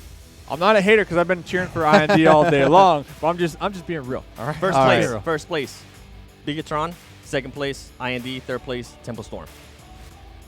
Tempo top 5. Party Gaming, top 5. You're not giving up on them. I'm not giving. I think it's time for Goskilla to get another chicken. You know, it's also time for to head over to our commentators for our penultimate game of the day. It's going to be Alex Byfield and Icy Baby to break it down as we move into Vikendi. Thank you. We're here, game 5, Vikendi. As Jason just said, Terrence, is it going to be Bigetron once again? It might be happening as well. I think Seven did mention as well, Ryzen is a beast on it as well. He's like, oh, I'm going to get the chicken dinner. And I believe like Bigetron so far, based on the trend as well, every single Vikendi map from BTR, they took the game. Well, it's only been 2. It's only been 2. True. So far, they're 2 for 2. True. Third lucky maybe for another team getting the chicken dinner. I actually think it will be someone else winning here on Vikendi simply because, well, the pressure's off the shoulders now for teams like Mega and Bigetron. They can have some fun with this one, and I think they give space as well for another team to try and solidify that win. Well, maybe in this case as well, third time's the charm. Not for PTR then. Maybe? Well, I mean, 3 in a row would be a hat trick. Who knows? Oh, okay. Oh, here we go. Actually, we are now here with the map. The plane going from north to south, from Port to Mimar. What are we thinking here, Terrence? Obviously, it's more towards the western side. Obviously, we have to wait and see the circle. Oh, yeah. Which teams is this favoring, do you think, in terms of drops that we haven't seen so far? Typically, we've seen lots of, DeToNator's loving towards Cosmodrome. That could be effective for them if they do drop out early. Asterion as well. This is a must win for them. Only, 4 or 5 points away from third. Oh, yeah, definitely. But at the same time as well, the flight path is kind of balanced for all these teams here to actually traverse towards their drop spots here. But the thing I'm actually looking forward to see how the bottom teams may switch up here. We've seen V5 switching up the drop spots a couple of times in the previous games is here. Is that desperation, though? It might be desperation as well. I think Asterion as well went on full offensive. They may actually consider this dropping hard on someone's teams here. And we saw a little bit of rivalry between Omen Elite Assault against Tempo Storm as well, which is kind of weird for me because considering that they actually went and gave chase and just destroyed everyone from inside Tempo. But still, Chica pulled a really good placement for it as well in the previous game. Yeah, last alive, stayed along for so long. I think he got an additional 2 placings. For his team. And look at this. As you just said it, Terrence, Victory 5 changing up their drop locations. And here we have RED Canids going to be experiencing that currently, as with the Micro Uzi, one of the best weapons you can have up close, and already just 1 minute 30 seconds into the game, it's going to be paramount here for this squad. As they start to push in, they can hear the footsteps coming out from Maxon as he's going to be alone. Hung as well, jumps indoors. They're probably going to collect together as a 4, and then from that go for the trades. And here we go. It's going to be a bloodbath already in just the first 2 minutes here on Vikendi.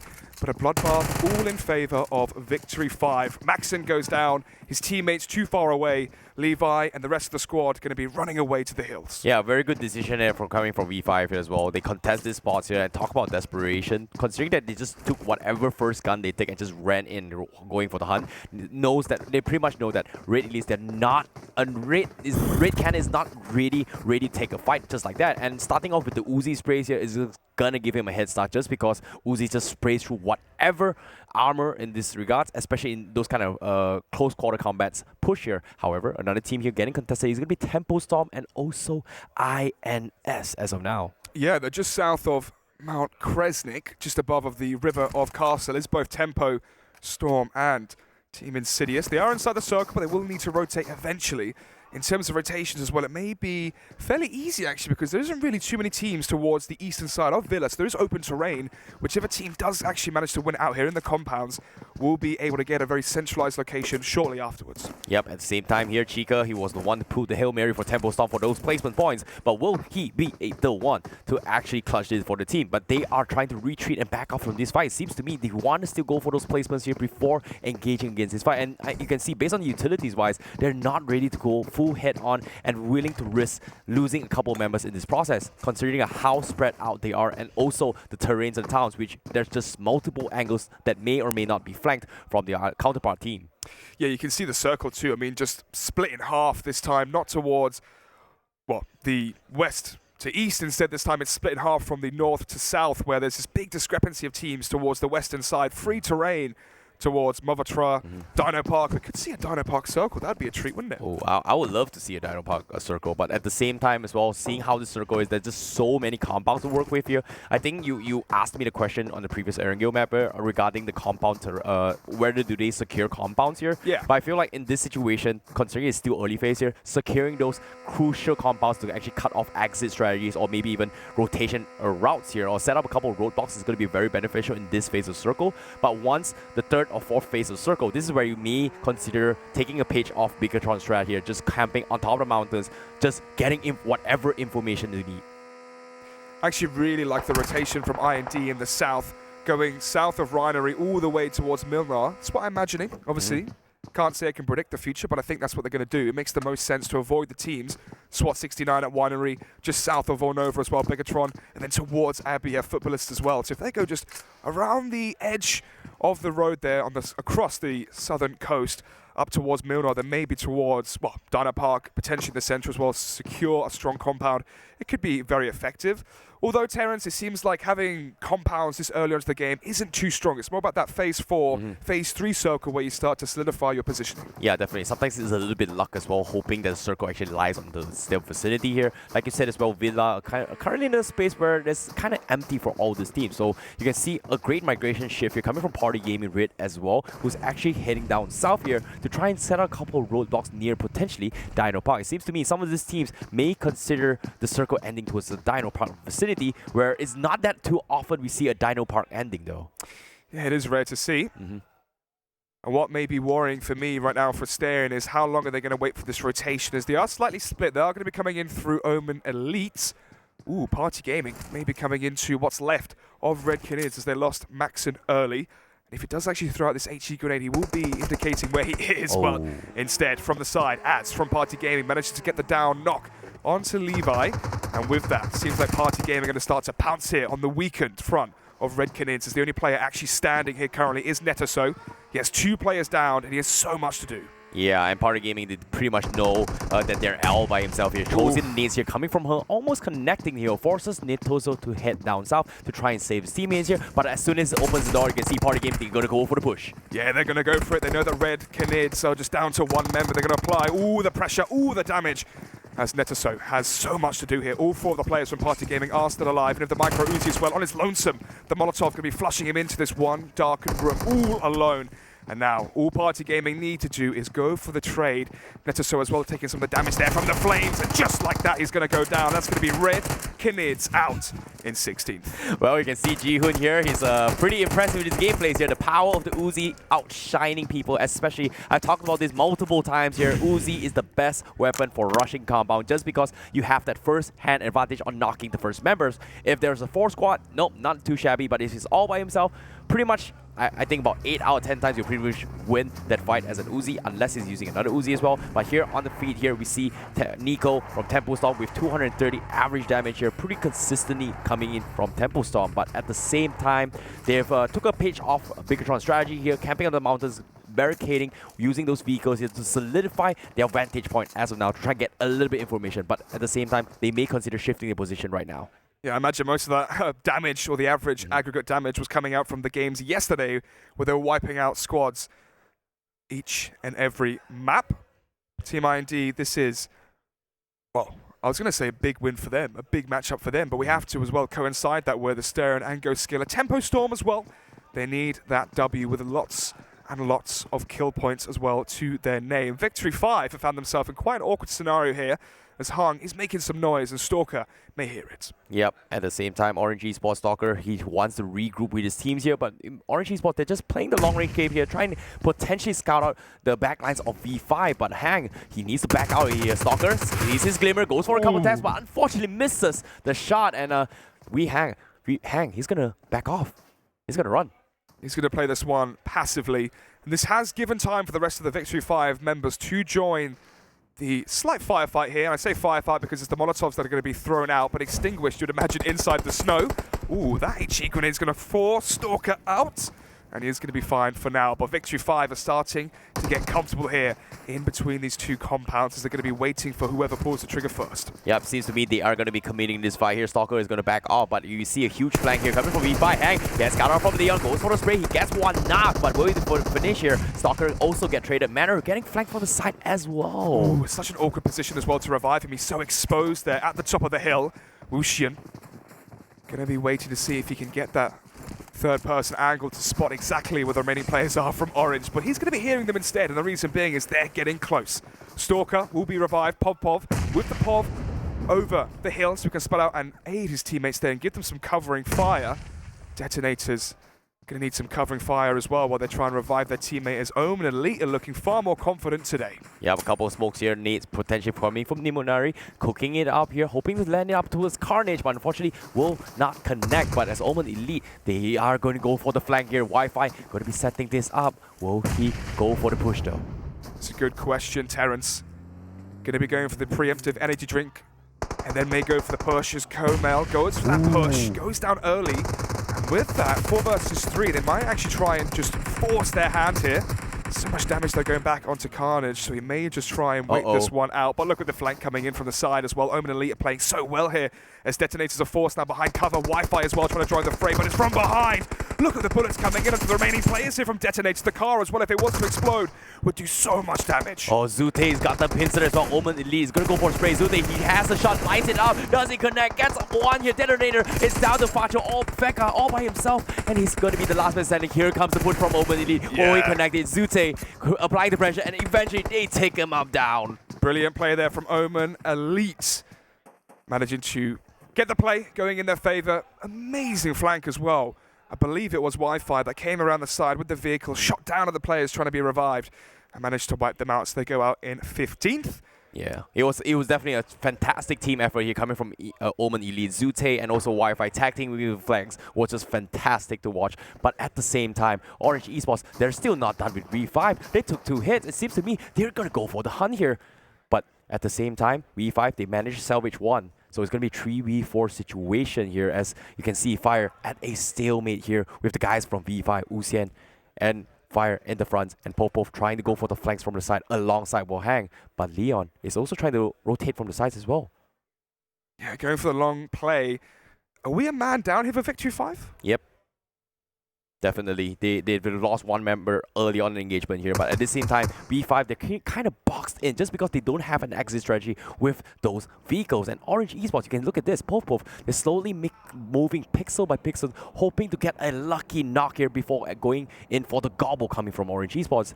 It seems to me, Hang is trying to bait out some sort of rotations here. Stalker was starting us with the smoke here, hoping to push this ground as Orange Esports, they're looking for those kills here to try and qualify into the global finals.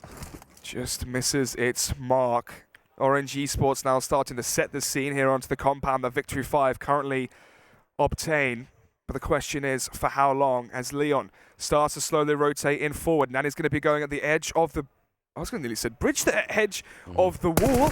And now with that, he's going to go to the edge of his death as he survives, just with 5 HP. Orange Fire as well, going to be coming in hot in pursuit. They have Hang as well to the side, but I don't think he's in a good enough angle here to apply some covering fire here for his teammates, as they're going to be coming forward, left, right, and center. Inside the compound is Orange Esports. Victory 5 managed to get the heal off onto Nani, so he has some HP to work with. The question is, though, can he go for some more shots? He's going to be rattling off through the corner and through the edge of the wall, but down he goes. That's another member down as well. For the likes of Orange Esports, this is such a chaotic fight here. Both these teams going to be exchanging blows.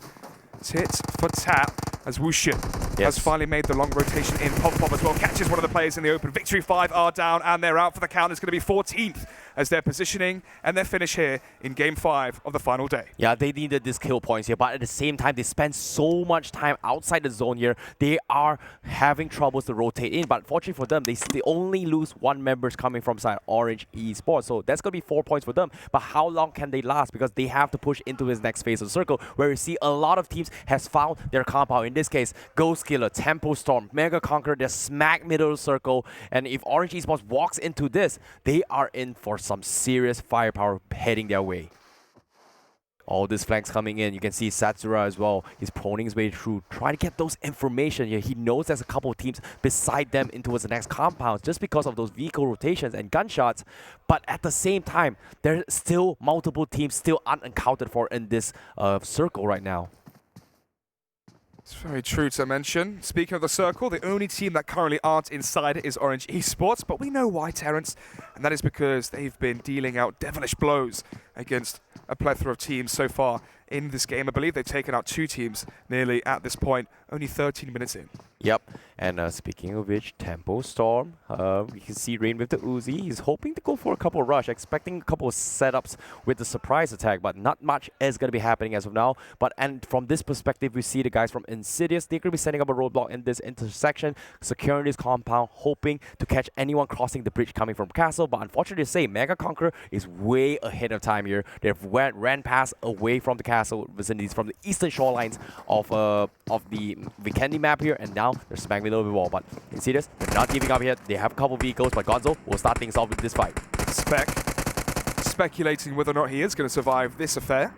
SynerGE seems like they can maybe get a drop on Tempo Storm. And actually what may happen here, Terrence, is if Tempo go for the revive on Spec, SynerGE from above might actually spot the players coming out of the compound. Yep, at the same time, you can see FUTBOLIST. They heard those gunshots coming from Goskilla and Tempo. Like you said as well, they need those points to secure himself into the top 3. And you can see, as of now, the kill leaderboard here, Tempo Storm, they're on the 6th place. They cannot afford to lose any members here. Fortunately for them, they know that Goskilla's lost 1 member off the bat. So it's going to be a close match between those 2 teams. And if either team takes each other down, they pretty much dimmers their chances of making it towards the global finals. And whereas Asterion and IND are going to be pulling way ahead in next games here to come. Yeah, each team has chosen their compound, chosen their battleground. Going forward, as we will see the 3rd phase in just 1 minute 20 seconds.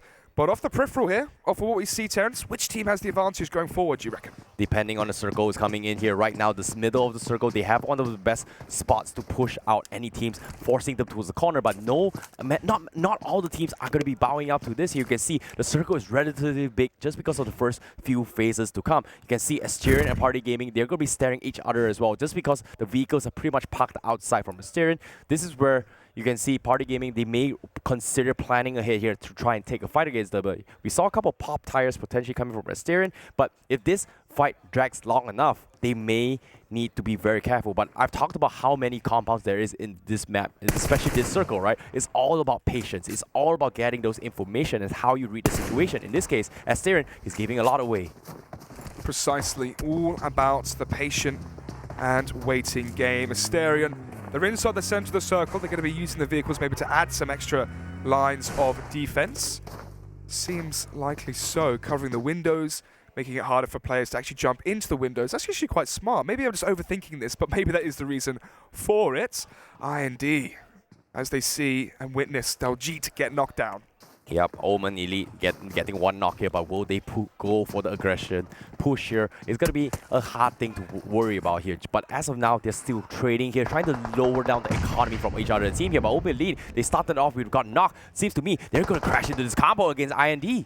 Crashing maybe slightly an understatement here, as IND are going to be alive with 3, but they need as much support as possible. As Trance trying to get out into the open, but he's going to be taken down there by Zute. That's easy for him as Wi-Fi and the boys start to hunt down the team from South Asia, and through the window, Carnage is actually doing some damage there, but eventually down to 5 HP, but thankfully has the backup of his team. But look at this, it's going to be Lord from SWAT 69 getting in for the 3rd party, actually steals away one of the kills there from Omen Elite. They're going to lose that placement point. And Omen Elite, 2 times in a row, fantastic flank here with the box formation, and it's worked out. But at the same time, SWAT 69, they saw these movements coming in. They're going to try to deny those mobility away from Omen Elite, but fortunately for them, they will try and wrap this out here to steal away IND's vehicles. Ooh, maybe even steal away IND's chances of qualifying for the global finals, as there's still 4 alive. And look at this, it's like a checkmate here, as you know that there's going to be another team on the wing, which is SWAT 69, so they're paranoid about the potential 3rd party here that could be commissioned. It's going to be pre-firing their angles, but it's going to be Slayer all alone in the corner. He's going to be spotted out here eventually, as Zute knows exactly where the final place, where the final stone to be unturned eventually shall be, as they're going to be healing up, slowly gathering, and here comes the push. It's going to be down to Slayer, and he can't quite get anything done.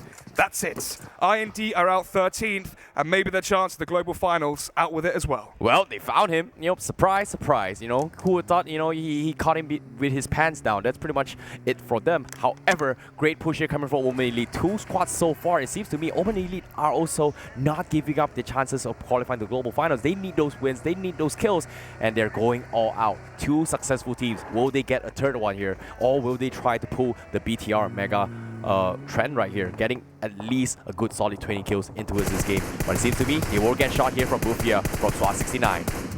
Bufia, or Buffla, doing damage onto Spring, but he will see Autumn as he does survive. Yep, okay, gonna try and go for the push here. As you can see, they're trying to rotate in towards the circle, trying to find the next position in the circle, and you can see there's still at least a good solid 10% inside the water. Trade shots coming in, denying economy, trying to bait out, stall any teams pushing in towards the circle. You can see Bufla sees the guys from Omen Elite, goes for a couple of shots, but unfortunately to say, doesn't connect. Spring tries to go for the K9 shots here to deny those helmets away from them, but not going to be happening as of now. Fortunately for them, they have 5 first aid kits just because they had 2 successful takedowns, and they can play the late game now. They are fully stocked up. But off the kill feed, we see INS still engaging against Mega Conqueror, but at the same time, ZUXi also fighting against the guys from Party Gaming. Yeah, this seems to be the narrative each and every time we do see Vikendi, where there isn't too much action early on, and then it hits this 4th circle, and it goes lights out, where teams just get convoluted together. SynerGE going to be now applying all the damage against Mega as more of the players go out for Party Gaming. All the players out for Party Gaming as they do fall short in 12th. And SynerGE, yeah, look how close they are now as well against the players here from Mega. Only 2 as well are going to be situated here towards the rocky terrain. It's going to need to be a rocky movie if they need to try and pull off a 2 versus 3, as Rodfia is going for the energy drinks, tries to put the HG grenade as well, but he's only got a micro Uzi up here close. Terrence is not really the best weapon to have here as he goes for the wide spray, the wide angle, the hip fire accuracy. Is going to be the best here with the submachine gun, but they made his charge at SynerGE here with the high ground. Oh, the Molotovs coming in. Mega Conqueror, they're going to play the high ground advantage, but at the same time, they have no vehicles to re-engage here. SynerGE, if they push this quickly here, they may take him down, but at the same time, they're going to be taking a shield peel. Flank coming in. And SynerGE, oh, Rodfair with the nades! They're taking too long. They need to commit here to the push. Now, Mega coming in from the top. Let's see how this one's going to end as they come over. Ooh, Austin, though, should be the saving grace here for SynerGE to shoot back and deny the chance for the overhead peak. But here comes Raw, down with the Mac-10, the Uzi spray. Runs out of bullets, isn't quite good enough for one, and down he goes, all down to Ponce. He made a suicide as well, and goes for the spray, and will be taken down. No player is going to be diminished here from SynerGE. Oh, that could have looked like a really sick play coming from Rodfair. He made the try. Unfortunately, they did not stack up their odds, and they went in 1 by 1 as Mega Conqueror will get taken out on 11 pace. So this is going to give a little bit of hope here from SynerGE to actually solidify their points to try and make it towards the global finals. But unfortunately, INS right now, Cartoon, they've heard so many gunshots. They're going to try and rotate, potentially take the supply crate for themselves, which is right in front of them right now. Yeah, see what they can find inside that. Actually didn't see what was lurking inside that supply crate. If it was the AWM, which could be pivotal and paramount going forward. But speaking of going forward, SynerGE trying to deny the strides from Asterion Myth. As it's going to be 4 players still alive for them. SynerGE coming around the flank as well as they're trying to apply all the damage now as the bullets are starting to connect here from Prolord. Schreider is just going to be hiding slightly in the shadows here in this next door, just around the left side of Prolord as he does go for the reload down the M4. He is alive for now. Nice pick off there coming from Prolord, but at the same time, he given away his position. SynerGE knows him. Insidious heard those gunshots. They're going to be setting up their guns and towards their vicinity. You can see Insidious, they're not keeping them out of this compound just because they're outside the zone, and they can play this patiently, hopefully to get a couple of shots. Yeah, massive cluster of teams as well towards the northern hemisphere of the map. No one actually playing towards the center. Everyone's playing towards the edge of the smoke. More kills as well coming out in favor against Tempo, and that's not going to be favoring their chances making it towards the global finals. This is exactly what Asterion were looking for. Tempo going out early, maybe IND going out early as well as that Mac-10 up close with 1 bullet remaining. Terrence manages to finish the job. Ooh, Poser though is imposed by the will of Cartoon's G360. Yeah, what a play there coming from Prolord. He single-handedly got 2 guys for himself. Unfortunately, say Asterion, they tried to go for the flank here. Unfortunately, say they were taking this so long, and Insidious has been hearing all this information and gunshots to begin with, and because of that, they lost 1 member in the process. However, you can see Insidious, they're trying to gatekeep the guys from Asterion. Prolord gets scouted out here, and oh, nice shot there coming from Key. Perfect spray. Cartoons finishes the job. as we now wait here with 10 teams remaining. 33 alive, 23 minutes into phase 5 as all the teams are going to be in the midst of a gold rush for the center of that circle, as it's only going to be 3 teams inside it currently. Yep, at the same time here, it's going to be stalemate. They are at the edge of the circle. 1 minute on the clock for all these teams to push into this next phase of the circle, where you can see Tempo Storm. BTR is already so far ahead. Tempo Storm is already setting up a shop in front here, hoping to catch up these guys from Asterion as well as SynerGE, who's already in a town of Abbey. And Lunatic will get scouted out from Joker. What a nice angle with the Bison. Wow, that is an impeccable shot there from the PP Bison at such range against Asterion, as they are with 1 player standing, but 1 player now being revived in the safety of the compound. Live standings on our screens. Asterion are now currently 3rd, 1 point ahead of IND, who went out early. Yep, at the same time, this is going to be giving them a little bit of opportunity to crawl their way to global finals. But like I said, anything can happen. However, Omen Elite, SWAT 69, going head-to-head here. They're on the 8th place here. They're trying to get this chicken dinner to pull in as well. It's going to be close for all these teams, but it's going to be a Hail Mary for all these teams. They need this chicken dinner. Omen Elite, they're pushing the SWAT 69. They've got 2 squads early, now getting another knock as well for them. How are 33 players still alive here in phase 6? This is going to be carnage in just a few moments. FUTBOLIST is spotting out players in the open. Buffler going to be going down here. You'd imagine there's no way Moha could go for that revive unless there were a plethora of smokes he can just whip out of his utility belt. But he isn't Batman. Uh-oh, they have to be careful about this here, but like I said, it's no longer about the compound's vicinity, it's always about those terrains. Omen Elite in a very comfortable position here. You can see FUTBOLIST, they get a couple of shots, they scout out the guys from RED Esports. They took out Pubg, but how will they be able to make it in the circle? That's going to be a question here, but FUTBOLIST, they're outside the circle, they have to go for a push, but SWAT 69, Lord! Oh my goodness! FUTBOLIST are caught in the open here as they have to try and revive Zessi. The as the grenade. Is that Molotov or a grenade? Let's find out. It's going to be the Molotovs. They're going to be flushing them out into the open arms here. The crosshair from the players from SWAT 69 as they go down 1 by 1, as they're going to be exposed in no man's land. As soon to be maybe no men surviving for FUTBOLIST, as it all down to 1. My lord! Lord's going to be wiping the slate clean here of FUTBOLIST. Oh, he did so much damage from the side of FUTBOLIST, but at the same time, Omen Elite, perfect gatekeep on the top here. They got themselves a couple kills here. Will they finish him off here from Wi-Fi, from the sides? He's going to go for the kill as well, but Lord, he's going to try and tank circle, but no, he doesn't have any more mats. He's going to make a run for it, but will he make it alive? Oh my god, run Forest. Oh, what a shot from Wi-Fi. Yeah, once again, taking some more kill points in the favor of Omen Elite. As we do witness FUTBOLIST go out in 8th. SWAT 69 are going to be the ones going out in 7th. RED Esports still have 1 player standing, 2 need to be revived. And apart from that, at the top there, Omen Elite, 4 players alive, 9 kills as well, as they are currently 9th. Bigetron taking out Tempo Storm, and that's even greater for Omen Elite's chances as well. With IND doing poorly, Tempo Storm potentially doing poorly, this could be the dream. Yep, at the same time, BTR, we talked about the Kings of Weekendi. They're here to take it here. They have the high ground. They pretty much zone out all the circle here, but they're picking fight against everyone. But little did they know, from behind, INS is sneaking up behind them. Yeah, this is looking like deja vu from the double Mac 10 play we saw from Mega. Bishma and Smokey may hear the footsteps at the top of this rocky terrain. Omen Elite now making their way in towards more terrain here.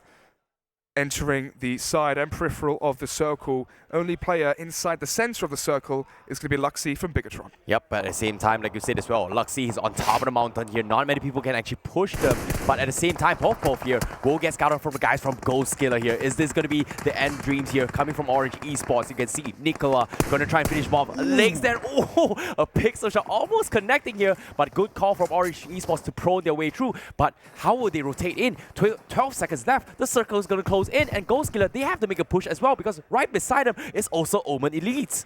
Yeah, this is going to go from 6 teams down to dwindling to 3 very fast indeed. Joker with the PP Bison, not really the best weapon you want to have in a phase 7 circle, but let's see what he can make do with it. We saw an exceptional shot earlier versus one of the players from Asterion who did go out early. So once again, the dream is still alive here for Tempo Storm and for Omen Elite, as Joker is going to be killed off. That means there's only 1 player now. Smokey from the side of INS, maybe backed up by Bishma as well if there's a chance. Goes for the quick Mac 10. Woof, nearly dies himself there. As we witness Bigetron going to finish off the job. Smokey now onto 1 HP. If he goes down, that's going to be it here for INS. RED Esports going to go out in the fray in 6th. Well, Smokey here almost taking out the guys from BTR, but they are going to reset this fight and go for the pickup here. Fortunately for them, they are inside the zone, but from inside, Tempo stop, getting pressure from Omen Elite here as Spring going for the shots, and oh no, they finish off the guys from Omen Elite. From Tempo.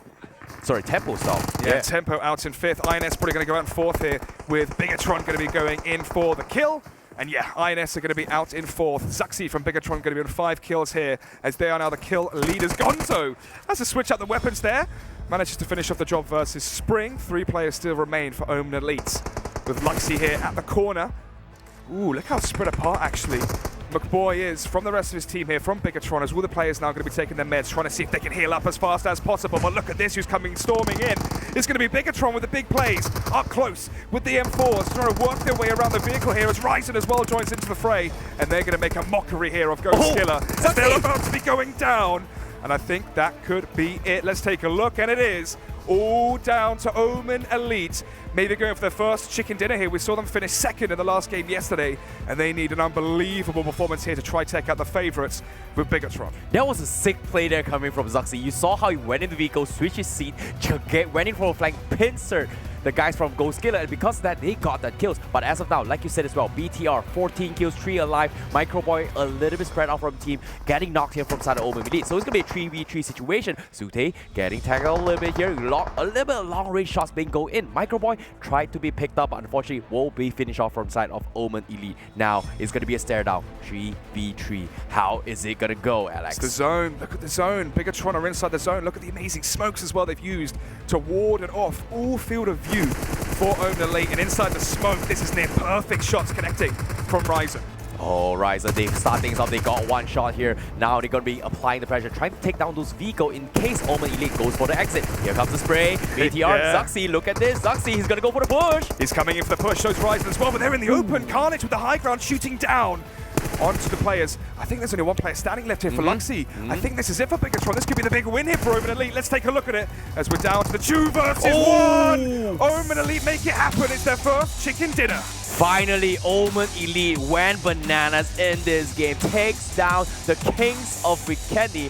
But for the first time ever, from the North American region, we have Omen Elite going to be coming up onto the interview stage later, but still, that was fantastic flanking coming from them. I did not expect that kind of dominant performance coming from Omen Elite. What changed, Alex? What do you think?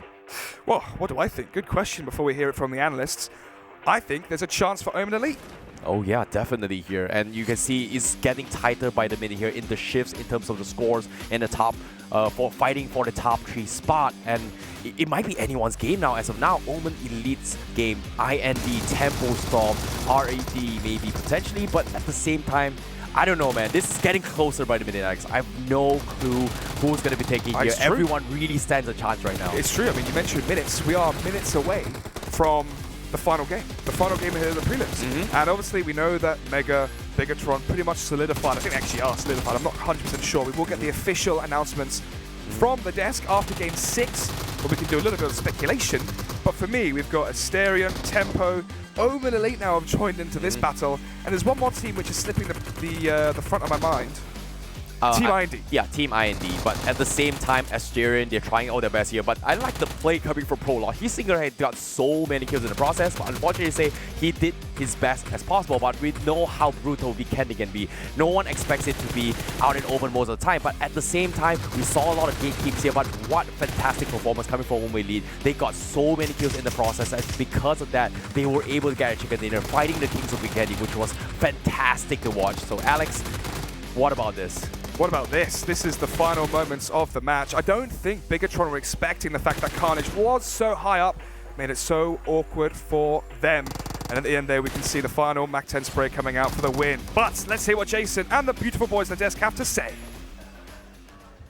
And North America has done it yet again. For the first time, we're going to see Omen Elite take home a chicken dinner. Now, the question is, will it be enough for them to make their way up the rankings to get potentially into that 3rd place? And speaking of rankings, we're going to look straight at the scoreboards right now to see how many points they did get from that last match. Because obviously the 20 with the chicken dinner, the kills they pulled off, you know they're working their way up. I was a doubter. I'm not going to lie. I was a doubter, but I am so happy that they got the win because they still have a chance. If they can get another chicken dinner with some kills, boy, as the region ambassador for North America, this makes me so happy, man. Look at this, 33 points as a whole, 13 kills. I mean, it all started when they had a nice little compound crash onto DeToNator very early on. They had a 3-1 split. Zute going for the flank, cleaning that up, and then after that, Omen pulled up and eliminated IND, opening up the gates for all the teams that are searching for that top 3 position. Then after that, Carnage at the very end on top of the rock,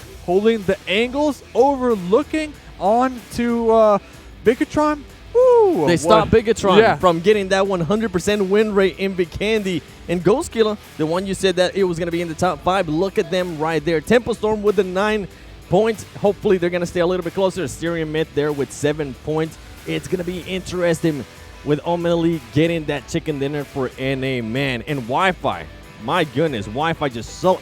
He's certifying himself as the best player in North America, period. Wi-Fi, a.k.a. the Don. I can't wait. I believe, you know, he is the Don. He's the Don. I'm just giving the shout-outs, all right? Right, and then Mega right there. I think that's the worst game that they have had so far today.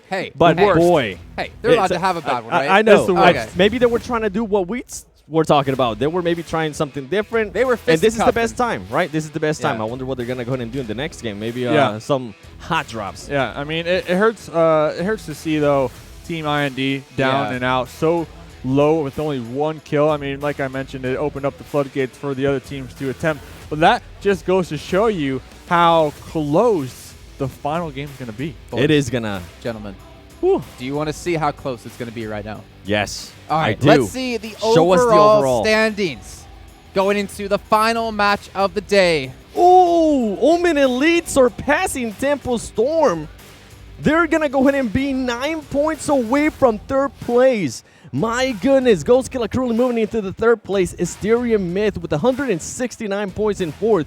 Team IND, they haven't been performing as well. They're going to have 165 points, but 2 NA teams, baby, within striking distance to go into the global finals and giving some company to Cloud9, Beowulf, and the squad. I think it's also important to notice that Asterion Myth, a team who really tanked it today off the start. They got 4 points over the course of 2 games. They are still in it currently at 4th place with 169. Honestly, I feel like if you're 3rd through 8th, maybe 8th is a little bit too far reach. I think for 7th. Sports. I think 7th. 3 through 7, they have a chance to take home a 3rd place finish. And something to just keep an eye on is what a win, what a chicken dinner with some kills can do for you, right? Because we saw Omen Elite, I think at one point they were down to 13.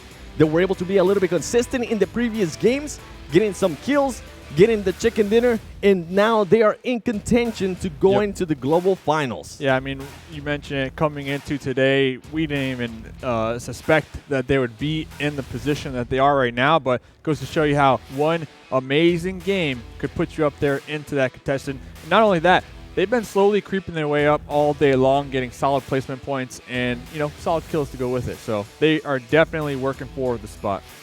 Consistency is definitely the key, Jason. It has to be, right? When you're playing 18 matches, you can't just have that one good game. But now it all comes down to this, the final game of the day. Before we do get there, though, let's take a look at the overall kill leaders. As, again, it's going to be Megatron. I don't think that's going to change really at all. Nothing's going to change there. Stone with 46 kills. I mean, his average survival time did go down by a couple of seconds, but I don't think that's really going to matter when you're averaging 22, almost 23 minutes of survival time and 46 kills. That is just insane. Okay, well, guys, you know what? I don't think we need to talk too much more about this because I think we're ready to get underway with our final game. In the meantime, before we do get there, before we close out the day, it's going to be another interview with Icy Baby, Zute, and, of course, Wi-Fi. Let's go, Wi-Fi. Thank you guys so much, and of course, I'm pretty sure on the English desk here, they're pretty happy to see the North American team coming in for the win from Omen Elite here. Here I have Wi-Fi and also Zute. How are you guys feeling, Wi-Fi? Regular. So I heard the desk as well. They have a nickname for you. What's that mean? Godfather. Yeah, that's about it. The Don. Yeah, that's the name. All right, we have the Don-Fi and also Zute. How are you feeling about this? I just saw the scores just now. We got a chance. I'm hyped. I'm ready. All right. I like that. But at the same time, I gotta ask this question to you guys here. You guys are like a few points away, potentially, maybe securing yourself in towards the global finals. And it seems to me your team strategy and playstyles completely changed from the course of these 2 days. And also today itself, what changed? Because in the map of Weekend, you guys went storming your way through, taking so many teams after teams and getting so many kills. What changed for you guys? The aggression. We understood that in order for us to qualify at this point, we have to wipe as many teams as possible. In that beginning game, I think we've crossed path maybe 3 or 4 teams. And at that point in time, it's just executing and closing out. All right, Don. What about you, Zute? Yeah, we knew. I mean, I made a post on Twitter a little bit ago. When the day started, I was like, you guys are either going to see us come up big or we're going to go down crashing. So that last game, we finally pulled through, came out big, and now I believe we're only 12 points away from third. Okay, so what are we going to be expecting coming to the final game here? Because we know everyone is fighting for the top 3 here. There's so many teams coming in, especially you guys as well, along with Tempo Storm. Do you think you guys will make it here in the final games? What are we going to be expecting from you guys? North America, we're going to have 2 people in globals, 2 squads. That's a fact. C9, save our spots. What about you, Zute, for sure? Yeah, I think we got it. I mean, when we always show up on the final days, that's how prelims will happen, and it's just going to happen again. Okay, last but not least here, anything you want to say to your fans all the way from America, watching you guys all the way through, or maybe even the casters as well. We have Jason, he's raising up a hand. Anything you want to say to guys? Big shout out to Jason over there. You know 7 Worlds, you know I love you, baby. And Mustache. What we eating tonight? Zute? Yeah, shout outs to the same people. I want to add, she's looking at me right now. Shout outs to my girlfriend, Sakumai. She's our team manager, yes, and she's done a lot for us. She's brought us food, everything, the whole rundown. She's been a great help. And shout outs to Shane if you're watching. So, our boss. Oh, okay, So, yeah. I guess that's pretty much Oh, it. wait, Wi-Fi. You want to do the Omen up? The thing? Of What- course. what- okay, Okay. what- Now that we're on camera, no. All right. We'll save that. If we make top 3, we got to do it. All right. Okay. If we make top 3, we'll show you something great. Okay, I'm looking forward to see what's going to be up here because I'm a little bit confused and what is that here? What's the Omen up? But okay, that's for in case they comes in next game here. But as of now, that's pretty much it here. We're going to be having one more game and we'll find out which top 3 is going to be making it in towards the global finals. This is the PUBG Mobile Club Open preliminary stages here. This is Omen Elite. My name is ICBaby12. See you guys in the final game.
chicken meat on a grill under the blazing sun.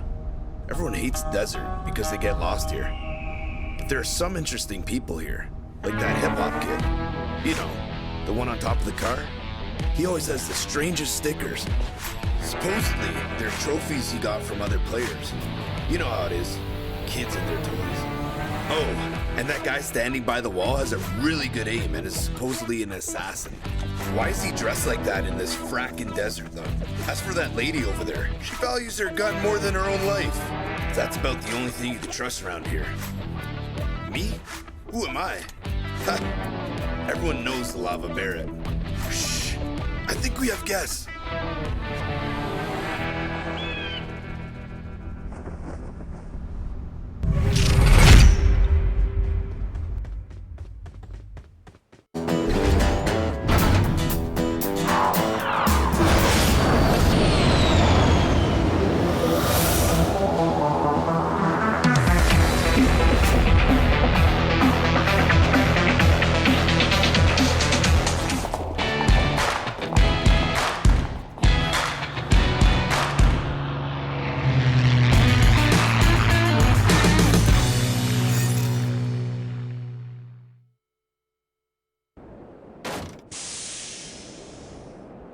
Broken again.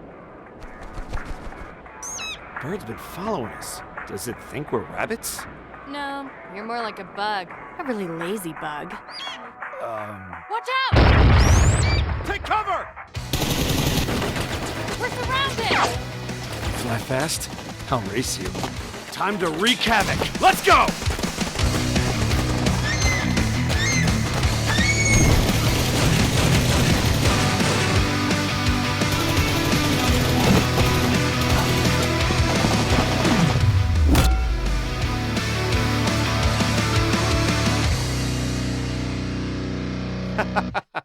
You could join us, little sidekick. Companion. Let's go! Hey! Wait for me!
Then there was one match left. This is the PUBG Mobile Club Open 2019 Fall Split Prelims, and we have one match left to go. On Erangel here, we've had a rise up from all of these teams come into the final stretch here, and one thing we're going to have to talk about is the overall standings, because this is where it comes down do or die time for a lot of these teams. And Dave, Mustache Dave, you're going to have to break down some of these points. I mean, let's just mention real quick, Goskilla finally breaching that gap. They are going to find themselves in the top 3 with 173.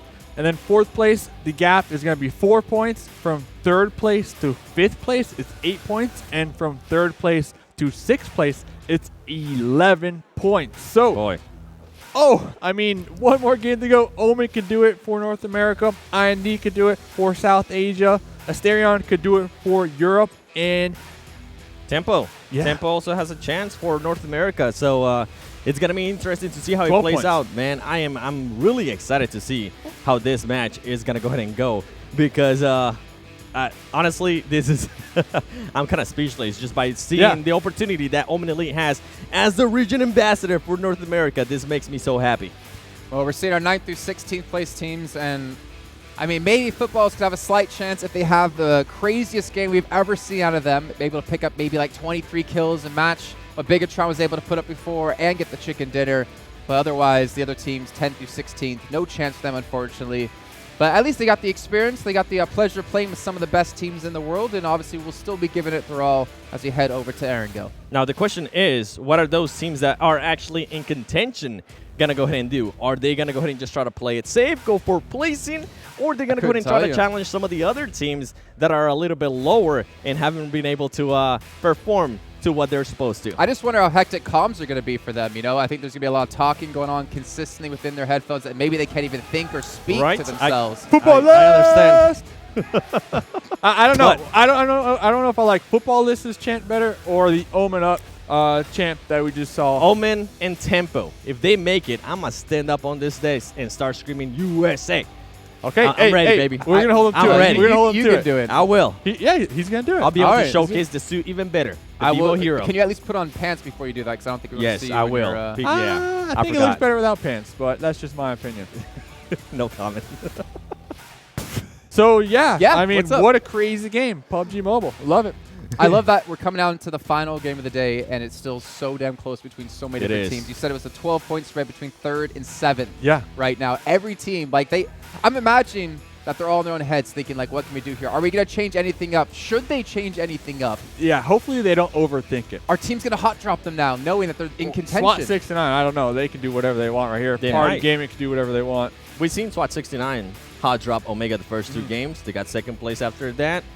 They could try to do it just to make a name for themselves and be like that team that just didn't allow. Yeah, one of those teams that just wasn't able to make it in because SWAT 69 just killed him at the beginning of the game. I don't know. Okay. Anything can happen. Stay tuned, watch the game, and let us know in the comments below who do you think is going to go ahead and win this game. And we don't have to wait much longer as we're going to be heading to the commentaries. But before we get there, I want to remind you guys one more time. I'm going to remind you once more later on just to make sure you guys remember. You can still get tickets to the Global Finals coming up on the 29th of November. If you're in Malaysia, if you're not in Malaysia, fly on over to PMCO2019.info/myticket. Pick up your ticket, come on down, root on your favorite teams, and obviously meet the talent as well if you can find us. But for now, let's head over to our final match of today. The final match of prelims is taking 3 days and 18 matches to get there, but we're finally underway on Erangel. It's going to be Alex Byfield and Icy Baby to take you through it.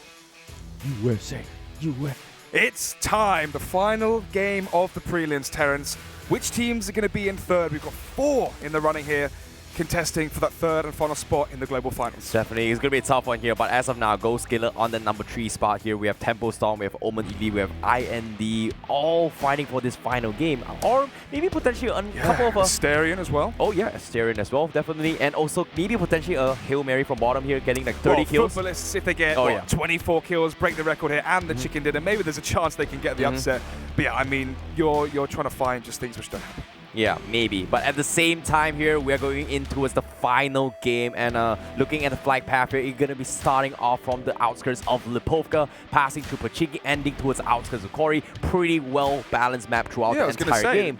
And this is going to allow a lot of teams here, but look at this. What Mega Stone is... Oh, okay, never mind. He's still in the play. Don't worry about it. Yeah, just ignore that. Just ignore it. Pretend it didn't happen.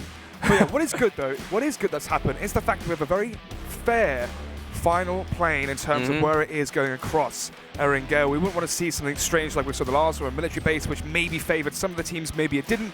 Instead, very even playing field here as we're going to see which teams are going to be hot dropping who. Hold that thought for now because Mega Conqueror is not dropping into his Milta town. It seems to me they're actually heading towards Pochinki potentially. And also, where is BTR? They're not heading to his Novo as well. They're going Pochinki as well, maybe. Oh, wow. Maybe the Battle of the Titans here. See who is the best team, as they have already solidified their spot. We keep saying it time and time again. It's the battle for third. And oh my goodness, how many teams do we have here? Wait. On the bottom left-hand side, we've got Bigetron, we have Mega, and we have Party Gaming, all dropped inside Pochinki. Oh, the action is going to get started immediately as one of the players, I believe that was from Party Gaming, that was knocked down. So, let's see then. Bigetron trying to see if they can loot up. We're only 1 minute 45 seconds into this final map here, game 18 of the prelims. So in terms of looting, in terms of what weaponry they have in their arsenal, it's going to be definitely very much weak. What is going on here, Alex? This is the clash of the Titans. Mega Conqueror going up against BTR. Same goes for Party Gaming, but Luxy will get the first blood, taking out the guys from Jihoon and Party Gaming. They weren't expecting a party in Pochinki. Oh no, this is crazy. Like, what's going on? Yeah, I mean, as well, Mega and Bigetron already qualifying means they can have a bit of fun with this game. Let's see how aggressive they do make it. Zuxi caught in the open. The grenade, it is pinned. Let's see if it's perfect, as he is going to be chucking it out. Let's wait. Here Does he connect? we go. Yeah, there we go. It's another knockdown here against Bigetron. But I don't think actually Mega can try and capitalize on this just yet. Stone could be the only player that can really see the players at the divot there here in Pochinki. Yep, at the same time, Bigetron Luxy, he's going to try and pick up his twin brother right there in that small ditch. But at the same time, they don't exactly have much mats to work with from side Mega Conqueror. I feel like they need to disengage, reset this fight. And it seems to me there will be a little bit of small skirmish to work with, but they will respect each other's territory. However, I think the ones that's getting punished the most will be Party Gaming here, because this pretty much spoils the entire chance to actually, make it alive here. But I don't know. This is going to be a fun one. But off the bottom side as well, we see FUTBOLIST getting a couple shots in towards the guys from V5, rotating from the shelter vicinity. And BTR here. Now, the famed sniper Luxy having the car 98. Will he pop some hit-offs? Gosh, just look at the standings. Goskilla, 173. Asterion, 169. TeamIND, 165. Omen Elite, 162. All of a sudden, out of the ramification of the chicken dinner of Vikendi, they have a fighting chance of making it to the global finals. And yeah, I mean, in the background of all of this, we have seen the first circle, Terrence. It's going to be far towards the north, but so far the focal point of all the action has been what we witnessed at Pochinki. Yep, at the same time here off another side as well, we see IND. They're going to be on the outskirts of Ferry Pier once again, trying to set up a couple blocks from the western side here. But surprising enough, no team is on the military island itself, considering that BTR is in Pochinki. RED is not in military base wall because they are all the way in Primos. So we're not going to see any kind of contestants passing towards IND, or maybe even set up a couple potential roadblocks from them. But like you said as well, Circle is going to push up north. But on the screen right now, Mega Conqueror, Party Gaming, and BTR still in this town. How will they make it out alive? Because as of now, they're not moving. They're making sure that each other stays in Pochinki all the way through. And it doesn't seem that anyone leave, but Luxy, the shot! Oh my goodness! Probably the best sniper shot we've seen this whole event so far.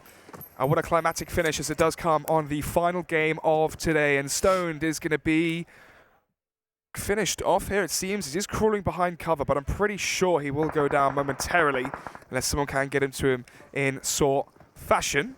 Speaking of things being speedy, look at this assault now onto FUTBOLIST. We mentioned before on the desk that they have to have an amazing performance here in Victory 5. Could be throwing a spanner in the works against that Zesty with the AKM up close. Good enough for one knock, but not good enough for two as they fight it back. Victory 5 though, they're not done just yet. Look at them prepping their grenades. They're going to be seeing if they can make SynerGE the final play in FUTBOLIST. Nice and supple. Trying to soften them up here before the blows do come in to finish off the job. But look at this, the cavalry has arrived from FUTBOLIST. An amazing time play there from as well. This play inside the compound from FUTBOLIST, catching more players off guard. And he may go for more, anticipating the players to be healing up against Victory 5. Wuxian is down. And I think there's only one player remaining. No, there's no players remaining for Victory 5. Terrence, that was all in favor of Victory 5, and then suddenly out the window. Yep, that's pretty much it for them here. The entire end of the journey, they're pretty much will be out of the tournament. However, Bigetron and Mega Conquer off the kill feed. We saw a little bit of head-to-head happening coming here, and Party Gaming seems to be the one to try and third party get some kills off this here. But AZ, they will scout out Luxy here, the famed sniper who took out the kill leader of this preliminary stages, Stone, with a fantastic headshot with the sniper. Ooh, up close is the hip fire from the Scar. Down he goes. McBoy is McDead as Rod Fiat finishes the job there. So now we're into a 3 left for Bigetron. I believe it's only 3 as well left for Mega, and 3 left for Bigetron, depending on whether or not Stone did survive that headshot from Zuxi. I'm not sure if actually he was revived. We should be able to see that out shortly. But yeah, the zone is north. So all of these teams we're witnessing fight currently in Pachinki are going to have to make their rotations prematurely. Oh, AZ needs to be a little bit careful here. He doesn't have a helmet, doesn't have mats to work with here. So Zuxi with the VSS gets a lucky headshot. He's going to take him out. However, we can see Zuxi, he's slowly bleeding out as well, potentially. No, actually, he's healing up here. But Ryzen and Luxy, they are pretty low. They don't have mats. They're going to play in this ditch. And Rodfiat, they're not moving at all. They're just going to mess around. But at the same time, FUTBOLIST and SynerGE now, they're going to go head-to-head. They are indeed. SynerGE going to be fighting not just in the compounds, but also in the streets. Tron, maybe not expecting the fact that Shroud has hopped in the vehicle and trying to get away, but who can't get away? It's going to be Zesty who goes down from FUTBOLIST. Ooh, Tron though trying to fight one back here against SynerGE as another player, SoulK, is ran over by the players from SynerGE. This is awful, diabolical for FUTBOLISTs who are trying their hardest to at least get 1 kill against SynerGE, but they can't quite make it happen. They got the knock, but look at this. The vehicle is used in tandem, and the player shall be revived. They got nothing as FUTBOLIST walk away with Zilch. Yeah, they don't exactly have mats as well. Vehicles is going to be tough to rotate away here. We can see Lovzine, he has a buggy here. So he may consider just backing off, trying to salvage a little bit of placement points. But it seems to me they want to try out this fight here. And Tron going for the sprays, SGE, SynerGE. They may seem to try and go for the wraparound here. Serbi try and go for a different direction to try and flank the guys for FUTBOLIST as of now.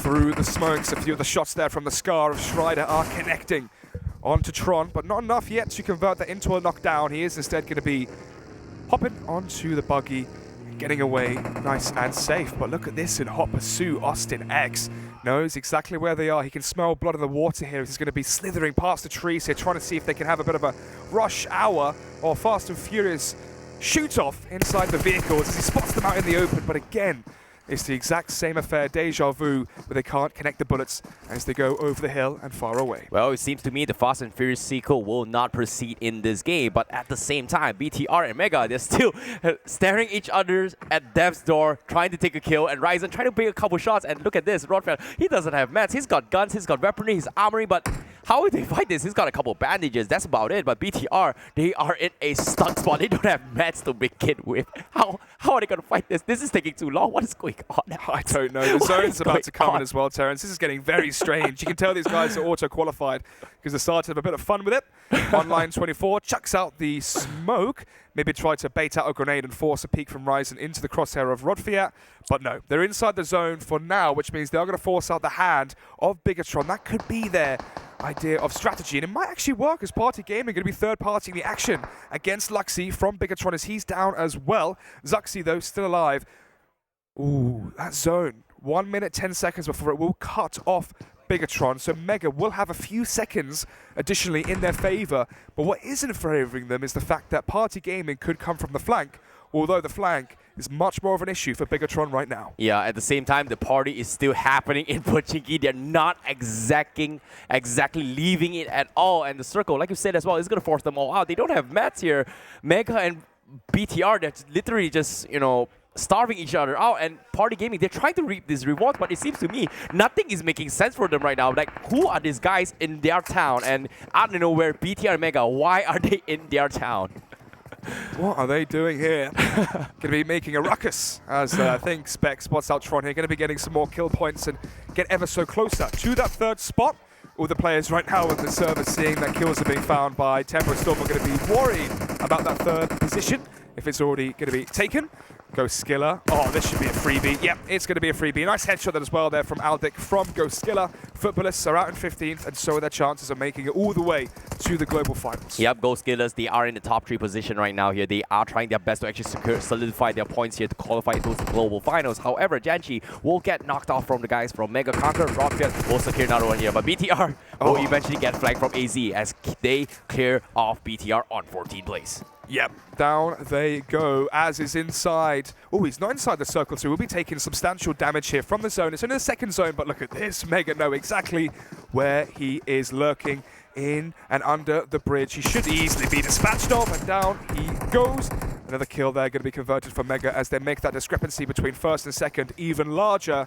And yeah, her may not want to go for this engagement as it's just going to be him on his lonesome here for Party Gaming. 3 teams jumped in Pochinki. Now we're down to the last 3 members in Pochinki. It's going to be 2 guys from Mega and 1 guy from Party Gaming, with her trying to solidify and finish them off here. However, Tempo Stop going for the kill here. They're picking a fight with Goskilla. They are the top 3. Can they finish our fights here? As Alex, how would they fight this? Let's find out as there's more players going down here for Goskilla. Gonzo going to be trying his best to try and fight off Tempo Storm, but it is a storm to say the least, as it's a cacophony of bullets and a cacophony of North American players making their way around this one as X-Range trying to come from the side. Catches Gonzo off guard. I think that's them going to be wiped out in 13th. Oh, no. Goskilla out in 13th. Tempo wiping them out. Uh-oh. Let's take a look at the live standings. 175 is what they have.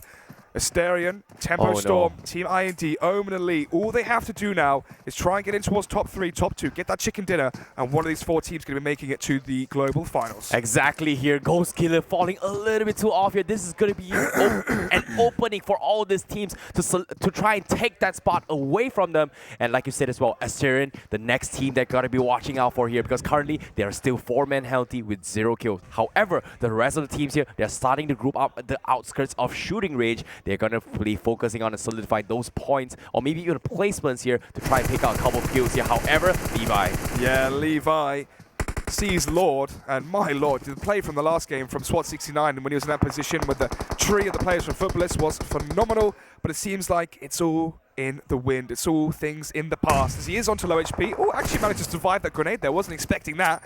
So he will be alive shortly, but emphasis on shortly as that grenade is a Kobe.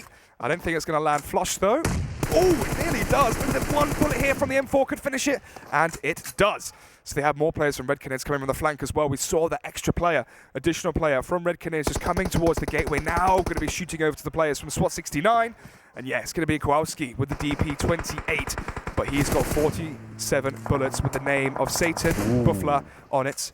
And let's see then as Satan spots other players in the open. At this point, they're just playing for fun here because they don't have a chance of making it to the global finals, but they can try and get some more confidence going into the next event. Yep, at the same time here, they are in the shooting range. They're literally, like you said as well, testing out their shots here. And DeToNator going to be using them as sitting ducks as well, trying to play a little bit of a long-range fire gameplay. But in this case, Buffler, he might get shot off from DeToNator. Will they connect the shot though?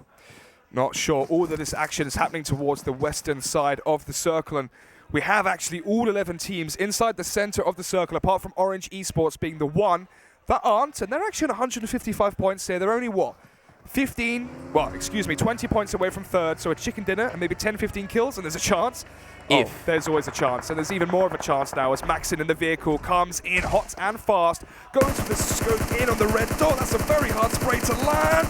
Can't quite get it onto Satan. He does survive for another day, but Neto is on the other side of this one. So Satan comes over towards what he thinks is safety. He's going to be met by even more players on the flank. Yep, at the same time, Kowalski, they are still trading as well against the guys from SWAT 69. Like you said, they are pretty much a thank you, bye-bye team, but they are here to literally solidify the confidence here to hopefully try and make it to the next event. But at the same time, SynerGE crashing against Asterion. This is a must-win for Asterion, and it's not a good start. They lose that player early. Prolord's down as well. Look at the grenades coming in. They're so perfect from SynerGE. Poser trying his hardest to revive Prolord. Lunatic as well trying to get away, maybe inside the compound to aid his team, but he's on his lonesome. Asterion lose that player early, and look at this. Austin is reviving Servi. Major Alpha may have spotted out Lunatic. The grenade is pinned. It's actually a smoke grenade to try and give some additional help here as Major Alpha takes the bullet from Poser. And RED Canids do finish off Satan, so it's only one player remaining for 69, SWAT 69, and they're going to be going out very shortly as well. But Asterion, they have to try their hardest to not take too many casualties here. Yep, they are going to buy a little bit of time here. And like you said as well, Asterion, they need to make this run here if they want to make a qualifier. But Asterion lobs a nades over. Does it connect? Unfortunately, it doesn't. But Lunatic will safely disengage this fight here, reposition himself to go for the flanks to finish off the guys from SynerGE. You can see Posa with the oppression as well, trying to clean them out. They need those kills if they want to stand a chance for the top 3. And SynerGE is going to try and stop them in track here, but we do hear gunshots from on top of the mountain here because Omen Elite is in the vicinities. They heard the gunshots. They may consider joining this fight, but like I said as well, placements is very important. You mentioned it earlier as well. It's anyone games, especially for the 4th to 7th place here. It might take away from Goskilla's title or chances or tickets to head in towards the global finals. And now with Bigetron going out from MEGA, it's anyone's game into that final circle. We shall eventually see. Omen Elite seems like they may want to go for the third party. Lunatic has made his way towards the flank of the building, so he has got a better advantage point. Speaking of advantage point, Schreider is so far away from his team, so he can't actually back up the remaining 3 players from SynerGE. Got to be careful about Mofa from SWAT 69. Woof, Austin has to be careful as well for those bullets just tapping away at his fingers. Yep, at the same time, Tempo Storm, they're going to go for the push. They see it out, Wi-Fi going for the shot. And will he connect the dots? But he will smoke himself up here. As of now, he's going to be safe and sound, but they are not in the clear here. But fortunately for them, they are inside the circle. They can play this though. SynerGE now engaging against Asterion once again. Let's see what happens here then. Up close and personal. Close quarters proximity here for both these teams. Lunatic is going to be downed here. And look, they can't actually help him. They're so far afraid and so far apart. They can't try and get the revive. They can't go for the refrag. They can't go for the trade. They can't really do too much at all. Yep, at the same time, SynerGE, they have to disengage here. They've got 2 knocks, and they've been taking this fight for so long. They have to back off and get into the zone. And Omen Elite, they're already preemptively inside the zone where Templestar is keeping them at bay. Zute trying to finish them off. Will they take him out, or will they fall off and bow out, say goodnight? But now, Omen Elite, all their vehicles are pretty much damaged here. They have to be very careful in the next following phase to come. As you can see on the bottom side as well, Asterion making a retreat as well, disengaging their fight against SynerGE. As now, Wi-Fi going to be dropping a little bit nets here, looting up a little bit before he engages this fight. But I'm worried here for these 2 guys because both of these top teams, they need this chance to win this game. Let's look at who's alive then from the teams we're really highlighting. Tempo Storm, 4 alive and 6 kills. TeamIND, 0 kills. We know they play passive, but they've got 4 alive. Omen Elite, 0 kills, 3 alive. And Asterion, 0 kills, 2 alive. Yep, Tempo Storm, they're holding this compound, the warehouse, one of the strongest vantage points here to play those long-range games here. So Spec here somehow finds his way on top of the roof, has a little bit of elevation to work with, and he gets a shot into his Omen Elite here. That pretty much slims their chances of qualifying towards the stages here. But Wi-Fi, woohoo, close call again. Yeah, ironic. Wi-Fi nearly being connected from Spec. They haven't shot out the tires as well from the car, so bullets could go underneath, but actually the bullets are going to be going over the top against Spec. Nice shot there from Carnage. IND going to be hitting the shots off in the distance. Maybe they join the fray and try and get inside on the action. Nico, the M4 at range, trying his hardest to suppress fire against SynerGE, but nothing going to come up out of it just yet. Yep, as of now, Nico, once again, they are going to be playing the long-range fight. They're going for the spray. SynerGE will get one down here from Austin as Nico continues to oppress here. They got 2 knocks, and he's going to try and finish them all off, but at the same time, Serbi's hits is popped off. Nico, is he going to get the shots, though? Smokes are coming in, but at the same time, Zute. Oh, this is perfect for Omen Elite. These are 3 kills here. 1 already for Zute, going for 2. That's another one as well, I believe, for Zute. No, they went to the play zone. They don't get the points. It's only 1 for them. At least it's something to work with. And Nico shooting inside the smoke. The smokes are so rampant there as they are going to be trying to revive up the remaining players from SynerGE. DeToNator's out in 10th. Doesn't really make too much of an impact. Ooh, Spec, though, had a chance to make an impact against the chances of Omen Elite making it into the global finals, but couldn't quite manage to land the shots. It's Carnage. He has just managed to get inside this tiny little compound, and the shots are still coming out from Spec. And they get away scot-free. Oh my goodness. We're moments away to finding out who's going to be in the top 3. But as of now, Tempo Storm, Omen Elite, they're taking each other out. They want to fight this, but they are inside the zone for Omen Elite. Carnage in particular. But Tempo Storm, they want to clear him out. They want to fight this. But on the sides as well, RED Esports creeping their way from the east side of the circle. But INS, they're not making it easy for IND as well. Yeah, INS, they're not inside the circle. They have to make a move, and so do Omen Elite as they're going to be quarantined now, all inside this one tiny building. It's more players going down as well. There's 2 down currently for Omen Elite. I think it's only Zute, the last one alive. The last chance is here for them to qualify, as IND are going to be losing players as well. Daljitsi's down, Kratos is down, and maybe the chance as well for IND to qualify as Orange Esports making a mockery here of the team from IND, from India. Have they just been wiped out?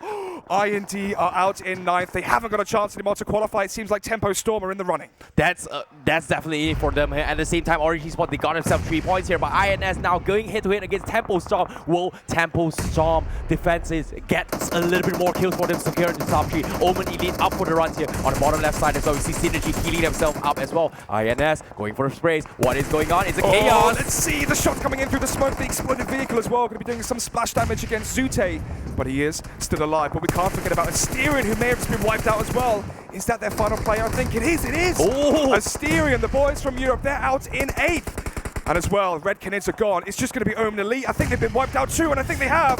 Omen Elite are out in 6th. I think this is going to be Tempo Storm game or IND. But wait, IND are out too.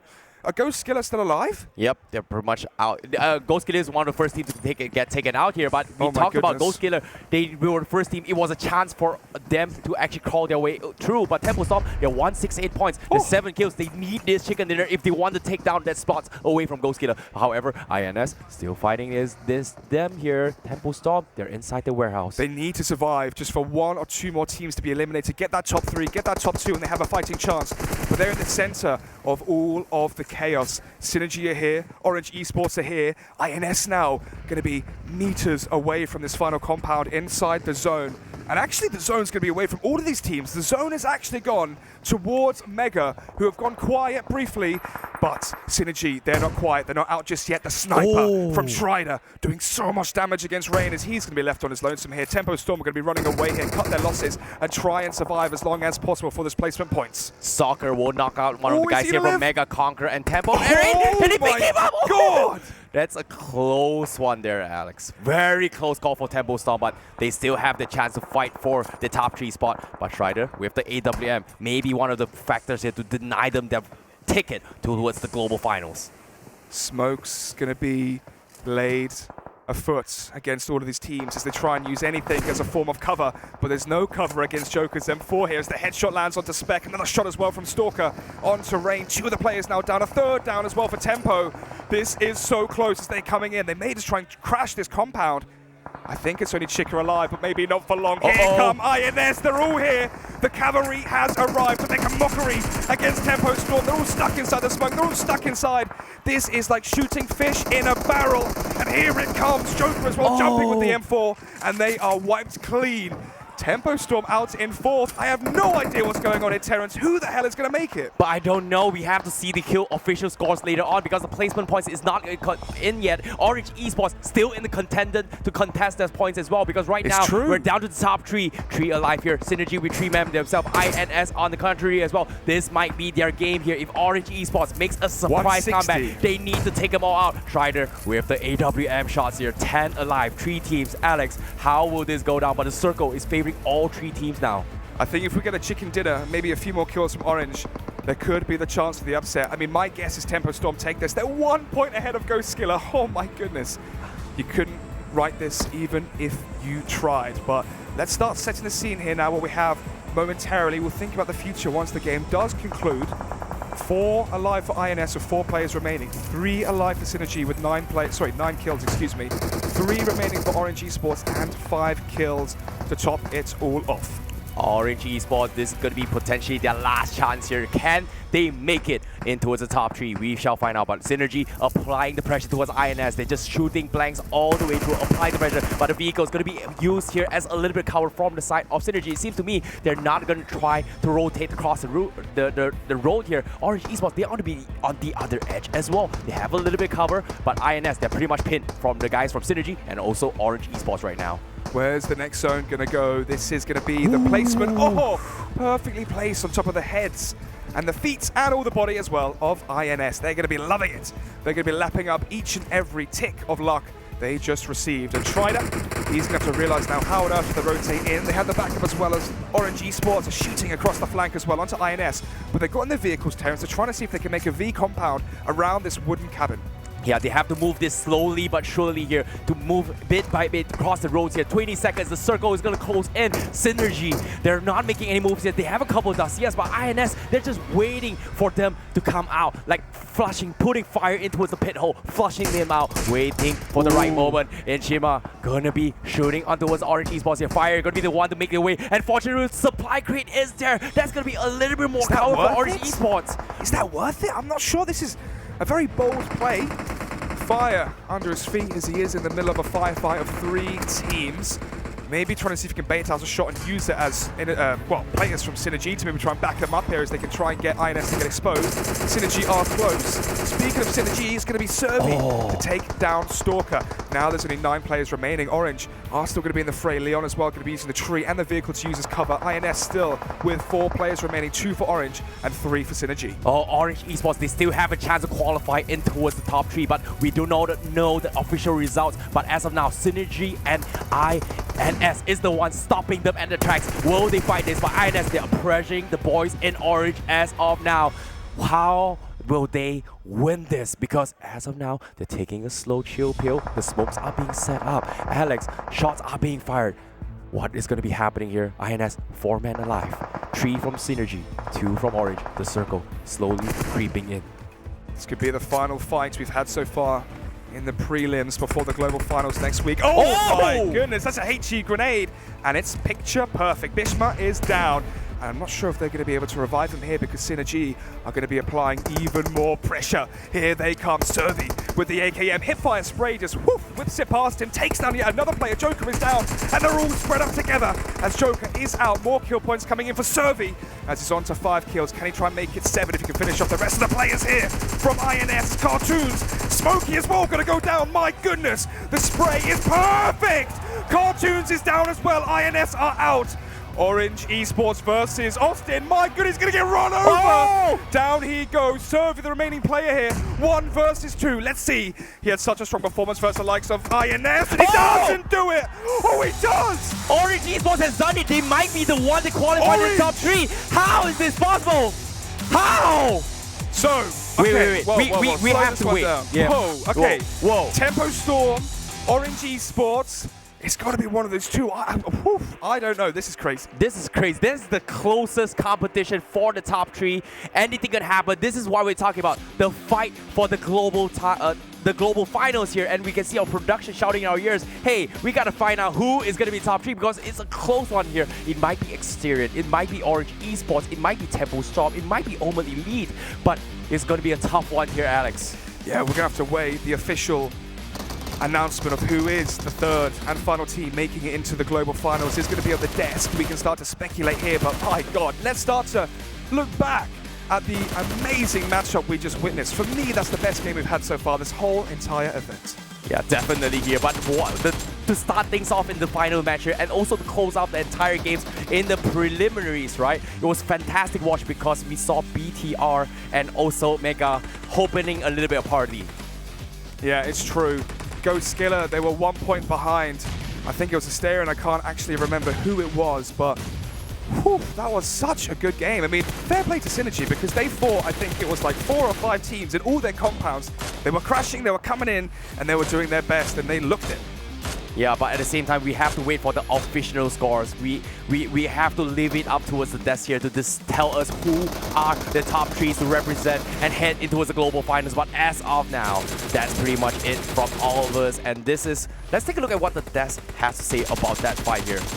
Yeah, we'll find out very, very shortly because for me, for my money, I just got to say, what an amazing preliminary event it's been so far.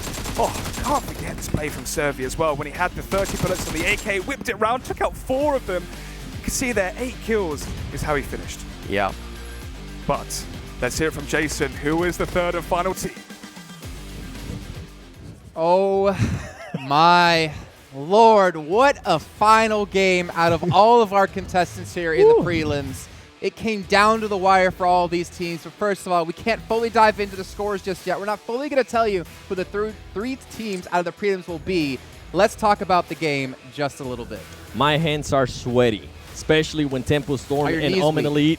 My goodness, I wasn't sure who was going to win that gunfight right there. Yeah, I mean, we saw Tempo wipe out Goskilla very early on. Goskilla going out in 13th place. Remember, they came into this game in 3rd place. That right there eliminated their dreams. Then Tempo were also getting the 3rd party onto Omen at that shack. INS pulling up onto Tempo allowed Omen to kind of revive themselves, reset, but then almost immediately Omen got pulled up on right after that. I mean, a lot of fights this game. I want to say this. Mad respect for Tempo Storm because they took their fate into their own hands. They were the only team out of like the 5 teams in contention for 3rd place that just said, all right, screw it. Let's just start killing everyone. Let's start getting these kills. Let's start getting these points and get them up on the scoreboard. And speaking of the scoreboard, let's take a look one more time here for the last time in the prelims of where the teams did place in points from that last match. SynerGE, surprisingly, came out 1st place, even though they didn't get the chicken dinner. Yep, and Orange Esports right there with the chicken dinner and the 27 points. Tempo Storm 15 points, and Omen Elite all the way down in 7th with 8 points. Great showing by them. Whatever happens, that was a beautiful day 3. Hopefully in the future they'll learn from it. They take this as experience and they'll learn how to be a little bit more consistent. But mad props to them. Yeah, I mean, regardless of what happens here, Orange Esports getting the chicken dinner. INS pulling up on Temple right there opened up the floodgates, in my opinion, for Orange to try to take over that spot. And then the Lucky Stars, SGE fighting INS, allowed Orange just to chill, just to hang back and relax. Yeah, and I was trying to remember if Orange Esports actually won the 5th game. I know they won a game earlier, so that's 2 for today. So they came in clutch. Back-to-back. And hopefully that's going to go ahead and propel them to that number 3 spot. And right there, Bigetron. We saw that fight between Mega and Bigetron in Pochinki. Yeah. They didn't want to leave. They were in the zone and they were like, you know what? Might as well give some content for the people currently watching at home. If you're watching in NA, being stayed up very, very late, gotta go ahead and see them. That just amazing fight between Bigetron and Mega, and boy, did it live up to it. And they also got, I think they got their party by some other team that I can't remember the name. Guys, do you know what it's time for right now? Leaderboard! No. A little early there. It's time to look at the kills overall from the prelims. We're not there just yet. We're a few moments away before we find out our 3 teams. But of course, Megatron still locking down the top 5 places in kills. And these are a lot of players you're going to have to watch out for when it comes to the global finals. Yep. And Mega and Bigetron, that was pretty much the storyline of the whole weekend. And I cannot wait to the global finals, and make sure you guys tune in and watch, because it's going to be amazing, man. Okay.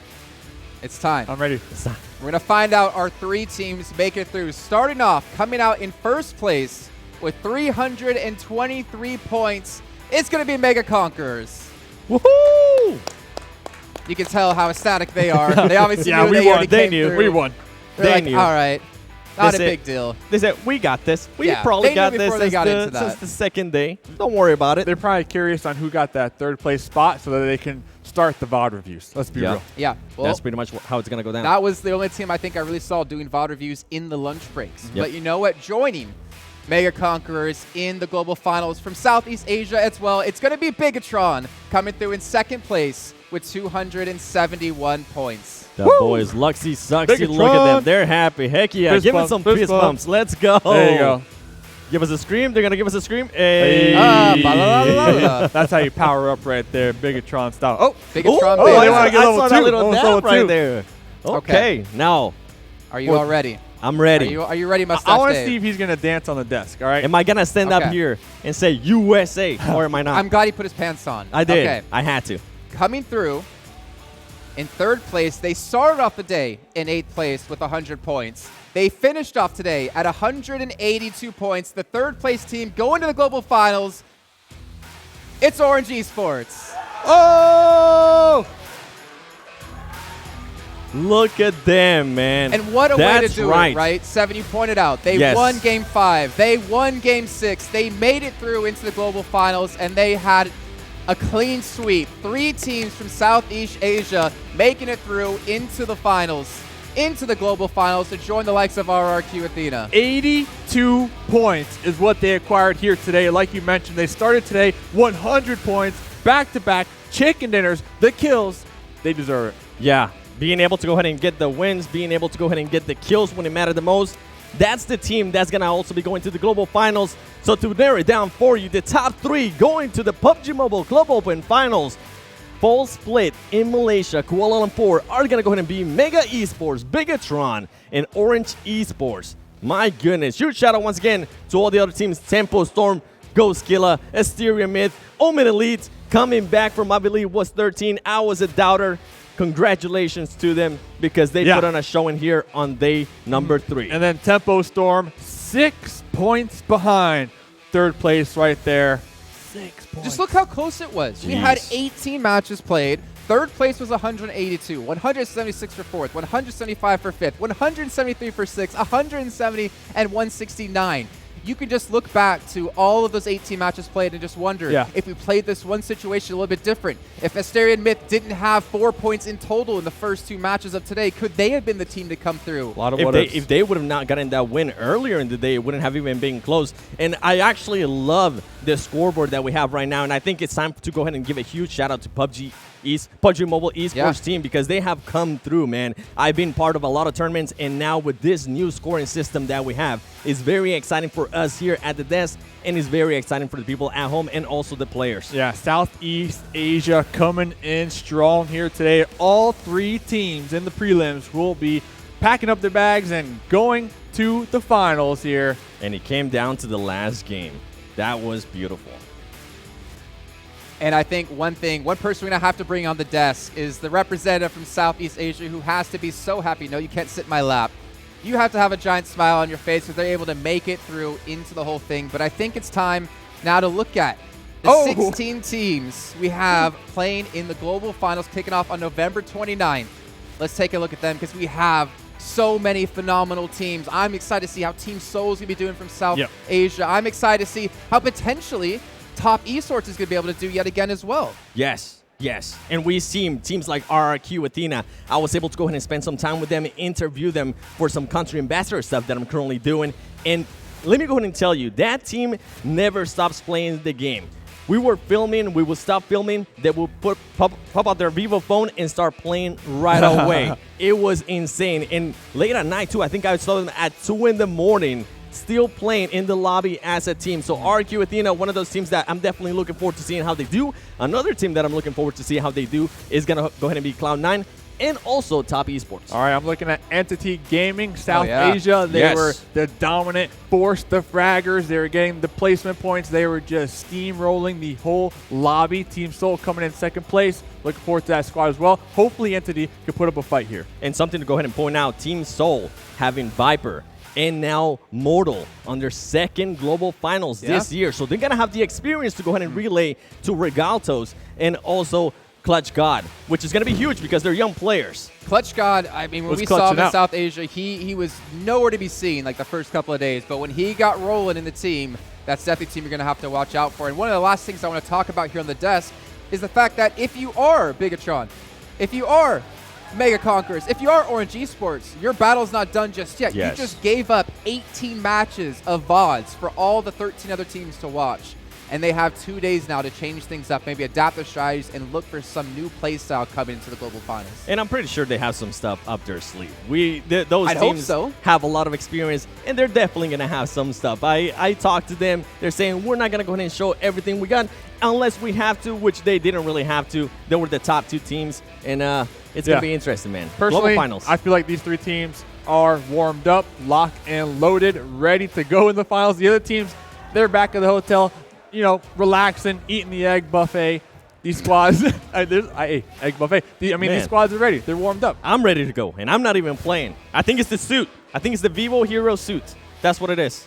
You can see Orange Esports there on your screen celebrating their victory here today, but their battle is not done just yet. They might have won the battle, but not the war so far, as we still have the global finals to kick off in a few days' time. Make sure, if you guys are in the area, and even if you're not, make sure you head on down over to the event. We still have tickets available.